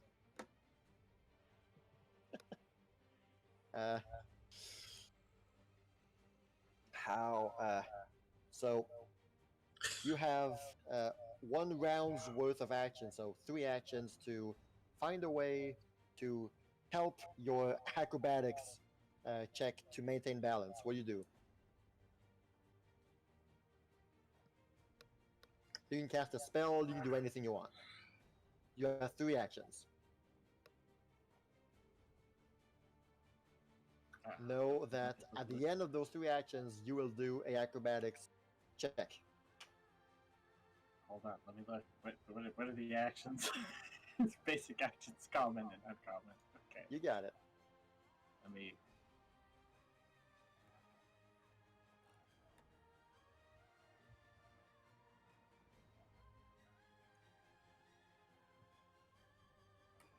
I'm gonna take cover from the waves behind whatever I'm standing next to.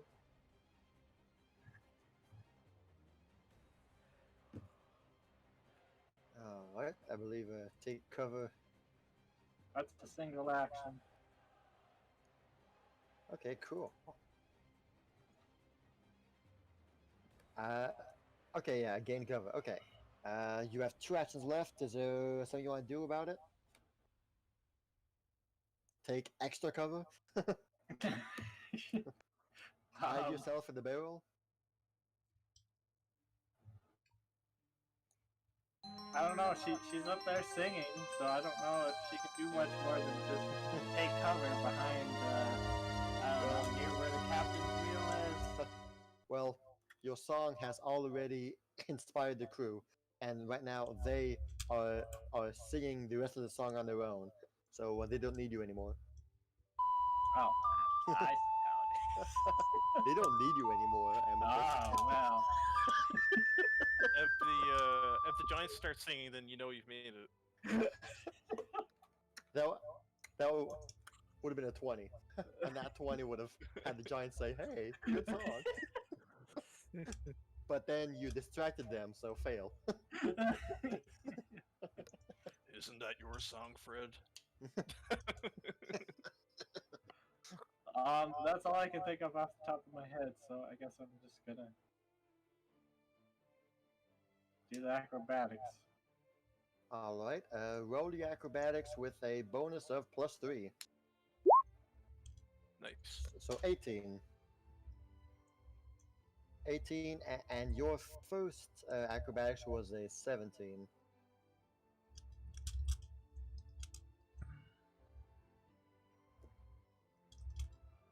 You rolled a 4. Well, Did I fail the skill check? no, you managed to inspire the to inspire the crew. No, But- for the acrobatics. Did No. I fail the skill check?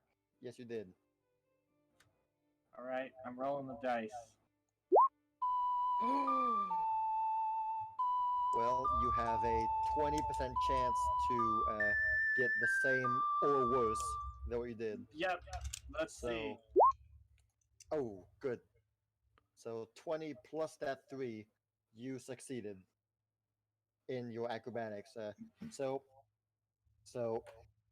One particular wave sort of like ramped off another one, and was headed directly towards your face as a wave would have just crashed into you, and left you on the floor. And so as you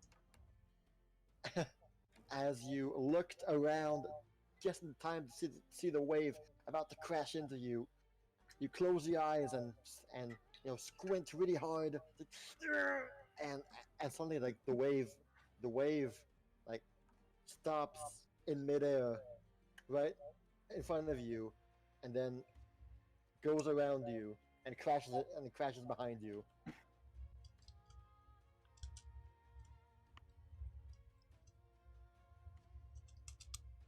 Succeeded your acrobatics.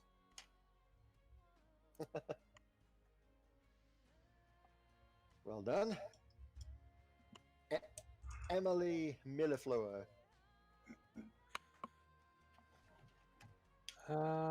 Seeing that the guys didn't hear me, I'm gonna take matters into my own hands, and I'm gonna get myself up with a quick cast of Fleet Step and increase my speed.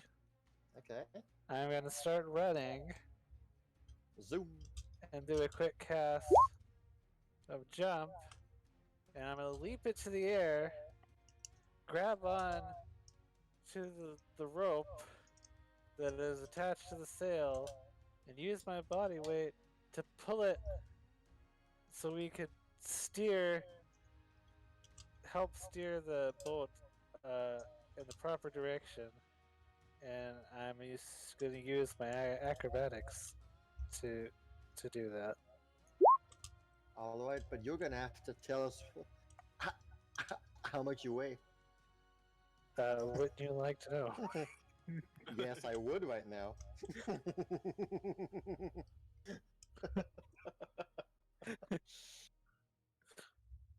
Well, what did you eat for breakfast? Swordfish, right? Leftover swordfish. Hmm.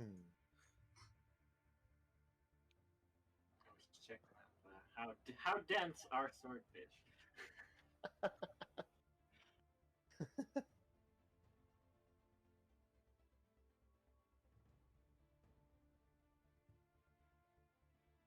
Let's see here. Trying to find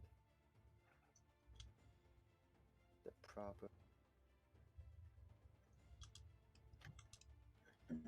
Ah well. Okay. With a solid 26, it is a clear success. You leap into the air with your arms outstretched, and the crewmen look up and like, "Whoa, it's an angel!" Hmm. As you fly above them and reach out your hands towards the sail. All this is like happening in slow motion as you reach towards what you're grabbing, and as soon as your hands latch onto it, the slow mo stops, and suddenly you're jerked back in reality, and your actions succeeded in turning the ship. The icebreaker suddenly takes a dip to the right and lurches to the right. A resounding success.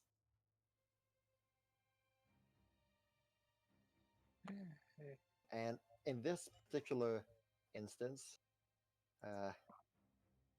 how about you do a strength check to hold on to what you're grabbing so that you don't fall down on onto the deck instead of the acrobatics to maintain balance, since you're holding on with your hands. So a strength and not an athletics check. Well, I mean, right now you're holding on with your two hands. I Yeah. I don't really see athletics. I don't really see acrobatics, or Well, maybe. What do you think? well, I think that says all it needs to. Point taken. I see a point. Yeah, you rolled a 2. Well, okay. As you are falling down, you are not Hold on. able to hold As I- on. as I fall down. Okay. There. I catch myself. Yes, you do. Roll a acrobatics with a good bonus, with a good advantage. Okay.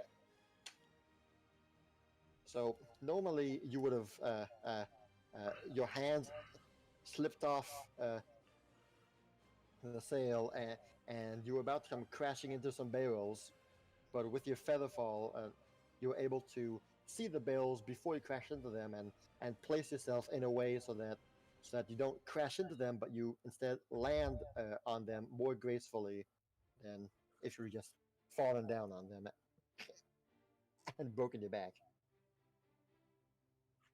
So, succeeded the check and succeeded the acrobatics. Mr. Garou. I'm going to look around to see if anyone needs any help in particular first. Hold on one second. Since you said that, let me see what we got here.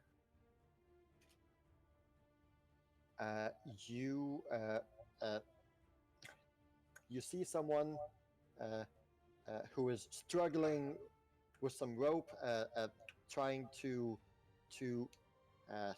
tie two things together to fasten it, and he's having a hard time, that would require a crafting check.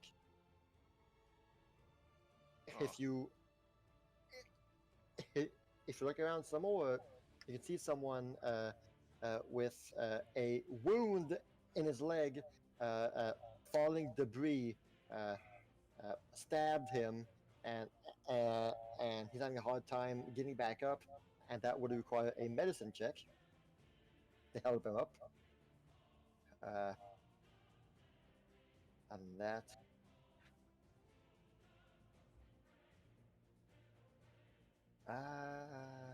You know, Kireji, stealth may be something.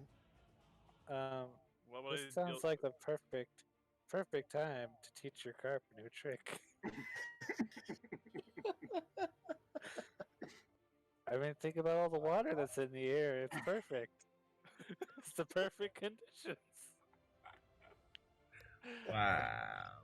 Yes, I'm gonna use my stealth to go back and check on my carp. How does that help anybody? No, it helps my carp. It's a magic carp. What could I really use my stealth for? Because I don't think That's what I'm trying to brainstorm here, but I'm not coming up with anything right could now. Thievery, something?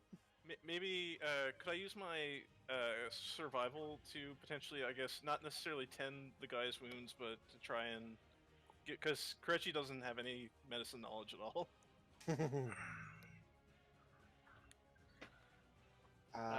What do you want to do with survival?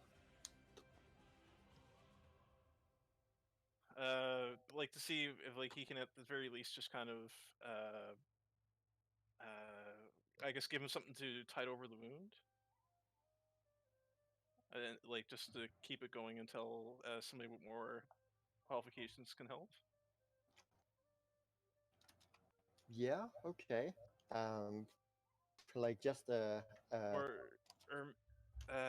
maybe survival to check for any tears in the sails, perhaps. yeah, that's better. Okay. Yeah, I like that one. Oh, Yeah. If it were, yeah, my skills are not that great.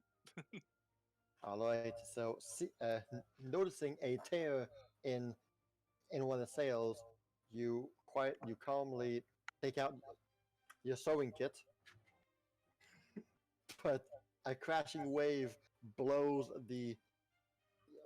your sewing kit out of your hands and scatters it on the deck. Rip. Can I attempt to do a reflex check to try and? Talk about walking on pins and needles. So you just scattered caltrops on the floor there. Oh, no. Yes. Roll to grab them back. Okay. Nice. You grab them back, but the damage is done. Yeah. But you did not lose them, though. Your sewing kit is intact. I didn't know you had a sewing kit. I didn't. I'm trying to hold them together with my hands.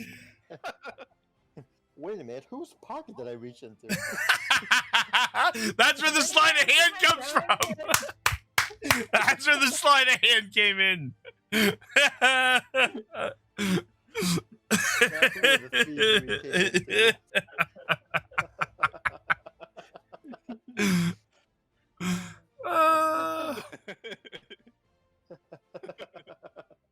Funny. Yeah. So That wasn't. same. It was an okay skill for me, but not great. Yeah. Okay, so same situation. You have 3 actions to reinforce yourself as much before the acrobatics check. Would my Titan Wrestler give me any advantage for holding on to something? You want to suplex the mast? He just wants to hug it really tightly. I have a feeling that would either inconvenience just me or it would convenience the whole crew because then there'd be no mass. You want to suplex the giant? The Hey, stone giant? I've seen something. I've seen somebody suplex a train before. Oh wait, wrong game. Yes. I've heard of that legend. Trent just wants to give the boat a big ol' hug, that's all. Make it feel better. The ship It's having a rough day. ship has a spirit, so we gotta keep his spirits up. Yes, do that. Yes. Alright, I'll do that then. You grapple the mast. Do an athletics check. Eh. The ship at first resists your loving embrace, but realizes later how much it longed for affection. So the mast opens itself up for you, and thanks to your titanic arms, you wrap yourself around the mast. You just see my arms just kind of crunched in, see splinters pop out of the wood. It's like a cat who doesn't want to go anywhere.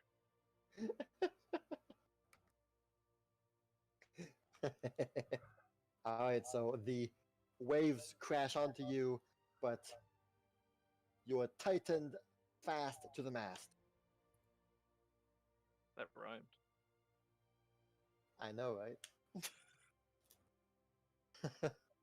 Alright, for the final thing, Zaya Halatia. All right.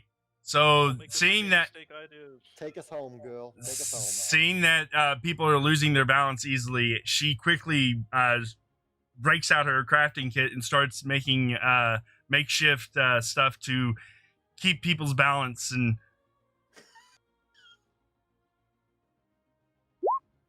Oh, come on. I Wow, can these- imagine the scene just the boats rocking, the storm is shaking everybody, everyone's screaming and shouting, and you just you just whip out your wood car your wood building station, just saw in hand. Shoop, shoop, shoop, shoop. that's why I said makeshift.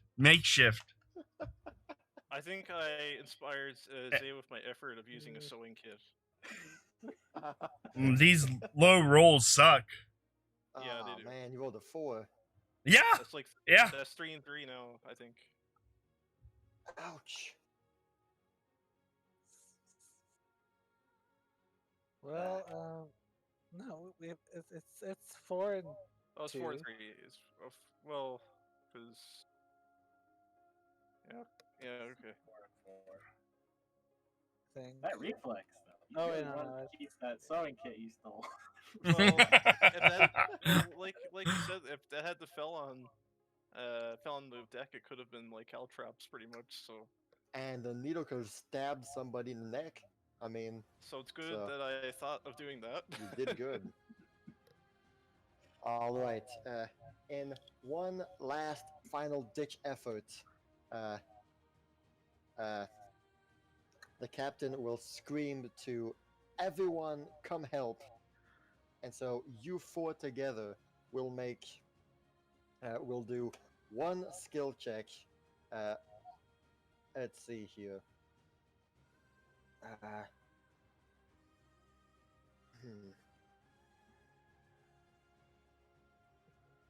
I use intimidation to tell the captain not to tell me what to do. You want to walk the plank? Let's see here. What skill could everyone do together? Religion. Oh, okay. Just I all got pray. All right. Everyone will be making a. Well, okay. So, the captain will shout that there's a huge wave coming on us, and tells everyone to hold their breath and watch out. The fastened down, and so everyone will roll a Constitution check. The DC won't be as high since your modifiers won't be that high, but just everybody roll a Constitution to hold down their breath and cannot swallow in the seawater. You sure picked a good skill there. Well, I'm not the DM anymore, okay? So I'm not gonna... Wow! I don't want to be responsible for everyone's death here. TPK. Damn. Oh, hold on a second. I had a bad feeling about that as soon as you said Constitution. As soon as you said I mean, an actual stat, I was like, oh no. I know that the bonuses aren't high, but still rolling a 2 twice. It's okay, Mr. Gar, we'll die together. Hooray! Zaya grapples everybody in her arms and uses her back to protect the group from the waves. I love that idea. I'm gonna do this.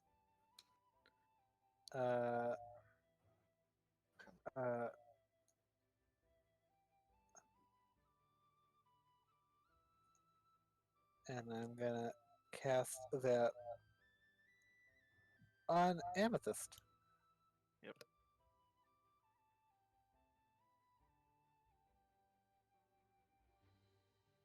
And then stick my head right next to her her head.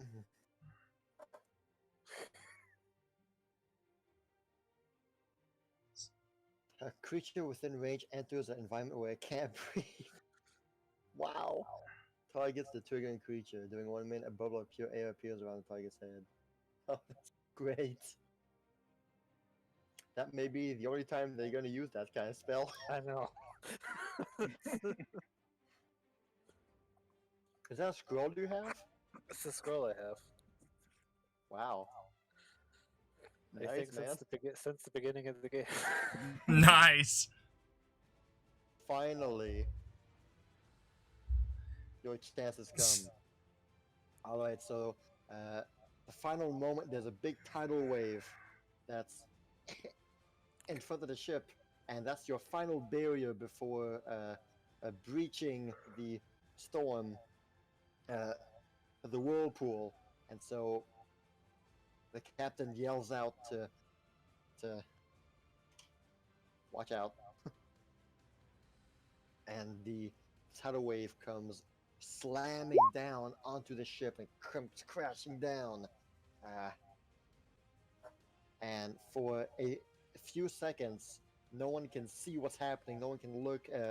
All they feel is being temporarily submerged into water as the tidal wave crashes over them and falls on the ship and the rest in the water. And so, for a good 3 seconds, no one can feel or see anything other than their own self being submerged in the water. Kireji unfortunately got just as he inhaled to keep his air, that last split second of open mouth, the wave came crashing down a bit sooner than what he expected, and you got a good wave of seawater in your mouth, and that makes you lose your balance And then and come crashing to the floor and rolling on the deck. so was I able to grab everybody in my arms? That's a good point. 1 second. Let me imagine this. Okay. All right. So Zaya quickly was able to gather everyone around, and like she said, faces her back to the wave. And as the wave crashes into, the wave still gets into Kireji's mouth as he tried to inhale, but too late. And so he, for a second there, caught by surprise, his body went limp, facing the wave. But your strong arms make sure that he doesn't go anywhere. But he still got a huge mouthful of seawater in him. Uh,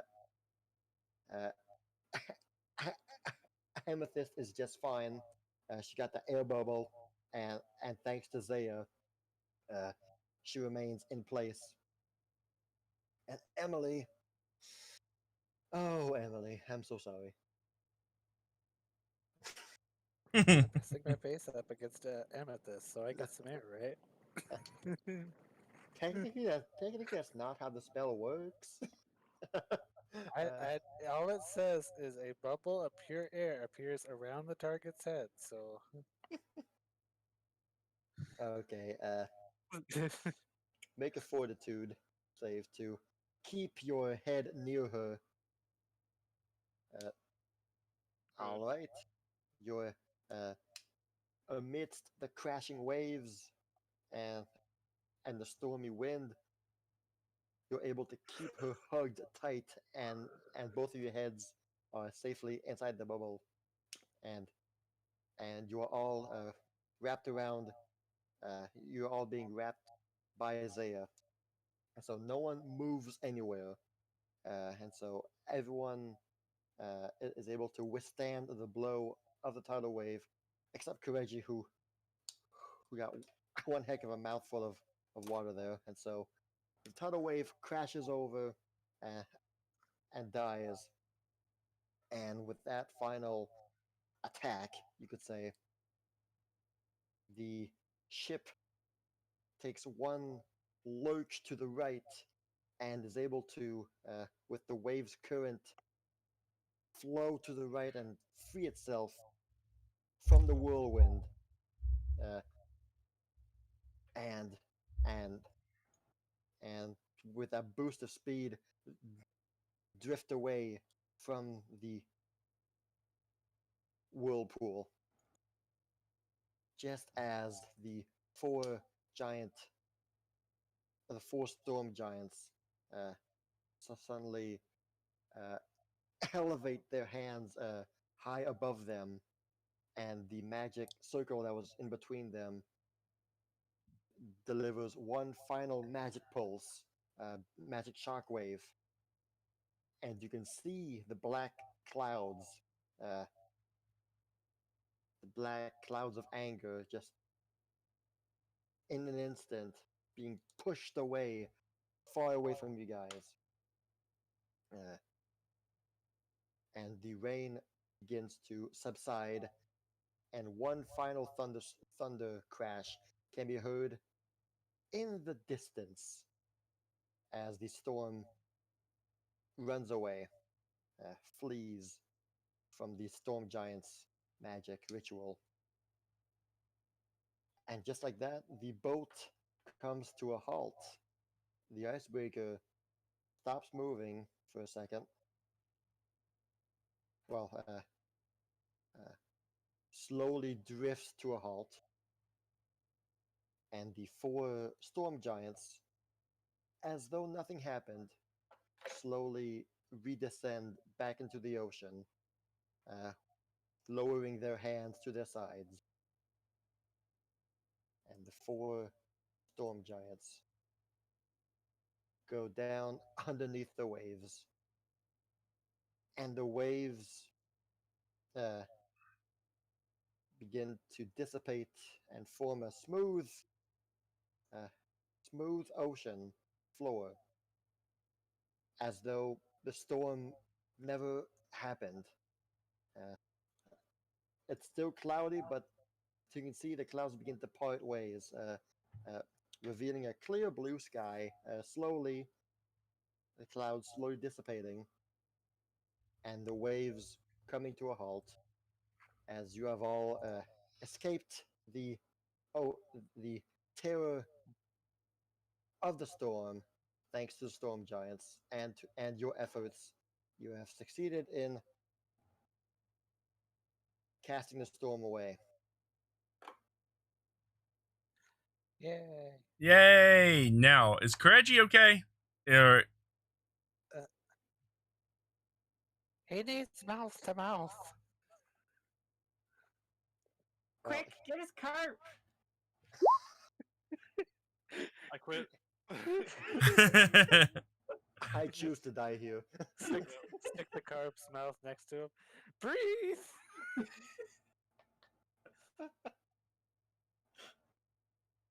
Blub, blub, blub, blub.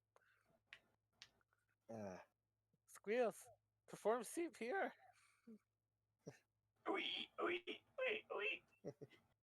if Squeals turns into the big sized pig and falls on Kireji, he's dead. oh. Just straight up squishes Kireji. Kireji will, thanks to your efforts, will regain consciousness and spit out a lot of water. However, due to the stress that your body has been through with all this, for the next 48 hours, you're gonna have one less Constitution modifier. Yeesh.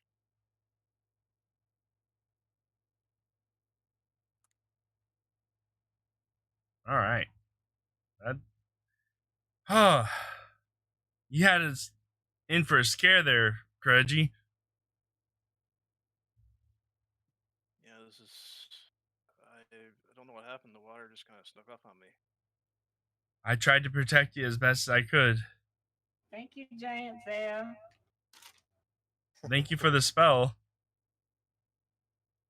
It helped in the end. How are you doing, Ami? Are you okay? Oh, I'm fine. A little shaken up by the storm, but besides that, I'm fine. I make sure everybody's all right in our group, and then I go check to see if anybody else needs any care. All right, and while everyone is surveying the damage and realizing what's happened and what's missing or anything, you all sadly come to the realization in the next few hours that due to the waves and the crashing everything, you have lost some items in that storm due to the fails that you have accumulated. Unfortunately, you have all lost some items from your inventory. Give me 1 second to. Well, figure out. if I lost items, then I'm gonna lose everything. Because that was my bag of holding. I put everything in my bag of holding. You put everything in there. What about your shield? Everything. You lose your third shield again. Did I lose my 4 magic scrolls that are of demonic possession? Is that what I lost? Hold on. I got an idea here.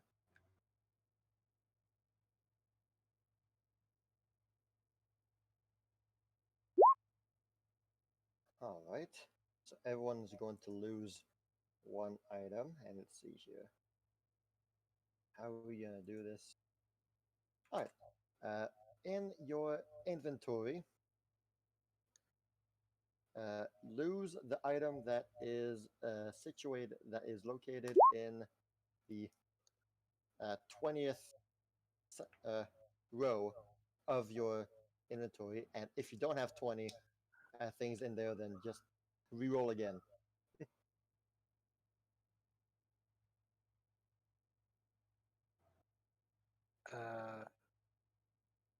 Okay, I can lose the flint and steel. Guess it must have Me flew too. out when I was taking out my sterling. I too lost my flint and steel. Okay. Oh no. Such a terrible loss. Such a terrible loss. Fine then, Gone. you also lose. So, do you lose everything in that slot, or is it just? Well, I mean, you go down 20 items, and whatever's in your 20th item is lost. Okay. If you have 20 things in there. Also, Kumo, high five for us both having our flint and steels in the 20th slot. I know, right? See, What are my the 20th odds? slot is multiple items, but I I can't just really. I just lost all the healing potions I bought. Oh no. I like how everything was great until the last second. Now everything's just terrible. Oh no, you lost the potions. Yep. Oh boy. Do you use all of them or just one? Well, everything in that slot's gone. So I'm so sorry.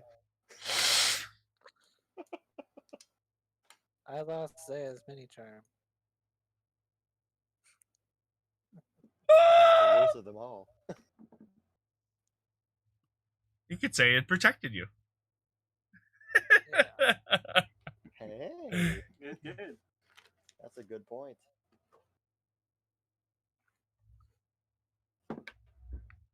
And that was the storm challenge, and so you all made it across. And with the clouds parting ways and the waves becoming smooth, you can begin to see to the east, on the eastern horizon, not mountains this time, but actual land, and you can even perhaps start making out some trees that are on the coastal edge, as you begin to turn your ship to the east this time to go around the edge of the Dread Wastes, and soon begin to enter into Kaineng. The ship's captain will congratulate everyone on a job well done, on a great success. We managed to keep the ship intact as much as possible, in a way, and none of the crew suffered permanent loss. All things that can be fixed or amended, luckily. And he commendates you for helping out. He is very happy that you guys chipped in as well.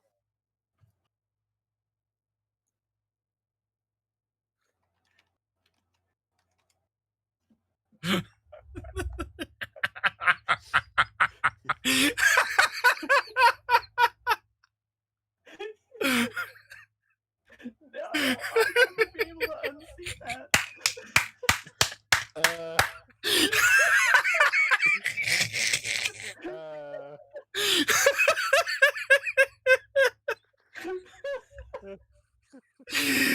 If you're watching Katie, I just showed him the doodle you just did. You know what's funny? The hilarious thing is I was looking at the map earlier, and I was like, we have a gorilla and a boot, and I was looking at my island, and I was like, man, my island doesn't look like anything. Like, I can't imagine what my island would look like. You got the snake head over here. There's something that looks like.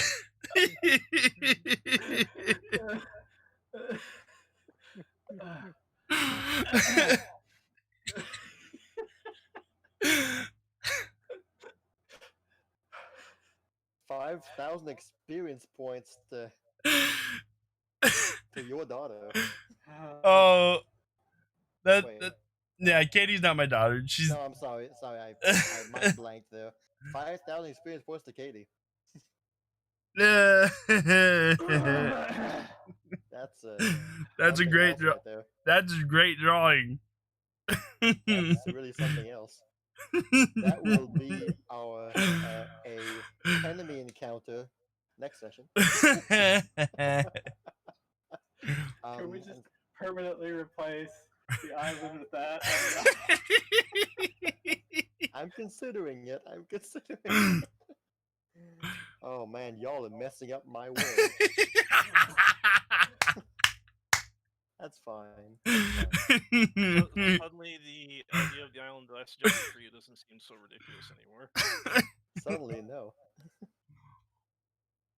Oh boy.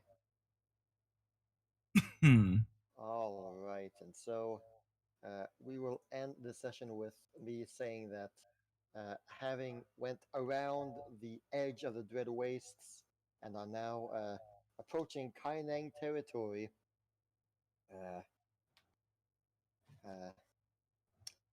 Kireji will gather you guys around. And Kireji, what are some things that we should know about Kaineng before we get in there? Or no, wait, no, never mind. We'll do that next session because we'll just forget everything if we say it now. So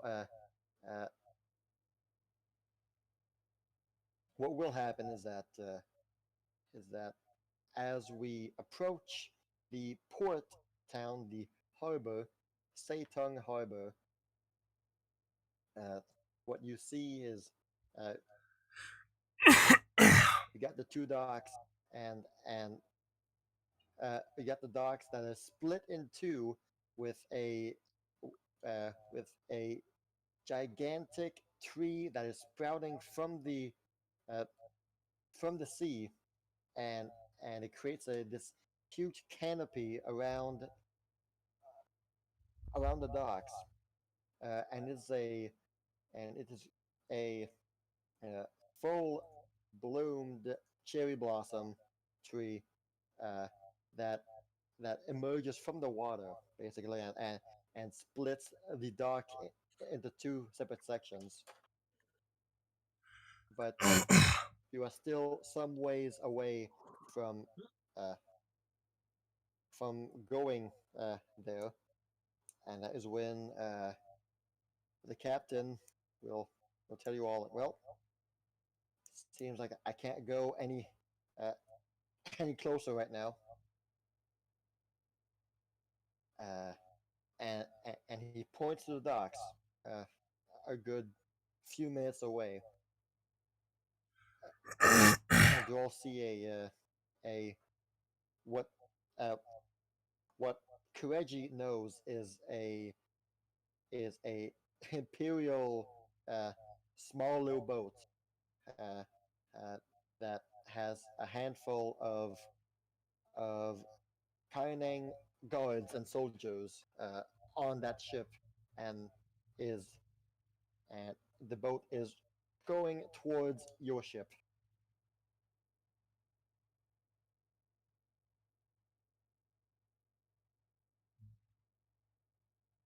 Oh boy. Oh boy. Oh boy. Dun dun dun. And we're done. All right. Session is over for tonight. Well, thank you for the games. I appreciate it. We will see you back in 2 weeks. It was awesome. Thank you. I appreciate it. Semi Famous Games and CheapPopMan, Zero, Professor Sir, thank you for joining. You guys take it easy. We will see you in 2 weeks. Bye. Bye-bye. Bye. Bye.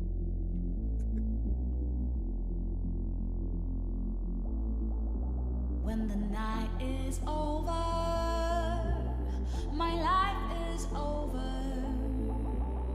'Cause I start thinking again about our time together. When the night is over, my life is over. 'Cause I start thinking again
what things